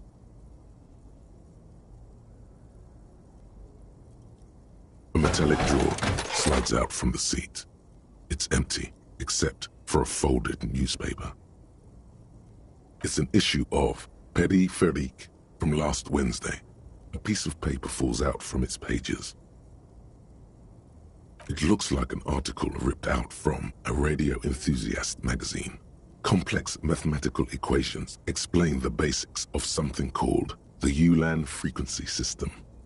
The Ulan frequency system? I've never heard of that before. I know of FM, AM, UKV, but...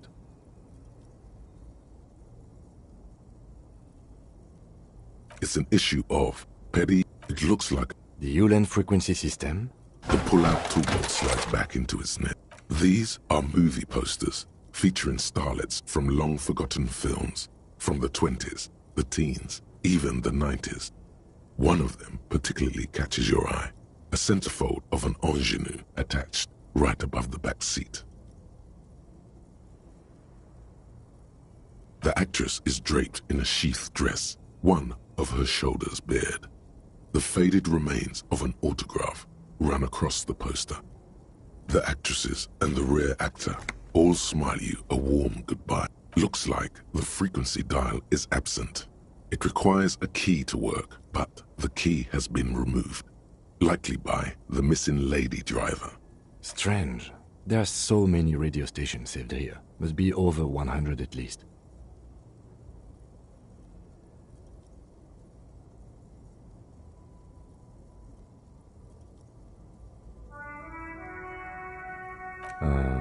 Doesn't look like it. It's completely inoperable without a dial key.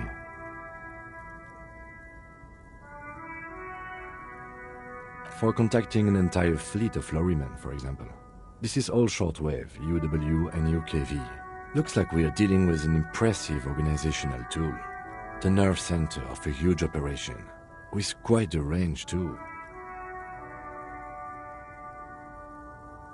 The smell of 1,000 cigarettes, some dead actresses, and a rusty old toolbox. You wedge yourself under the steering wheel to get a better look. Seems like the few tools lying around here, a hammer, a pair of pliers, a rusty wrench, have been casually thrown there by the disorganized driver. But one odd detail does catch your eye. A piece of sandpaper has been glued to the throttle. Sandpaper adds extra grip.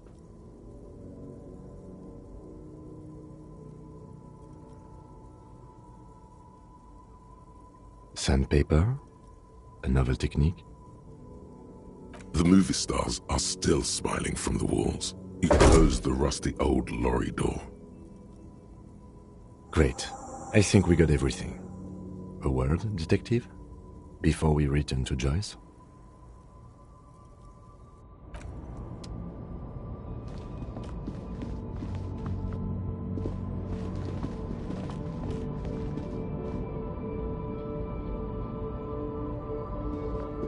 All right, we've finished here. Let's quickly debrief and go over what we found, so we don't do it in front of the company rep.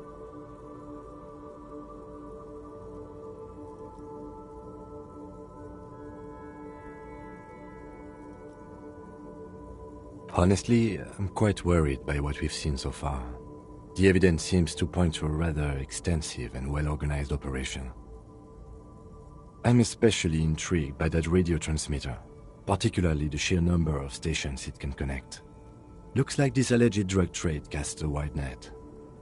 I'm not sure what the ULAN frequencies are all about, but they may hold some significance. Perhaps it's a better way to connect between fleets while avoiding frequency bleed, or maybe it's used to tap into RCM networks.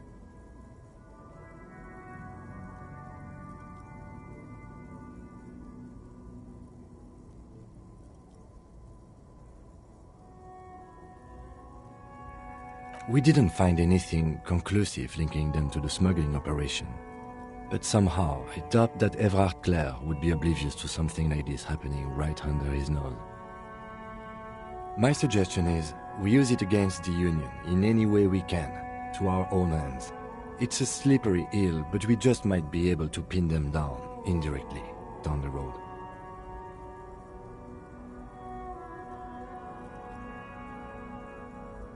As elegant as they are, I don't think they are relevant to the drug trade.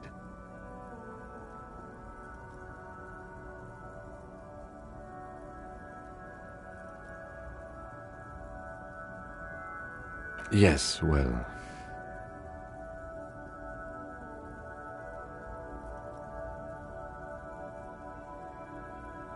Unimportant. We should return to the murder case, see what Joyce tells us about the lynching. When we are done for the day, I call my station and suggest our narcotics department look into it. There are more than enough grounds to start an official investigation, sometime later when we are done here. We do not want to get caught in that.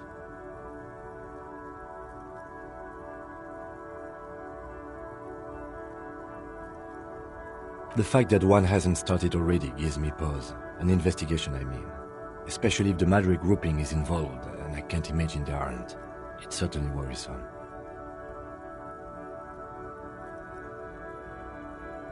All the same, I don't like the idea of internal affairs descending on the matter. That won't help anyone either.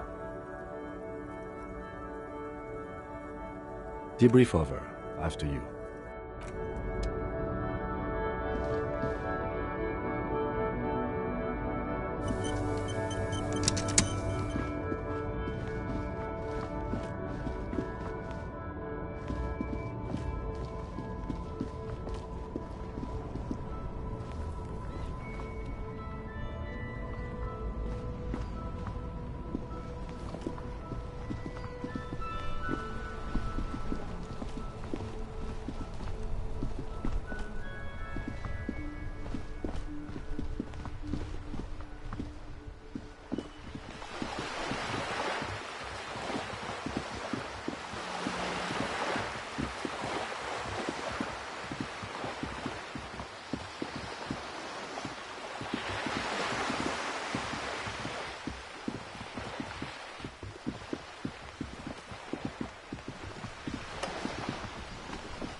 You're back. Good. What can I help you with? Yes, my eyes on the harbour have sent word to that effect. What have you discovered?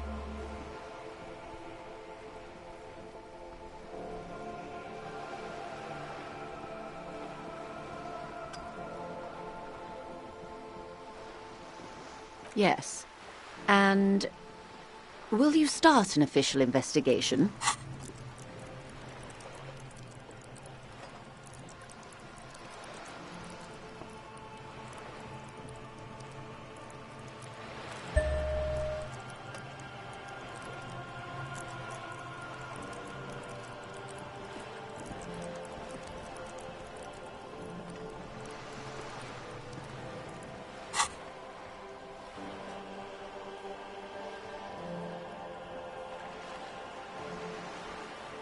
The lieutenant is about to interject. Cut him off. This decision should be yours.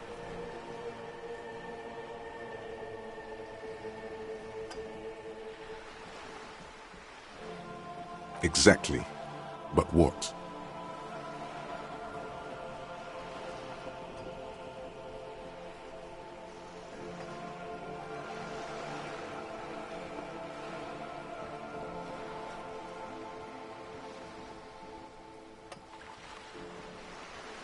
Ah, good to hear. I wouldn't want to pry into a confidential police matter, but in the event you'd like to share more, I would like to know who it was. Be very careful what information you're gonna share with her.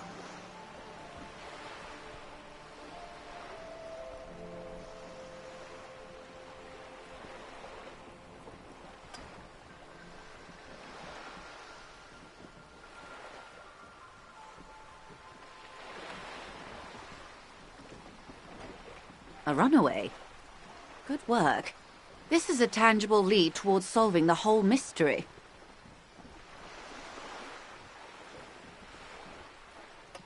We contain multitudes, do we not? It might not be pertinent to her profession, but who knows? It may help you find her yet.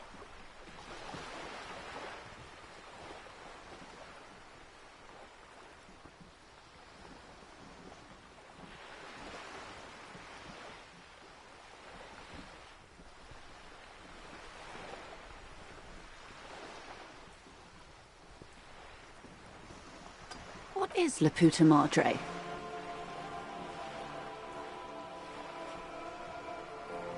Well, he sounds very dangerous. I urge you to take care, officer. I wouldn't want anything to happen to you. Not with what's coming. Clever. Few suspect a woman in this sort of skullduggery. Good move on their part.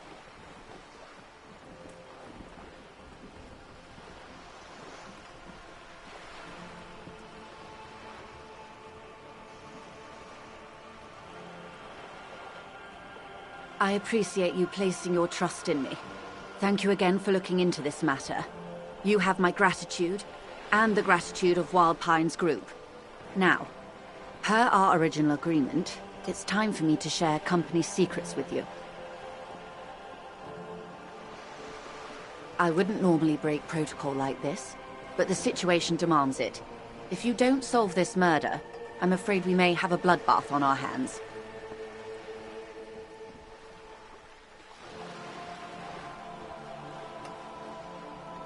Yes.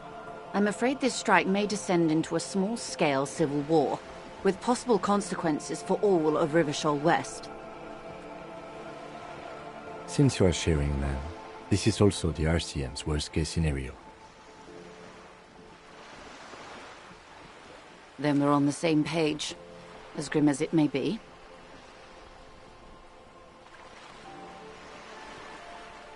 I have an indirect role to play, I'm sad to say. My employer experienced a momentary lapse of faith in me. In that moment, they elected to deploy a private military contractor as an insurance measure. They called it my security detail.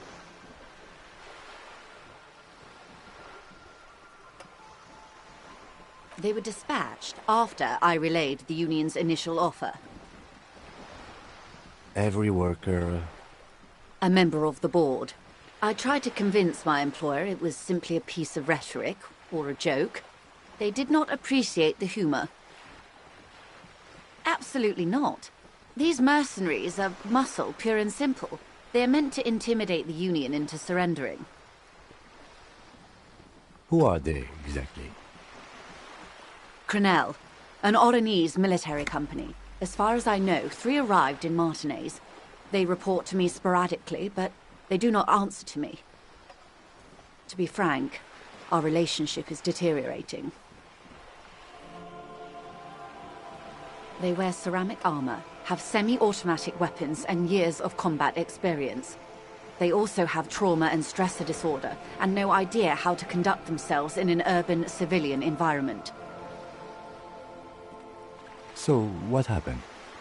The story is, one of them, the Colonel, I don't know his real name, sexually assaulted a local woman while he was drunk and separated from his unit. This allowed some of the more militant Union members to subdue him. He was taken out behind the whirling in rags and lynched last Sunday night.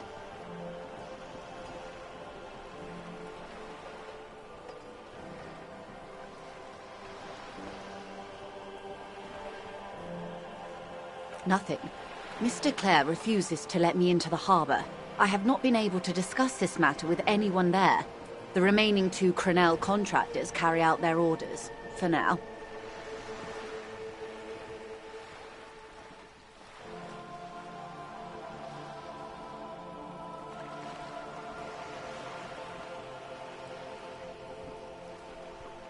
It's a smokescreen. In secret, they are conducting an independent military tribunal into the lynching.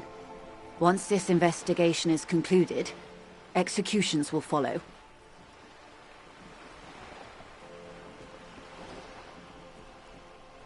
What is the nature of this so-called investigation? Whether to execute one, some, or all of the Union militants.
Surely you're joking.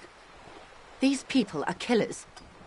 My only hope is that yours provides a single, concrete suspect before they indiscriminately pick theirs. Simply put, if you don't pin this on someone good, and do it fast, they will identify and execute everyone present at the lynching. This in turn will force the Union to respond. They would have to project strength and power. The Debarders have over 2,000 men. It will be 1,000 to 1. Have you ever seen a hornet invade a beehive, Lieutenant?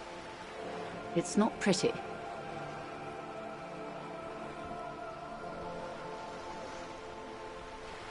These men work in tandem using semi- and fully automatic firearms. Their armor is virtually impenetrable to muzzle-loaded weapons, even yours. Most Union workers don't have guns at all. As I said, a bloodbath.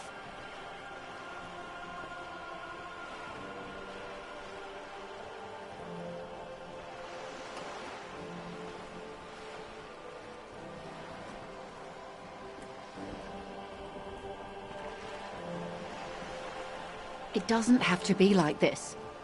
Nameless, badgeless officer of the citizens' militia.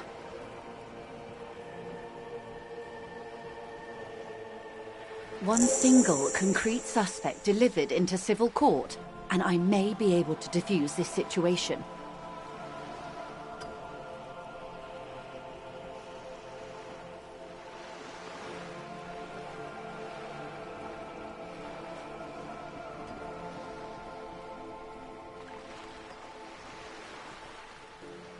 Not much. Their public resume is relatively good, as far as private military contractors go. I believe they were once called Downwell. They boast a long list of clients: Saint-Baptiste, Welchman-Lorenz, Eendracht. A warning sign, however. The operations concerned all take place in third or fourth world countries. Guarding facilities, escort missions and such. Meaning they're used to operating in war zones. Yes. All the good conflict corridors, Supramundi, Yesut, the Seminese Islands, countries that don't have a good record reporting atrocious military conduct on their soil. Sadly, no. Before this happened, I had little interest in them. Now that I do, I don't have the resources.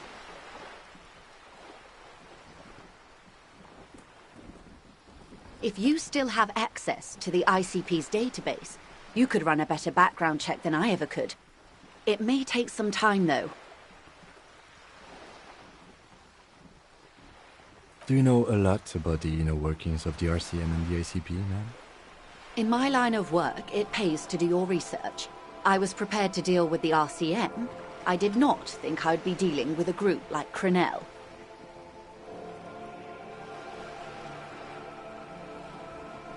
I have, and they will. However, these orders take time to reach what is basically a rogue unit out in the field here. Until they do, it's all on us.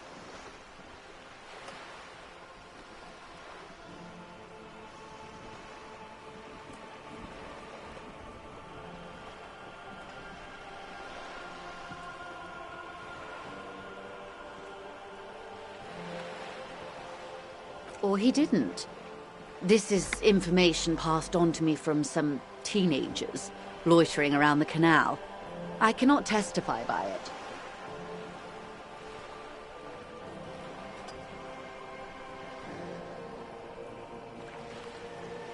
That the man was killed because he assaulted a local woman. I've asked around a bit. This seems to be the accepted story around Martinez. The lieutenant consults his notebook, his eyebrows knitted in concentration. Odd. We haven't heard any reports about an assault in connection with the lynching. Where did it take place? And when? Last Sunday night, at the Whirling in Rags, the hostel by the gates. Supposedly, the colonel was drunk, maybe on narcotics too. Either way, he's alleged to have sexually assaulted a woman. Sometime later, a group of dock workers got their hands on him. That's a good question, officer. I don't have the slightest idea. As I said, it's a rumor about a rumor. In any case, it's what the Colonel's remaining colleagues believe. You'll meet her soon enough, you feel.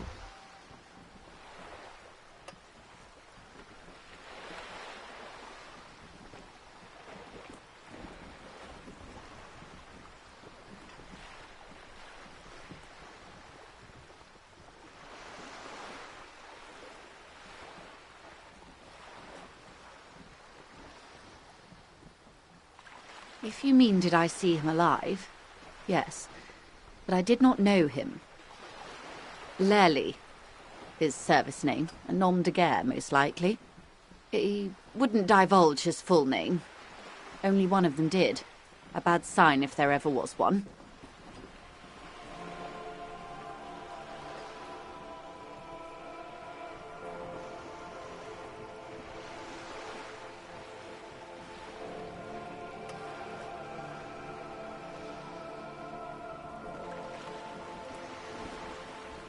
One is a man, Corty, they call him, a nickname as well.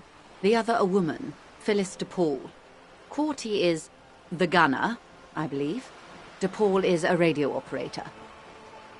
What would you say was his eye color, the deceased's?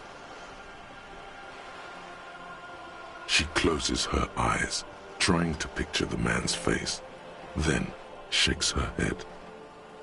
I can't remember. That's all right, then. Anything else? Nationality? What would you say was his age? He was 40. Or 50. It's hard to say which. He had a combat injury on his lower jaw. It made it difficult to estimate his age, or gauge his facial expressions. What else? Nationality? Accent? He was, Occidental, I think. Light brown hair, a mixed accent, Oranese, or Messinian, maybe. His injury gave him an accent all his own. In a way, it was humanizing. He had to learn to speak through it, through the injury. That's all I know, I guess. I only met him once.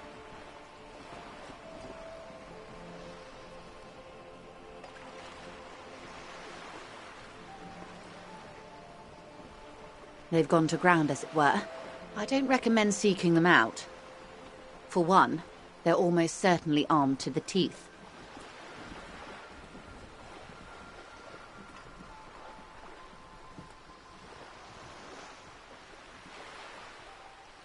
They don't have the same respect for the Revachol citizens' militia as I do. To put it bluntly, they think you're vigilantes. Ghetto savages. It will not be a fruitful meeting.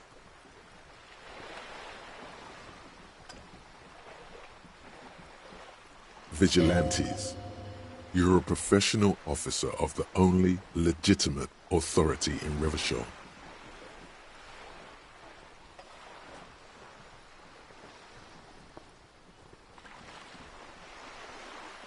That's wise.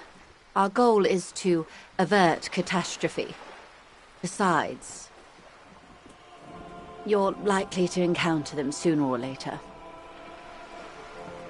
Until the executions start? Truthfully, I don't know. It depends on their progress identifying the members of the lynch mob, and their impatience.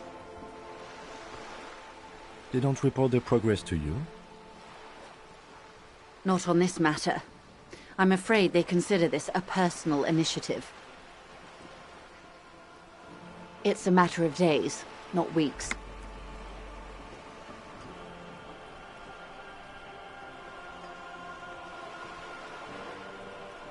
I am sorry to have been the bearer of bad news. If there is anything else I can help you with, please ask.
Look at me!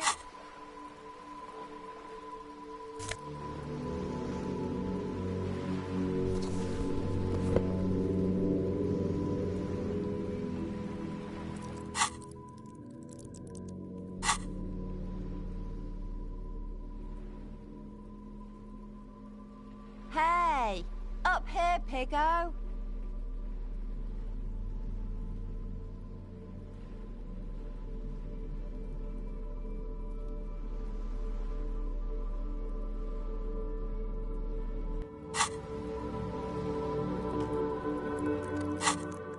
Yeah, you bet.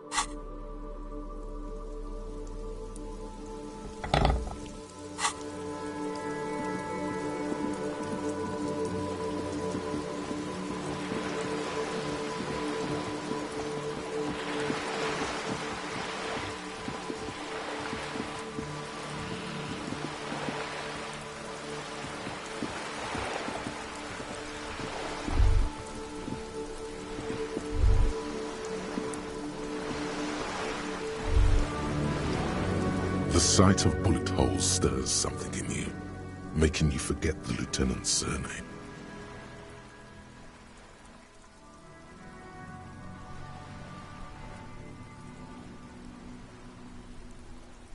The faded marks are too degraded to draw any forensic conclusions, just chips in the sandstone.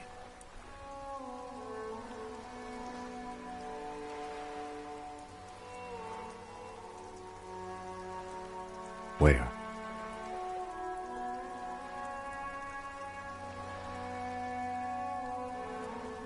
There? Those are old.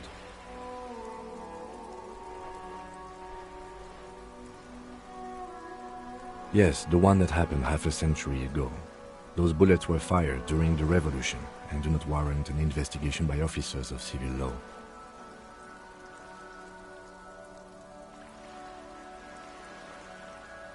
Not much. I don't have a fresh perspective on it. Shall we go?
Hello, sweetie.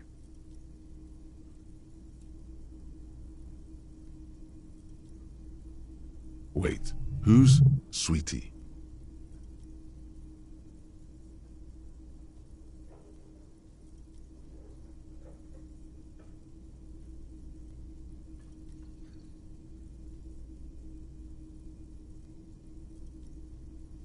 Why, you are, officer.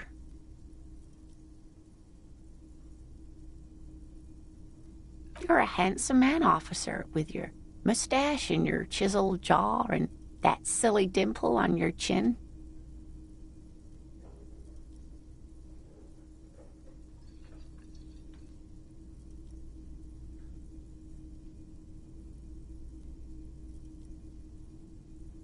You must forgive me. I'm getting so scatterbrained. I completely forgot to introduce myself. I'm Lena. My husband Morel and I are staying with our friend Gary just down the street, but I come here for tea when they're away.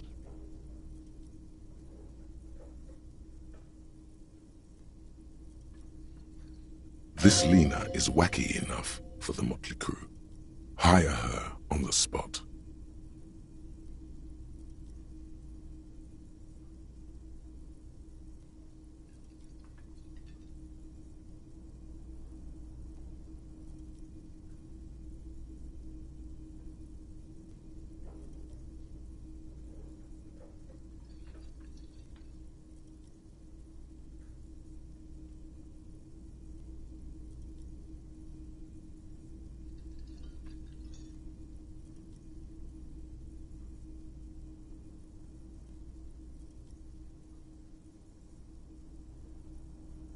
Whatever do you mean?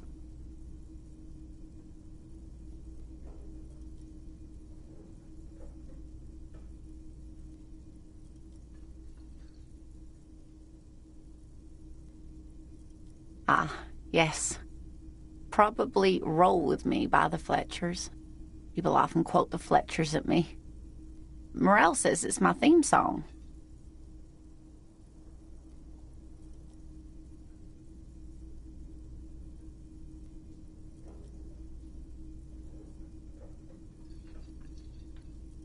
Yes, officer. You look rather dazed. Like a stunned fox. But surely things can't be that bad.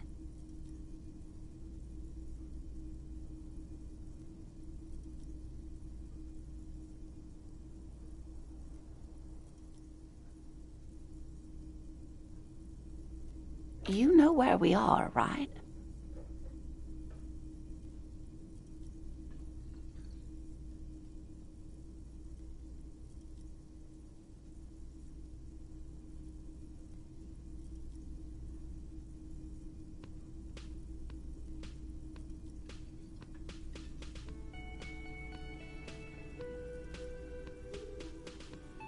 That's right. And where is the Whirling in Rags cafeteria itself located? Yes, indeed. We are in the fine city of Revachol.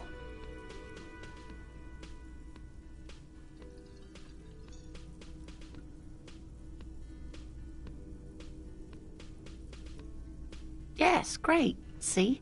We're getting somewhere. What else do you know about our city of splendor? Tattered as she may be. How would I even begin to tell you? Revachol is the most beautiful city in the world. We're fortunate to be here, you and I. I haven't seen very many other cities personally, but everyone says so. Revachol is a rare jewel. This city used to rule the world, though it has seen better days. Speaking of history, you know what year it is, yes? That's right, dear. How splendid. Here, take this pen. Knowledge should always be rewarded. Her relief is palpable. She was getting pretty worried about you there, but now she relaxes her shoulders. I can tell that this is taxing for you, so I'll just ask one more question. What regime are we living under? What mode of government?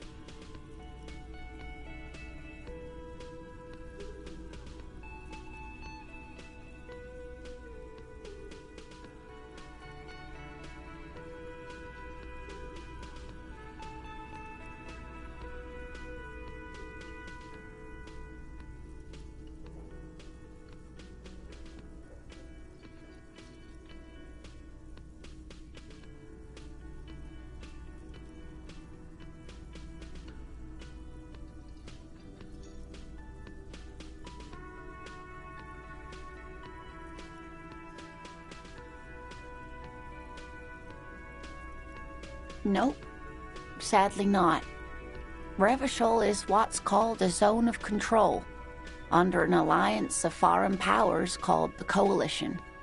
We have no government of our own, and what democracy we have is market-driven.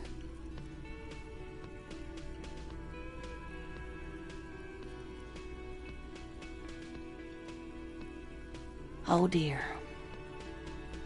And you were doing so well. There aren't any cops in Revachol, not in the traditional sense. The status of law enforcement has been a complicated, but we should stop for today, sweetie. You look like you need a break. Besides, I'm not the best person to explain the big things to anyone. She's scared now. She's realized you really are brain damaged.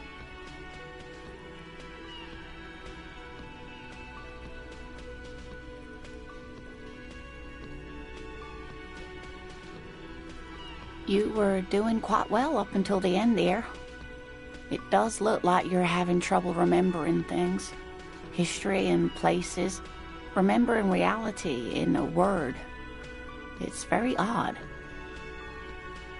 A sigh. The lieutenant buries his nose in his notebook. But maybe a fresh set of eyes is what the world needs. And while I'm no doctor, such bouts of amnesia are often temporary, so I wouldn't worry too much.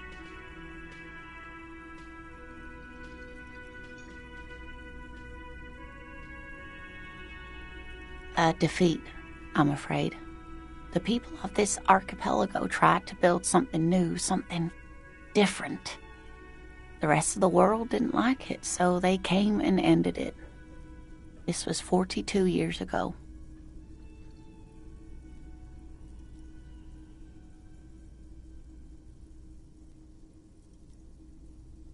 It has something to do with everything. I really don't know how to explain it better. I'm just a poor woman, she thinks. What do I know of these things? And how can I help you?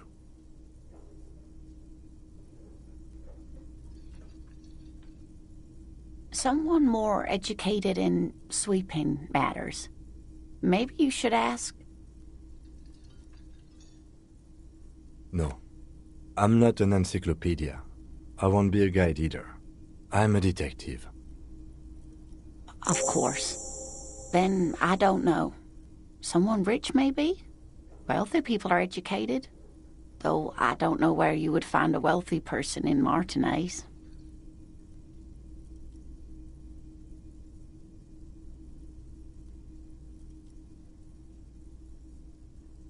That's a good point. This doesn't look like Rich Central.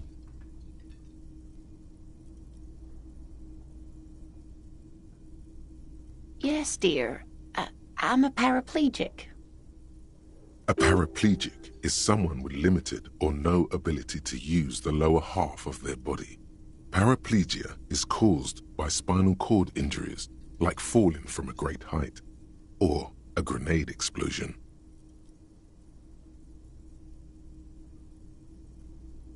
That's quite all right. I'm used to people asking questions. I know they're thinking about it anyway. There is no bitterness in her voice. She accepted the curiosity her condition inspires a long time ago. Of course, dear. Good luck with your case.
On the counter, rolled out of his open hand, you see a blister pack of headache medicine.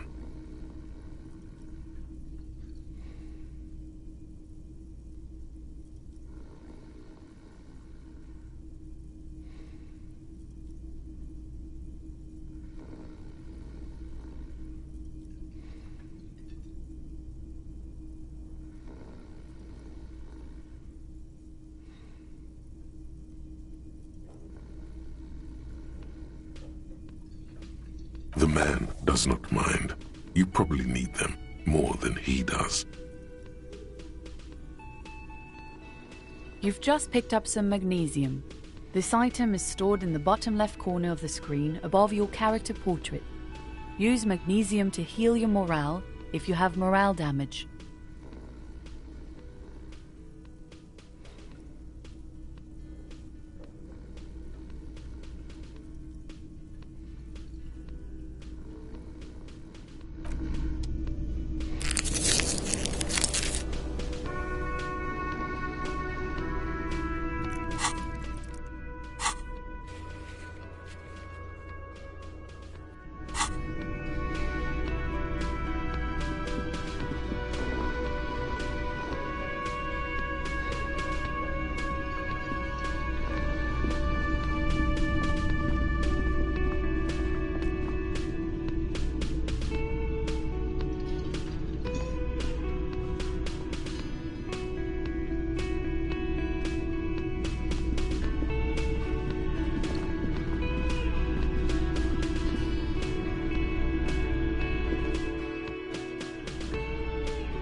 The door is closed. There is no answer. You hear the shower being turned on. A tremendous loneliness comes over you. Everybody in the world is doing something without you.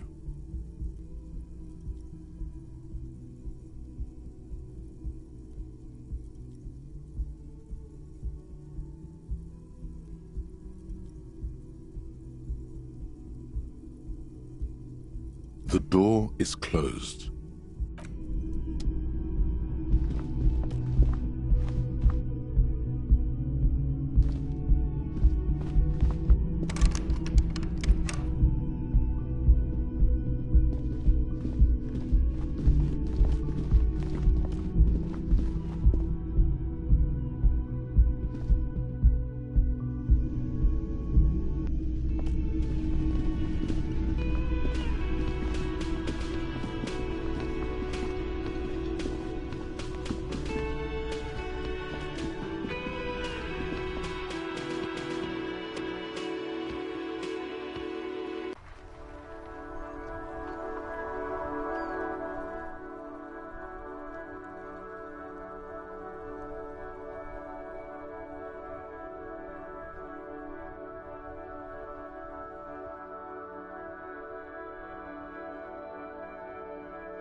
The man before you is naked, but for a pair of underpants and white boots.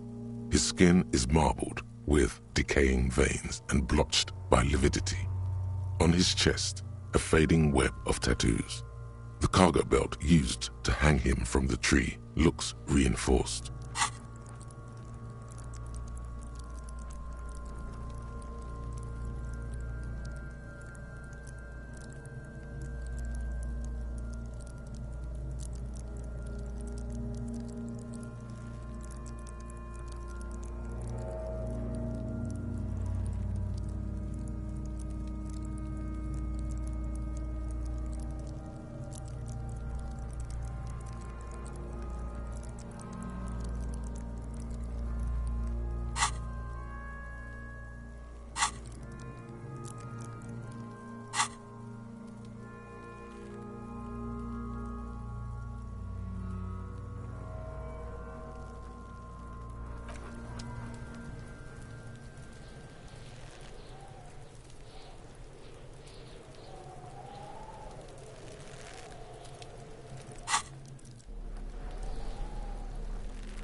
The man before you is naked, but for a pair of underpants and what?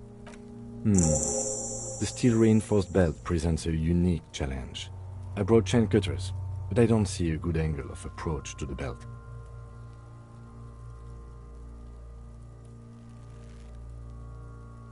The cadaver is a good 1.2 meters up.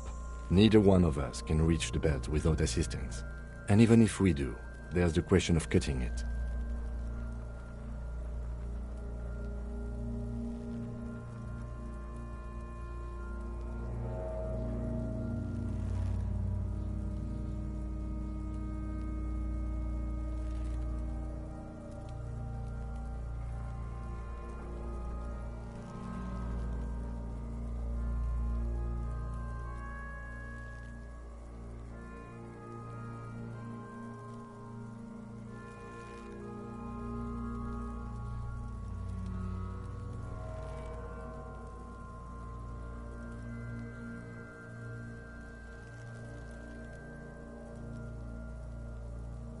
I was really hoping we wouldn't. The Union appeared to be suspect in this case.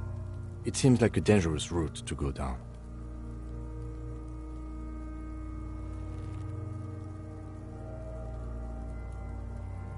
But what other options? The corpse twists on the belt, like chicken on a skewer.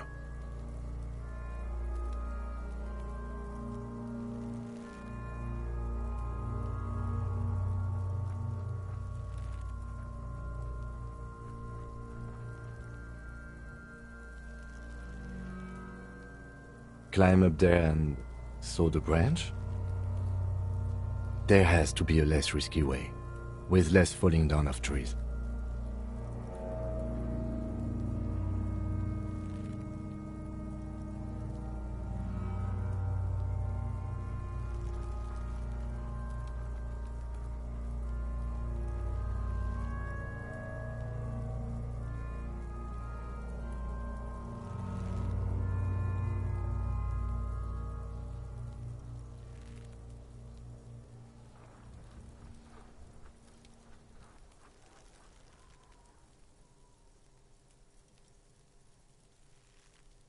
Someone else?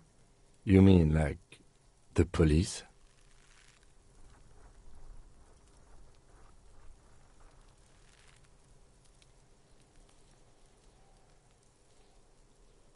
Someone like a paid garbage man? Or a cleaning crew? I have bad news for you. That is a detective.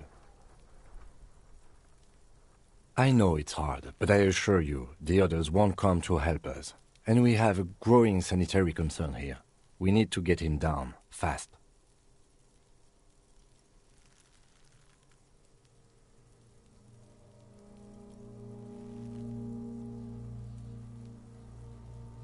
Yeah! Bang bang time, pig! Shoot his head off! How?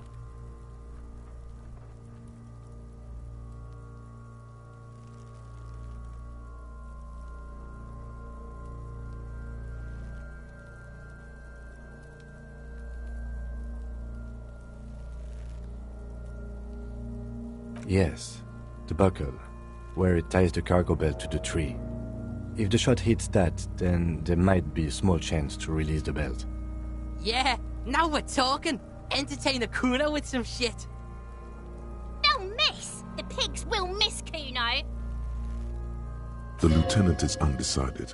On one hand, he wants to shoot some gun. On the other, it's an awfully stupid idea.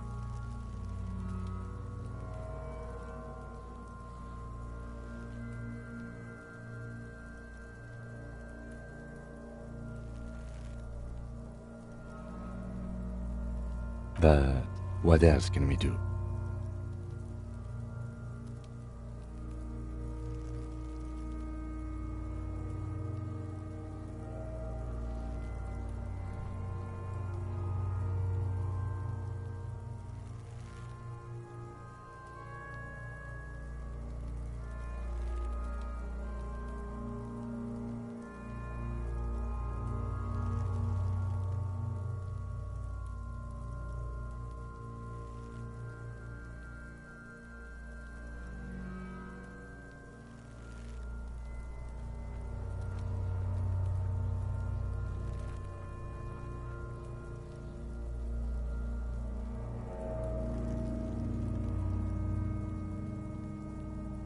He breathes out heavily. Oh yeah, do this shit! Fuck it up! I'll blow his head off. Take it! Take the shot! Yeah, take the shot! Kuno wants some of that shit! Silence. With his elbow sharp, the lieutenant unzips his jacket and produces a lightweight firearm. He drops a paper cartridge in the barrel, separates the scouring stick, and gives the cartridge 5 tucks, securing it in place. He then steps back and assumes the fellow's desk position, taking aim. The corner of his eye twitches. His finger is on the trigger.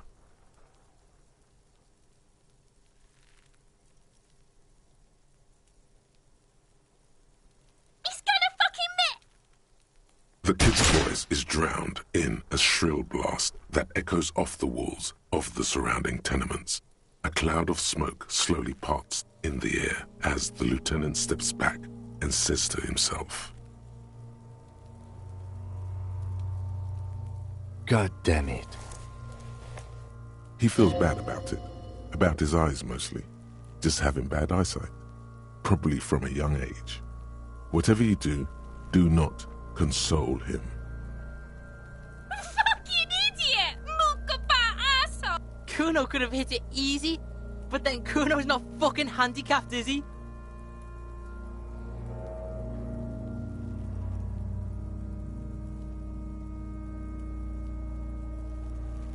Kuno's sorry too. Kuno feels sorry for the Beano Cloud.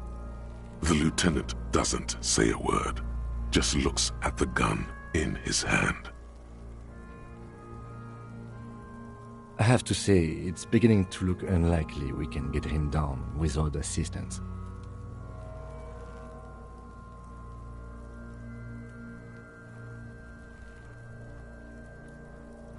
It's bad as it is, us shooting firearms like punks.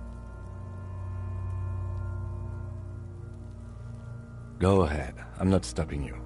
Just don't lose it. They only have one gun! This is the sorriest pair of pigs Kuno's ever seen. Yeah, take it, you fucking banani boika! Take it and shoot yourself in the mouth!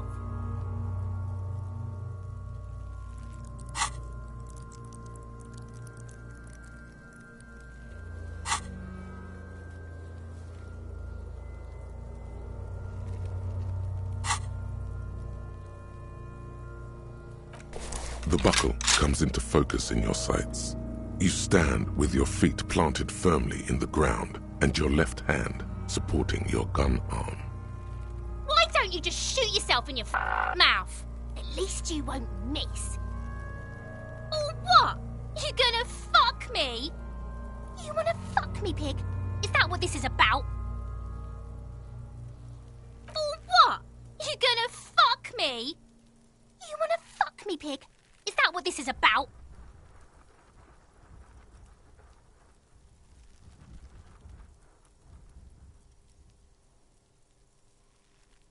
Your field of view narrows. The branch slowly moves, becoming entirely two-dimensional. The metal buckle glimmers, catching the noon light as the corpse slowly rotates. Look, he's crying! You gonna cry now, fucking faggoty?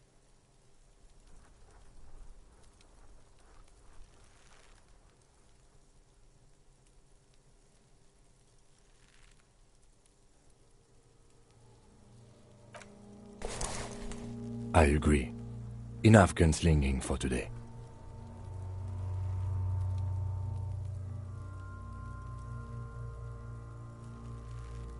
We need to access the harbor and ask the leader of the Union to have it taken down. They have the tools, and they have men.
fuck does Kuno care? The fuck about it?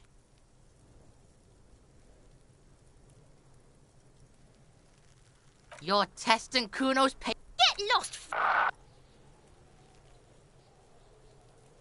Kuno doesn't...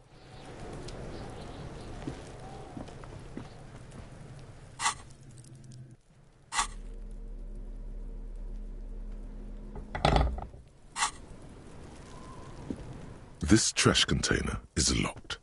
The sliding lid has a padlock that says, well, there's something in there, not necessarily connected to the case, but still. The body is downwind from here. Maybe you prefer the smell of garbage to the smell of death.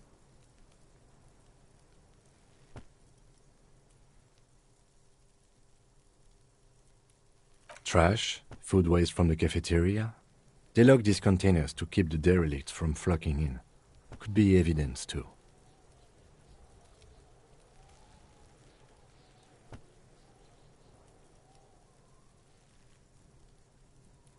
Mm-hmm.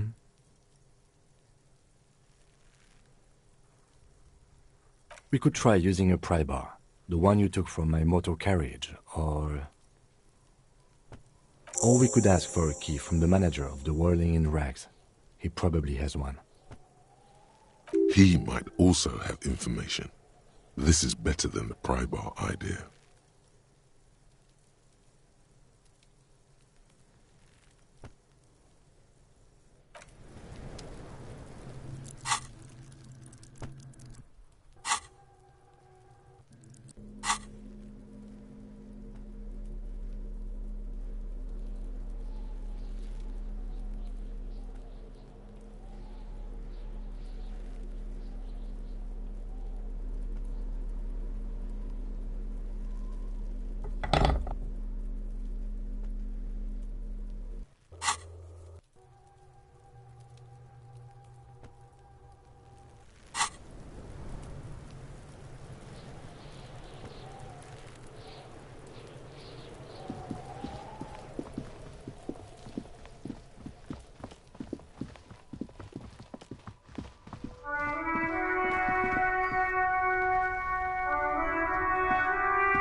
Can I help you?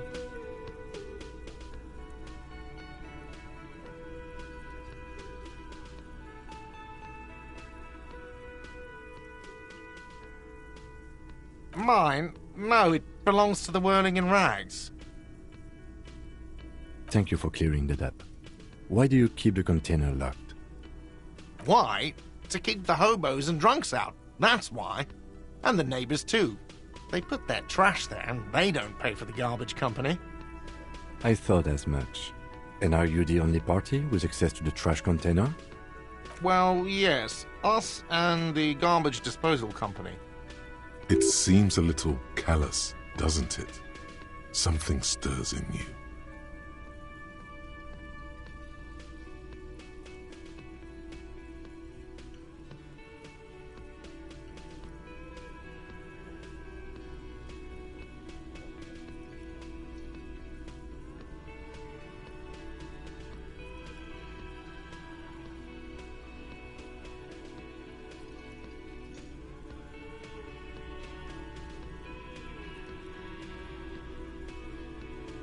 Okay then, maybe you're callous yourself.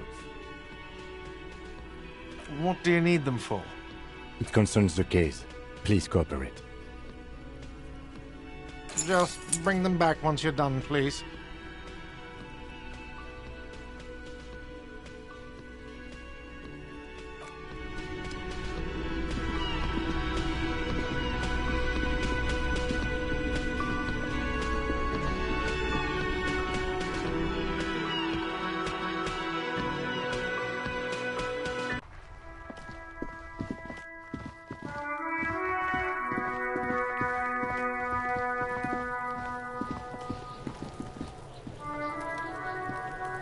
This trash container is locked. The sliding lid has a padlock that says, "Whirling in rags." With a well-oiled crack, the lock pops open. It should now be possible to simply raise the lid. Don't. Maybe you shouldn't. There is, but you won't like it. Sweat forms on your brow. Your hand is still on the lid. The smell of rotten food rises to greet you. You see soggy cartons, dirty rags, and organic waste. We're just in time. This hasn't been emptied for over a week.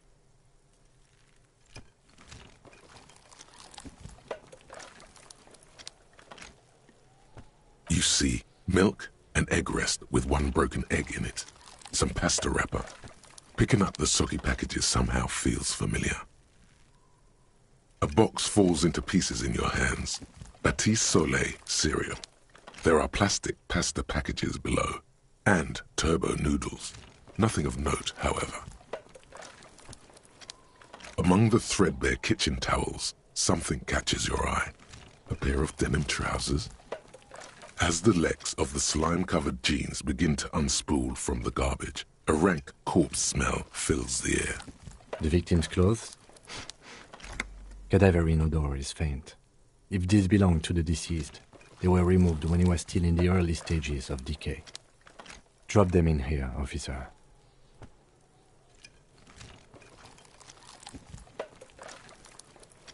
Guitar-marked blue jeans. Pockets empty. Or emptied. He wore them with a belt, too. A white belt. The loops appear stretched, but...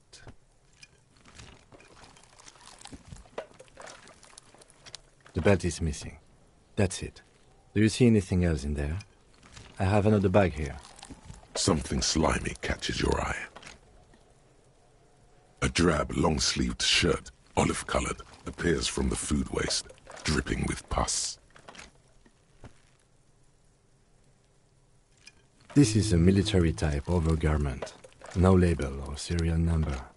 This is the kind of rib-knit shirt that's worn over light armor to conceal it in an urban scenario. Anything more? The rest of the rags are just kitchen variety waste. A yellow old mug that catches your eye. But other than that... All right. We should go to Gart again and ask if he knows who put the clothes in the trash. It could be as simple as someone from the hostel cleaning the yard. Or that one. I'd advise against confronting that force.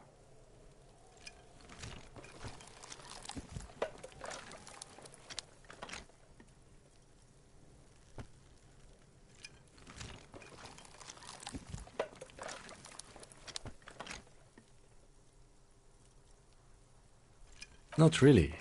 All we know is the victim's clothes are in the trash, the lid was locked, and his establishment had the key. It's just a small loose thread. The lieutenant nods, then looks back into the trash container.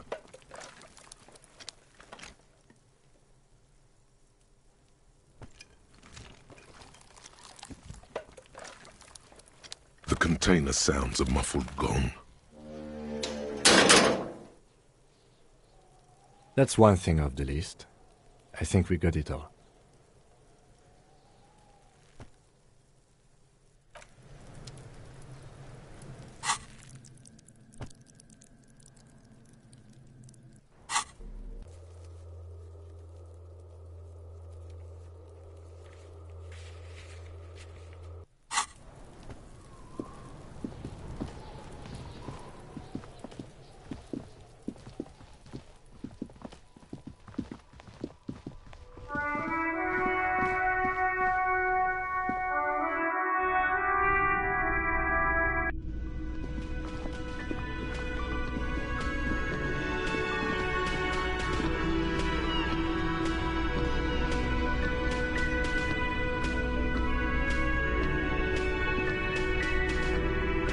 Can I help you? Thanks. I hope you found what you were looking for. How strange. I certainly didn't put them there.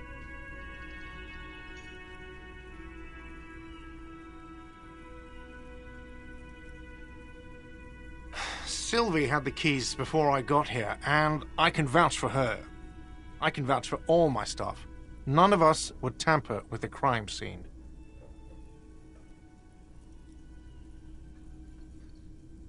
The trash collection service? CS Municipal. I don't see why they would put anything in the trash, though. Ah, the elusive CS Municipal. I doubt we'll be able to track down who was sent here last and when. This will have to be one of those little threats that solves itself down the road. Thank you anyway.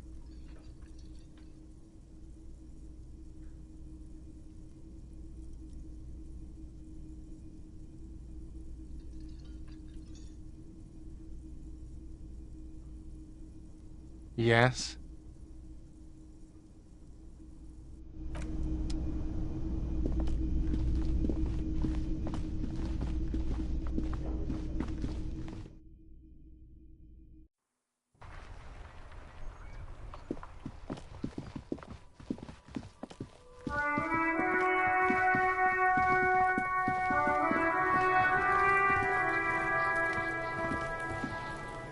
Fuck does Kuno care?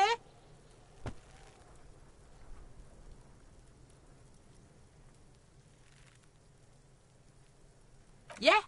The kingdom of Kuno? The fuck do you want with it? Don't be wondering about Kuno's shit, pig.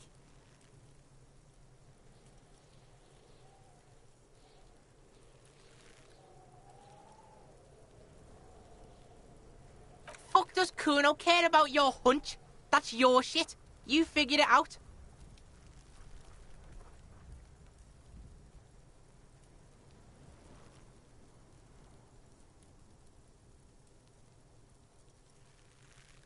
Yeah, Kuno doesn't know shit about that.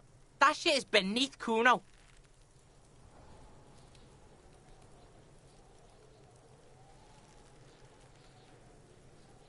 Listen! Kuno doesn't care about this small-time shit. Just listen. Kuno saw what you did there, dumpster diving. Kuno could hook you up with some sweet rags. Shit like Kuno's wearing. Your size, good price. 500 real.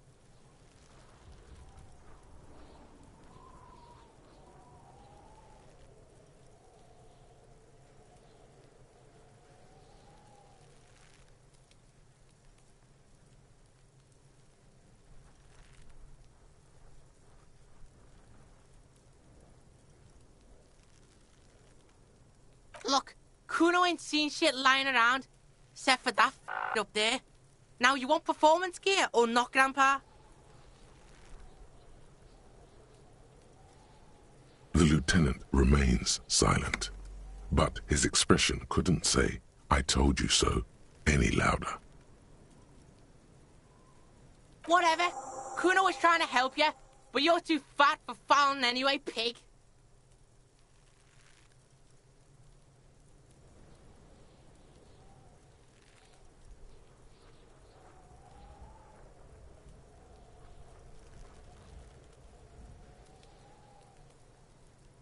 Yeah, whatever. Kuno doesn't give a shit. Kuno does...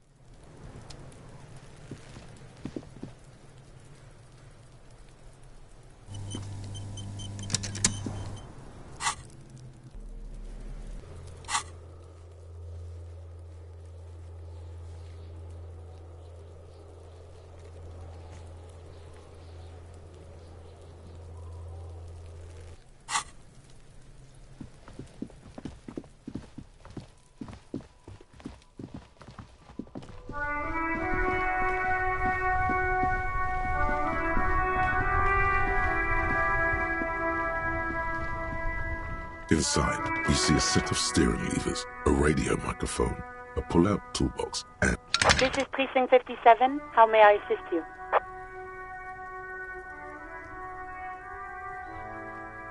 Just a second, officer.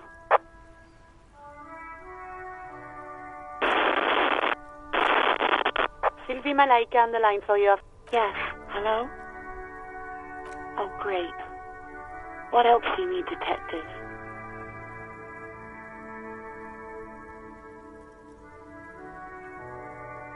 Yes, I know who you are. You're a police officer. The law.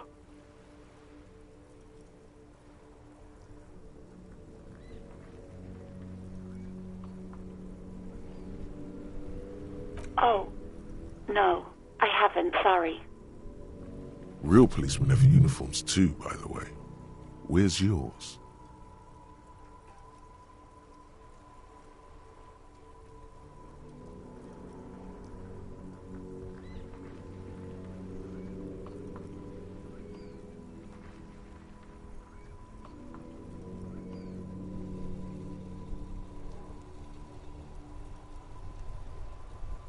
He's in plain clothes, voluntarily. It's different from not knowing where your uniform is. There are officers who wear the signature Perseus black uniforms to the highest ranks in the RCM and end up buried in them as well. Others do it more casually. Looks like you're one of them.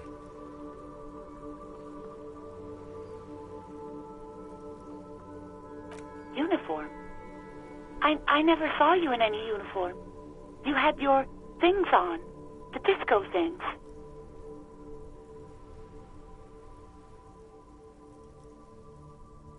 Please, no. Not this again. Everyone saw your cool gun, detective.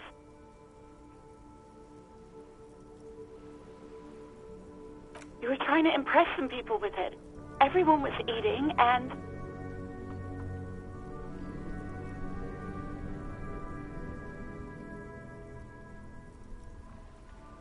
You were waving it around in everyone's face, begging them to describe it. You said it calms you, and then you started making suicide jokes. It got pretty graphic. Some poor sod was trying to eat his pudding while you were screaming, spit flying, imitating the mercy shot right next to him. Spat some in his food. I don't think he touched it after.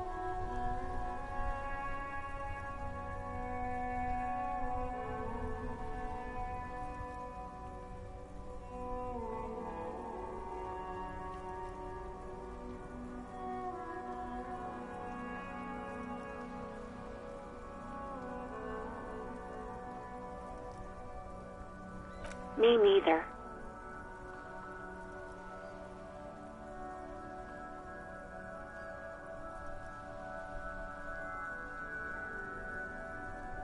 No idea. All I know is next you were waving around money instead, saying things like big bucks cannot lie and guns can't buy money, but money can always buy guns.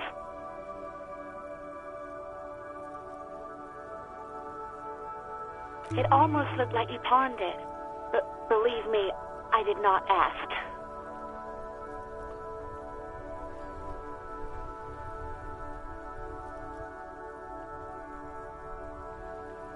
You hear the call breaking up on the... Anything else I can help you with, officer? 57's over and out. In the cabin, you see a set of steering levers, a radio on a hook, a pull-out toolbox, and the soft glow of the fuel preheater gauge.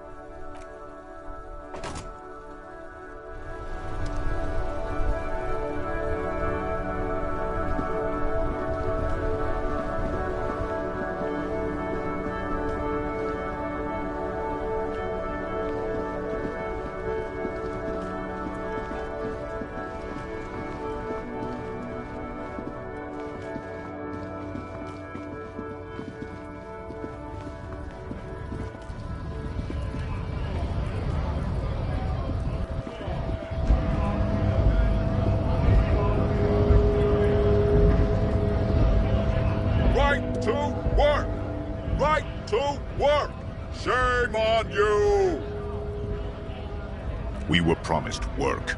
We'd be in there, working, if the bastards hadn't shut the gates.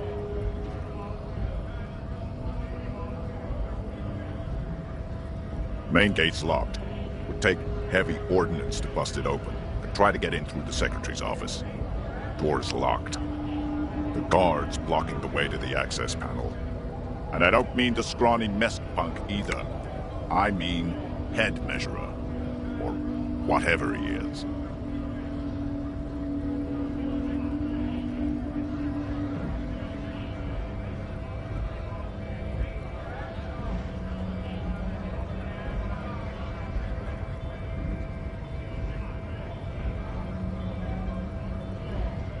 Huge Seminese guy standing up there on the overhead passage. Won't let anyone by. The access panel is right behind him.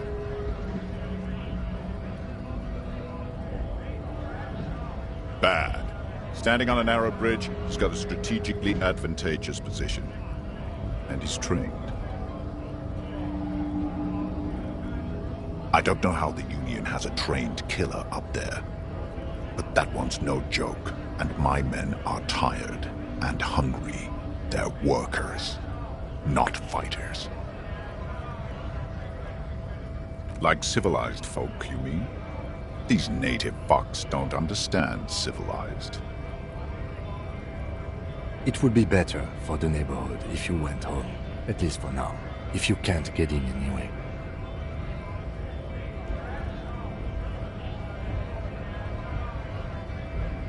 No! They will give up eventually. Or get drunk. Leave the button unguarded. Then we charge.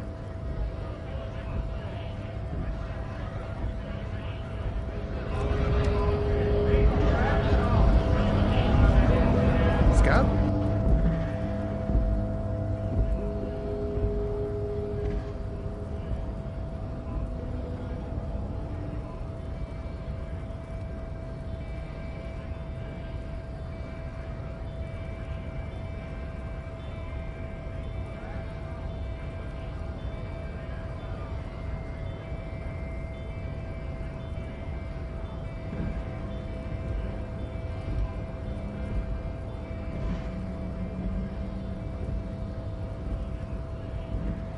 I was just messing with you.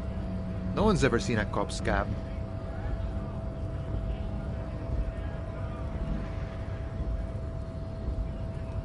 Imagine, you cops going on a strike, but then another cop comes in and says, "Let us cop for less money."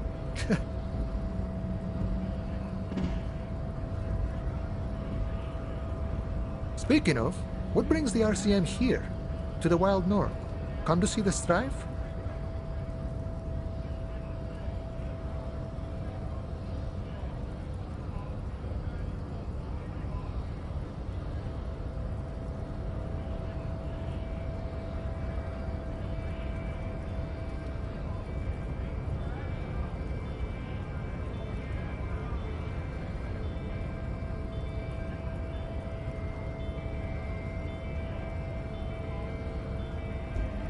Murder, huh?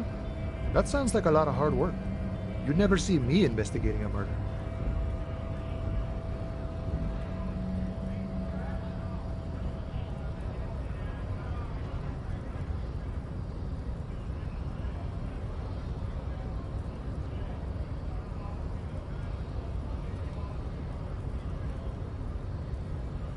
Of course, Policia.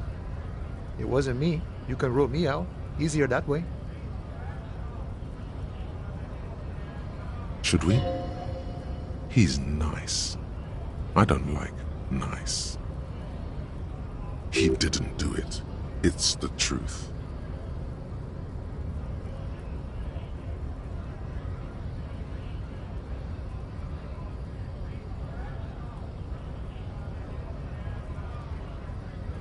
Body still hanging in the tree? Hey, that's a rough pickle. Can't help you with that, sorry.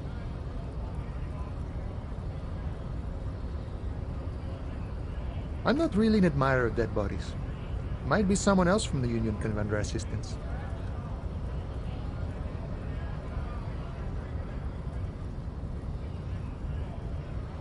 I don't operate in that capacity. I'm not a granter of passage. The passage grants itself. If it's so simple, why did the scab leader warn you of the guards blocking the way?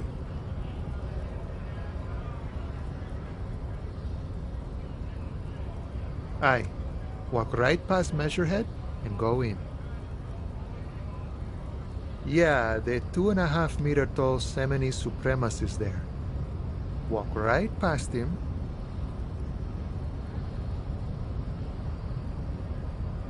Then press the button to unlock the door. Then go past him again. And you enter the arbor through the office. Está.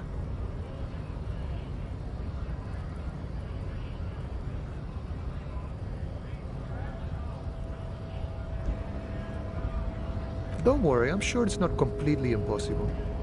For example, you could best Measurehead in a physical confrontation. Or you could convert to a Semini supremacist worldview. Or, maybe it actually is completely impossible.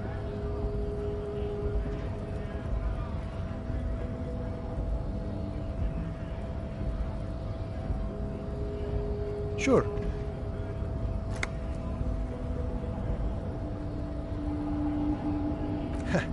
The little boy had the good on his promise. To get me into trouble. To sick the pigs on me. Pardon the choice of words. Not mine. What happened?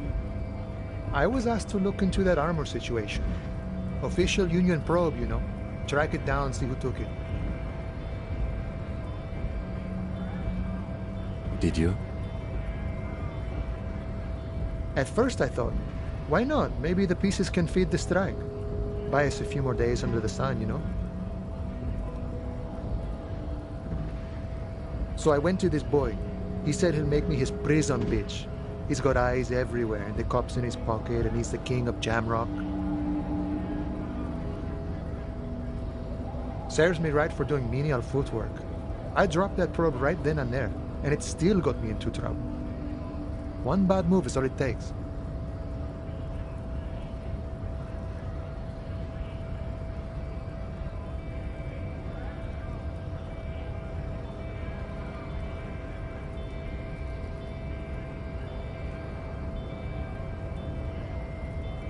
I learned that people don't want to talk to a drunk Union man about some armor.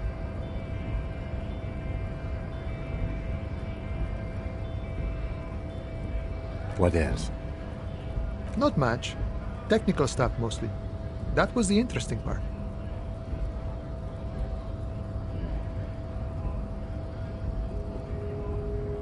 I did some research into this armadura. Let's say I have friends at the library. I didn't get into the material science, just how it comes off. How does it come off? In parts. 4 in total. The helmet was the first to go. The kid says he tore it off and kicked it into the sea. I believe him. The boots were still on the guy last I saw. Too hard to remove. So, as I count, there are 2 parts missing. The gauntlets and the cuirass. This is where I left off. Too much hassle. More like a job for some militia.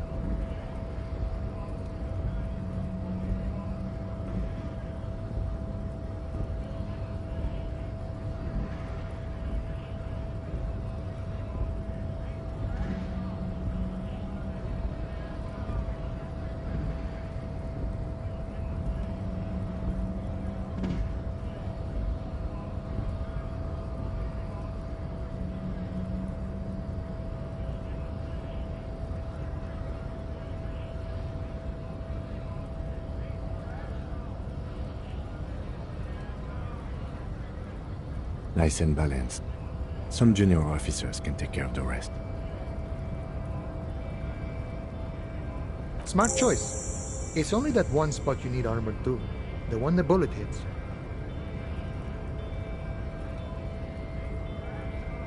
Good luck if you go for those boots though. You'd have an easier time wresting the spurs off a boyadero than getting them off him.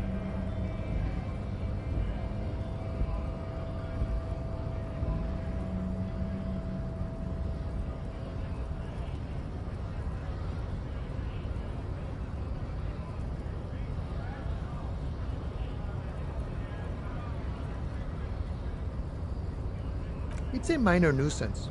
It's all good. No problem. If you see that kid, thank him from Call Me Mañana. Thank him for showing me the way.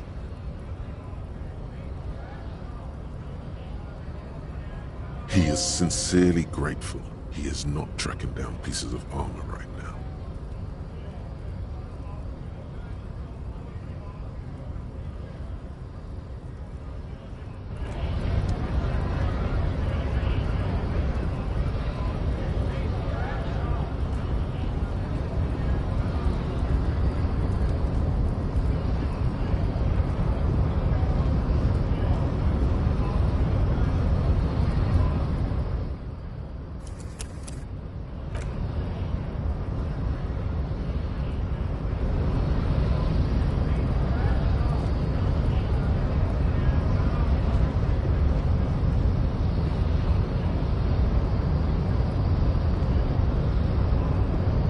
Nobody betrays your degeneracy.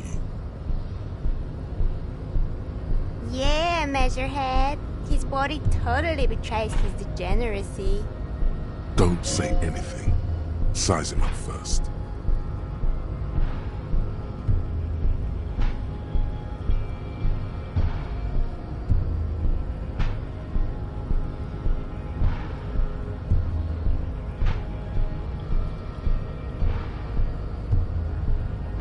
Are you admiring my morphophysiology?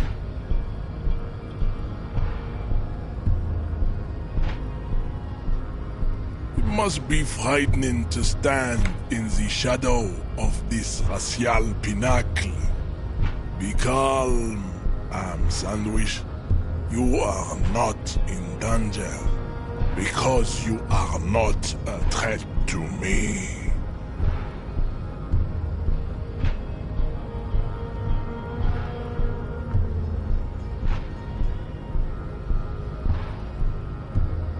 That is precisely the negligence that has led you to succumb to Al Ghul. You reek of it. An invisible sword of Al Ghul emerges from your throat. You cannot see it, but others can. It is making the woman in my company sick.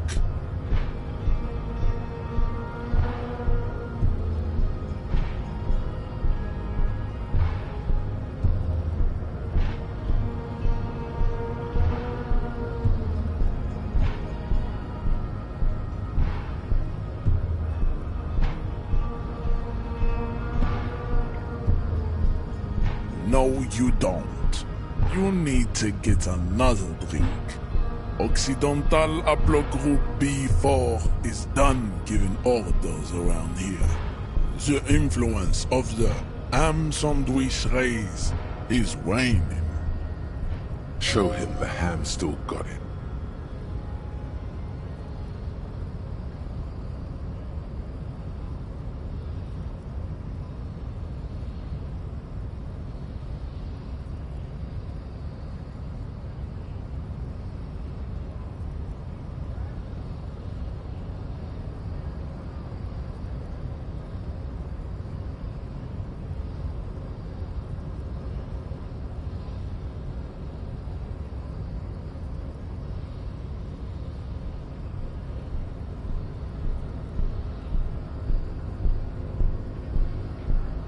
Willingly calling yourself a ham sandwich, how far the Occidental Haplogroup has fallen. You were once a noble and powerful race. You gave the world eugenics, electricity, and powerful weapons of war like missiles and aerostatic aircraft. You made great gains in metallurgy, race theory, and statecraft. You dominated lesser cultures, like the deformed Hemians and the inexplicably potato-obsessed Quakers. But now your ascent to the genetic summit has halted. You are obsessed with sadness and with frivolous pop culture. You will be superseded. Isn't that right, babe? It is, baby, yeah. You know it. There is a button right behind him. just out of reach. It must be the one that opens the door to the harbor.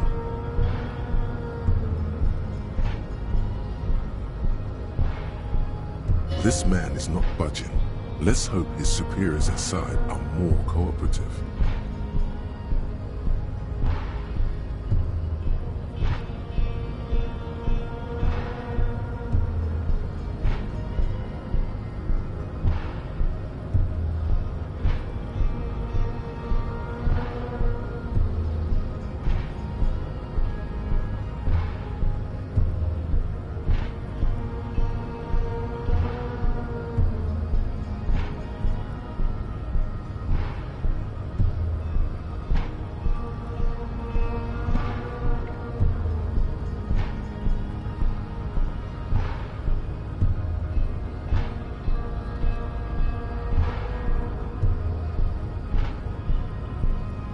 We still need to get into the harbor. We need help with the tree situation. There must be another way.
Looking for something?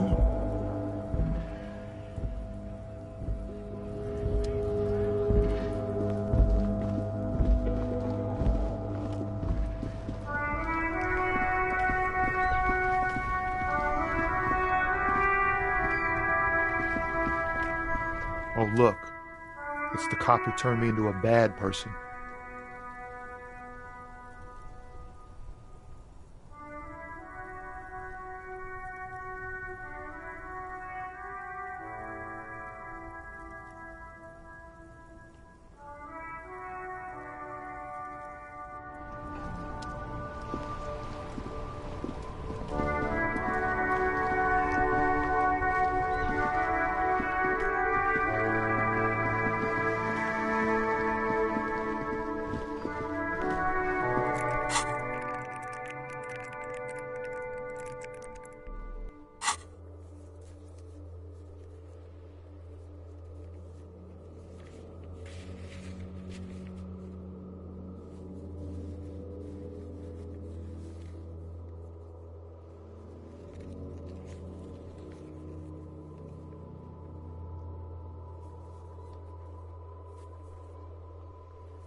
Fuck does Kuno care?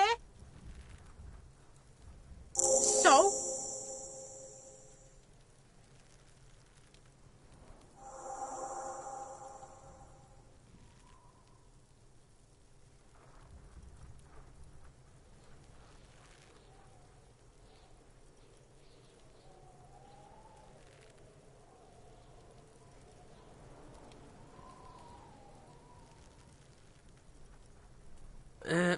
Fuck, okay. Kuno's a giver like that, yes? Kuno sent your fat ass running around like jello! Look, pig, Kuno sent you to rough some people up. Kuno played you. That happened. Now you and Kuno should move on.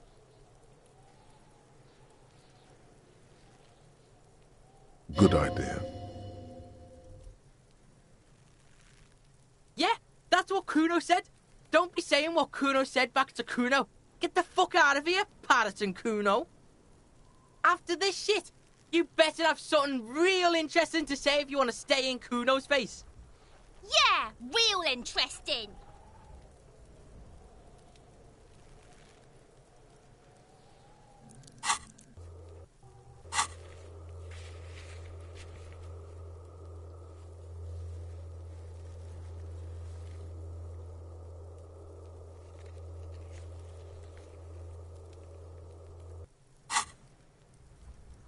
Kuno doesn't fucking care.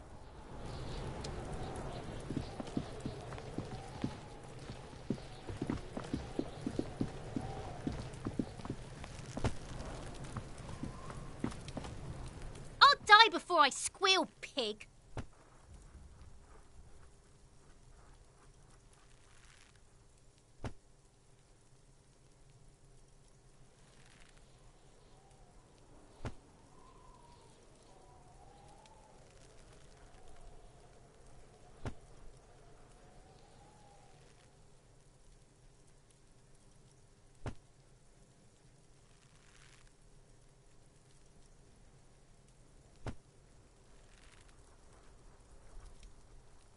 Stay away from me, pig! You don't want to see what happened. I'll die before I squeal, pig. You don't want to fuck with me. I got my hands bloody. I'm not here, pig. You're not seeing this. You can still see the top of her hat from behind the fence.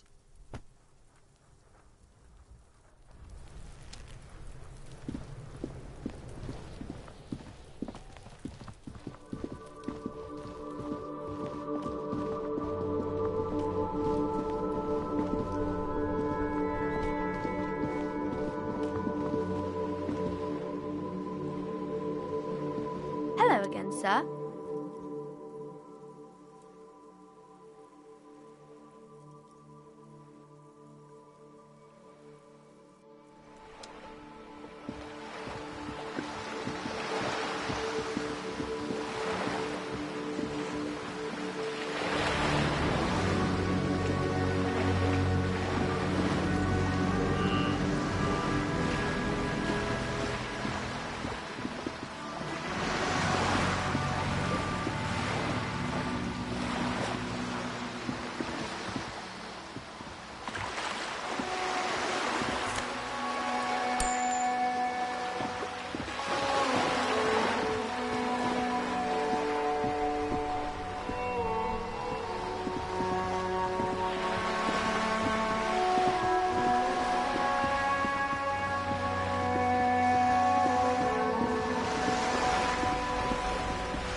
Trying to sneak up on me again? Trying to snuff me?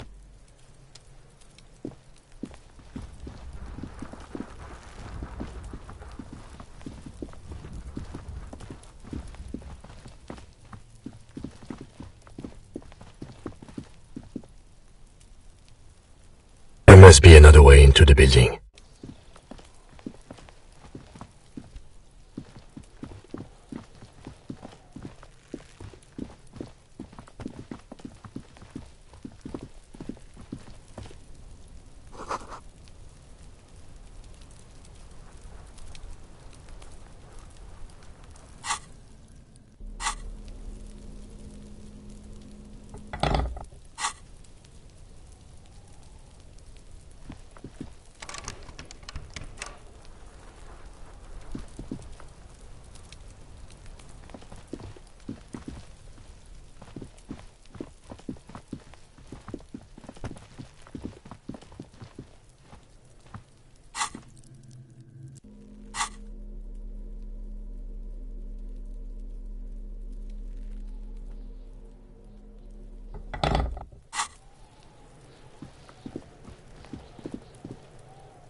This is a wall on the side of an apartment building.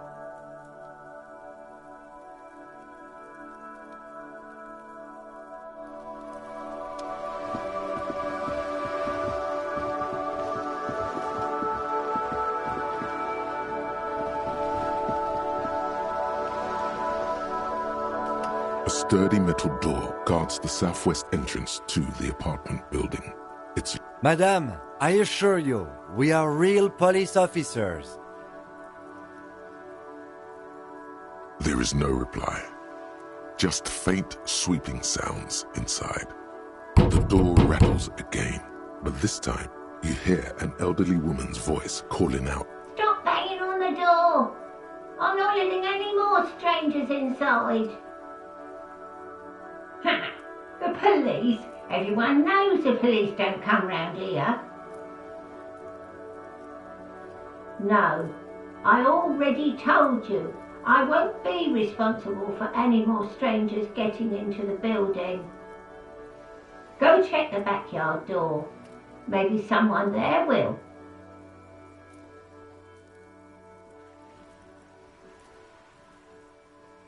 Backyard door? There must be another entrance to the east. Madame, I assure you... There is no reply.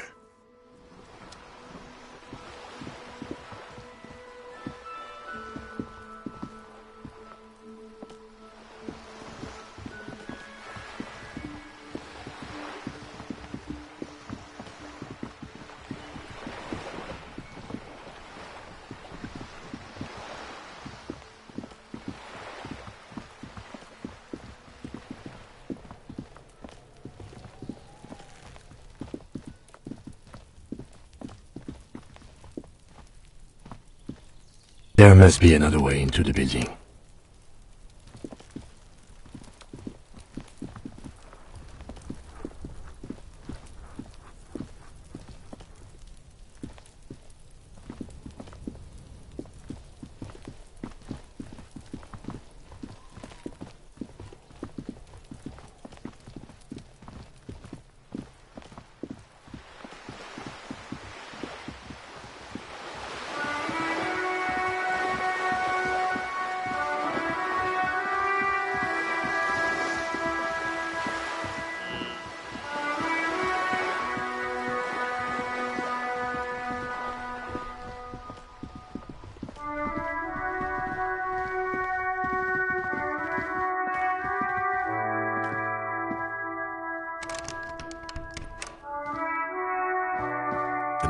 Call box with a matrix of push buttons lists all the companies in the East Delta Commerce Center.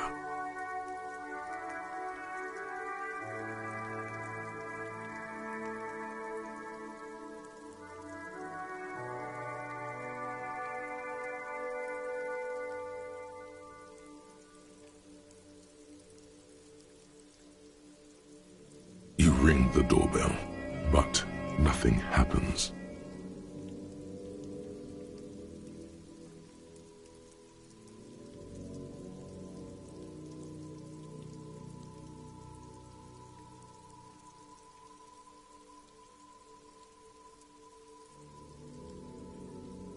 Nothing happens after you ring the doorbell.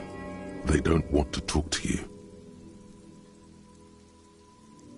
This button looks new, but someone has removed the name card. Nothing happens when you try to ring it. Huh. This button looks new. It's probably not connected yet.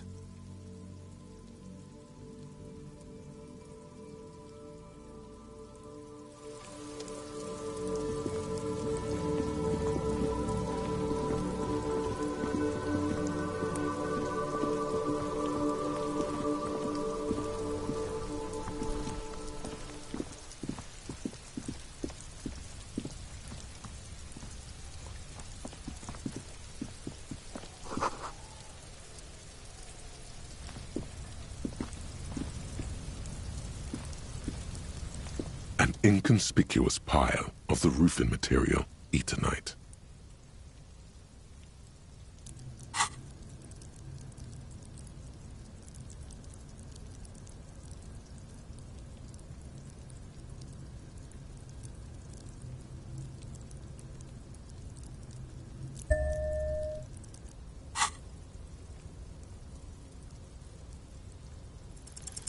Because it's nice and orderly. Well-laid palettes. Easy on the eyes. No, there's more to this. You get this strange feeling. Hard to say. It's gone now. Feelings pass, you see. Especially the small ones.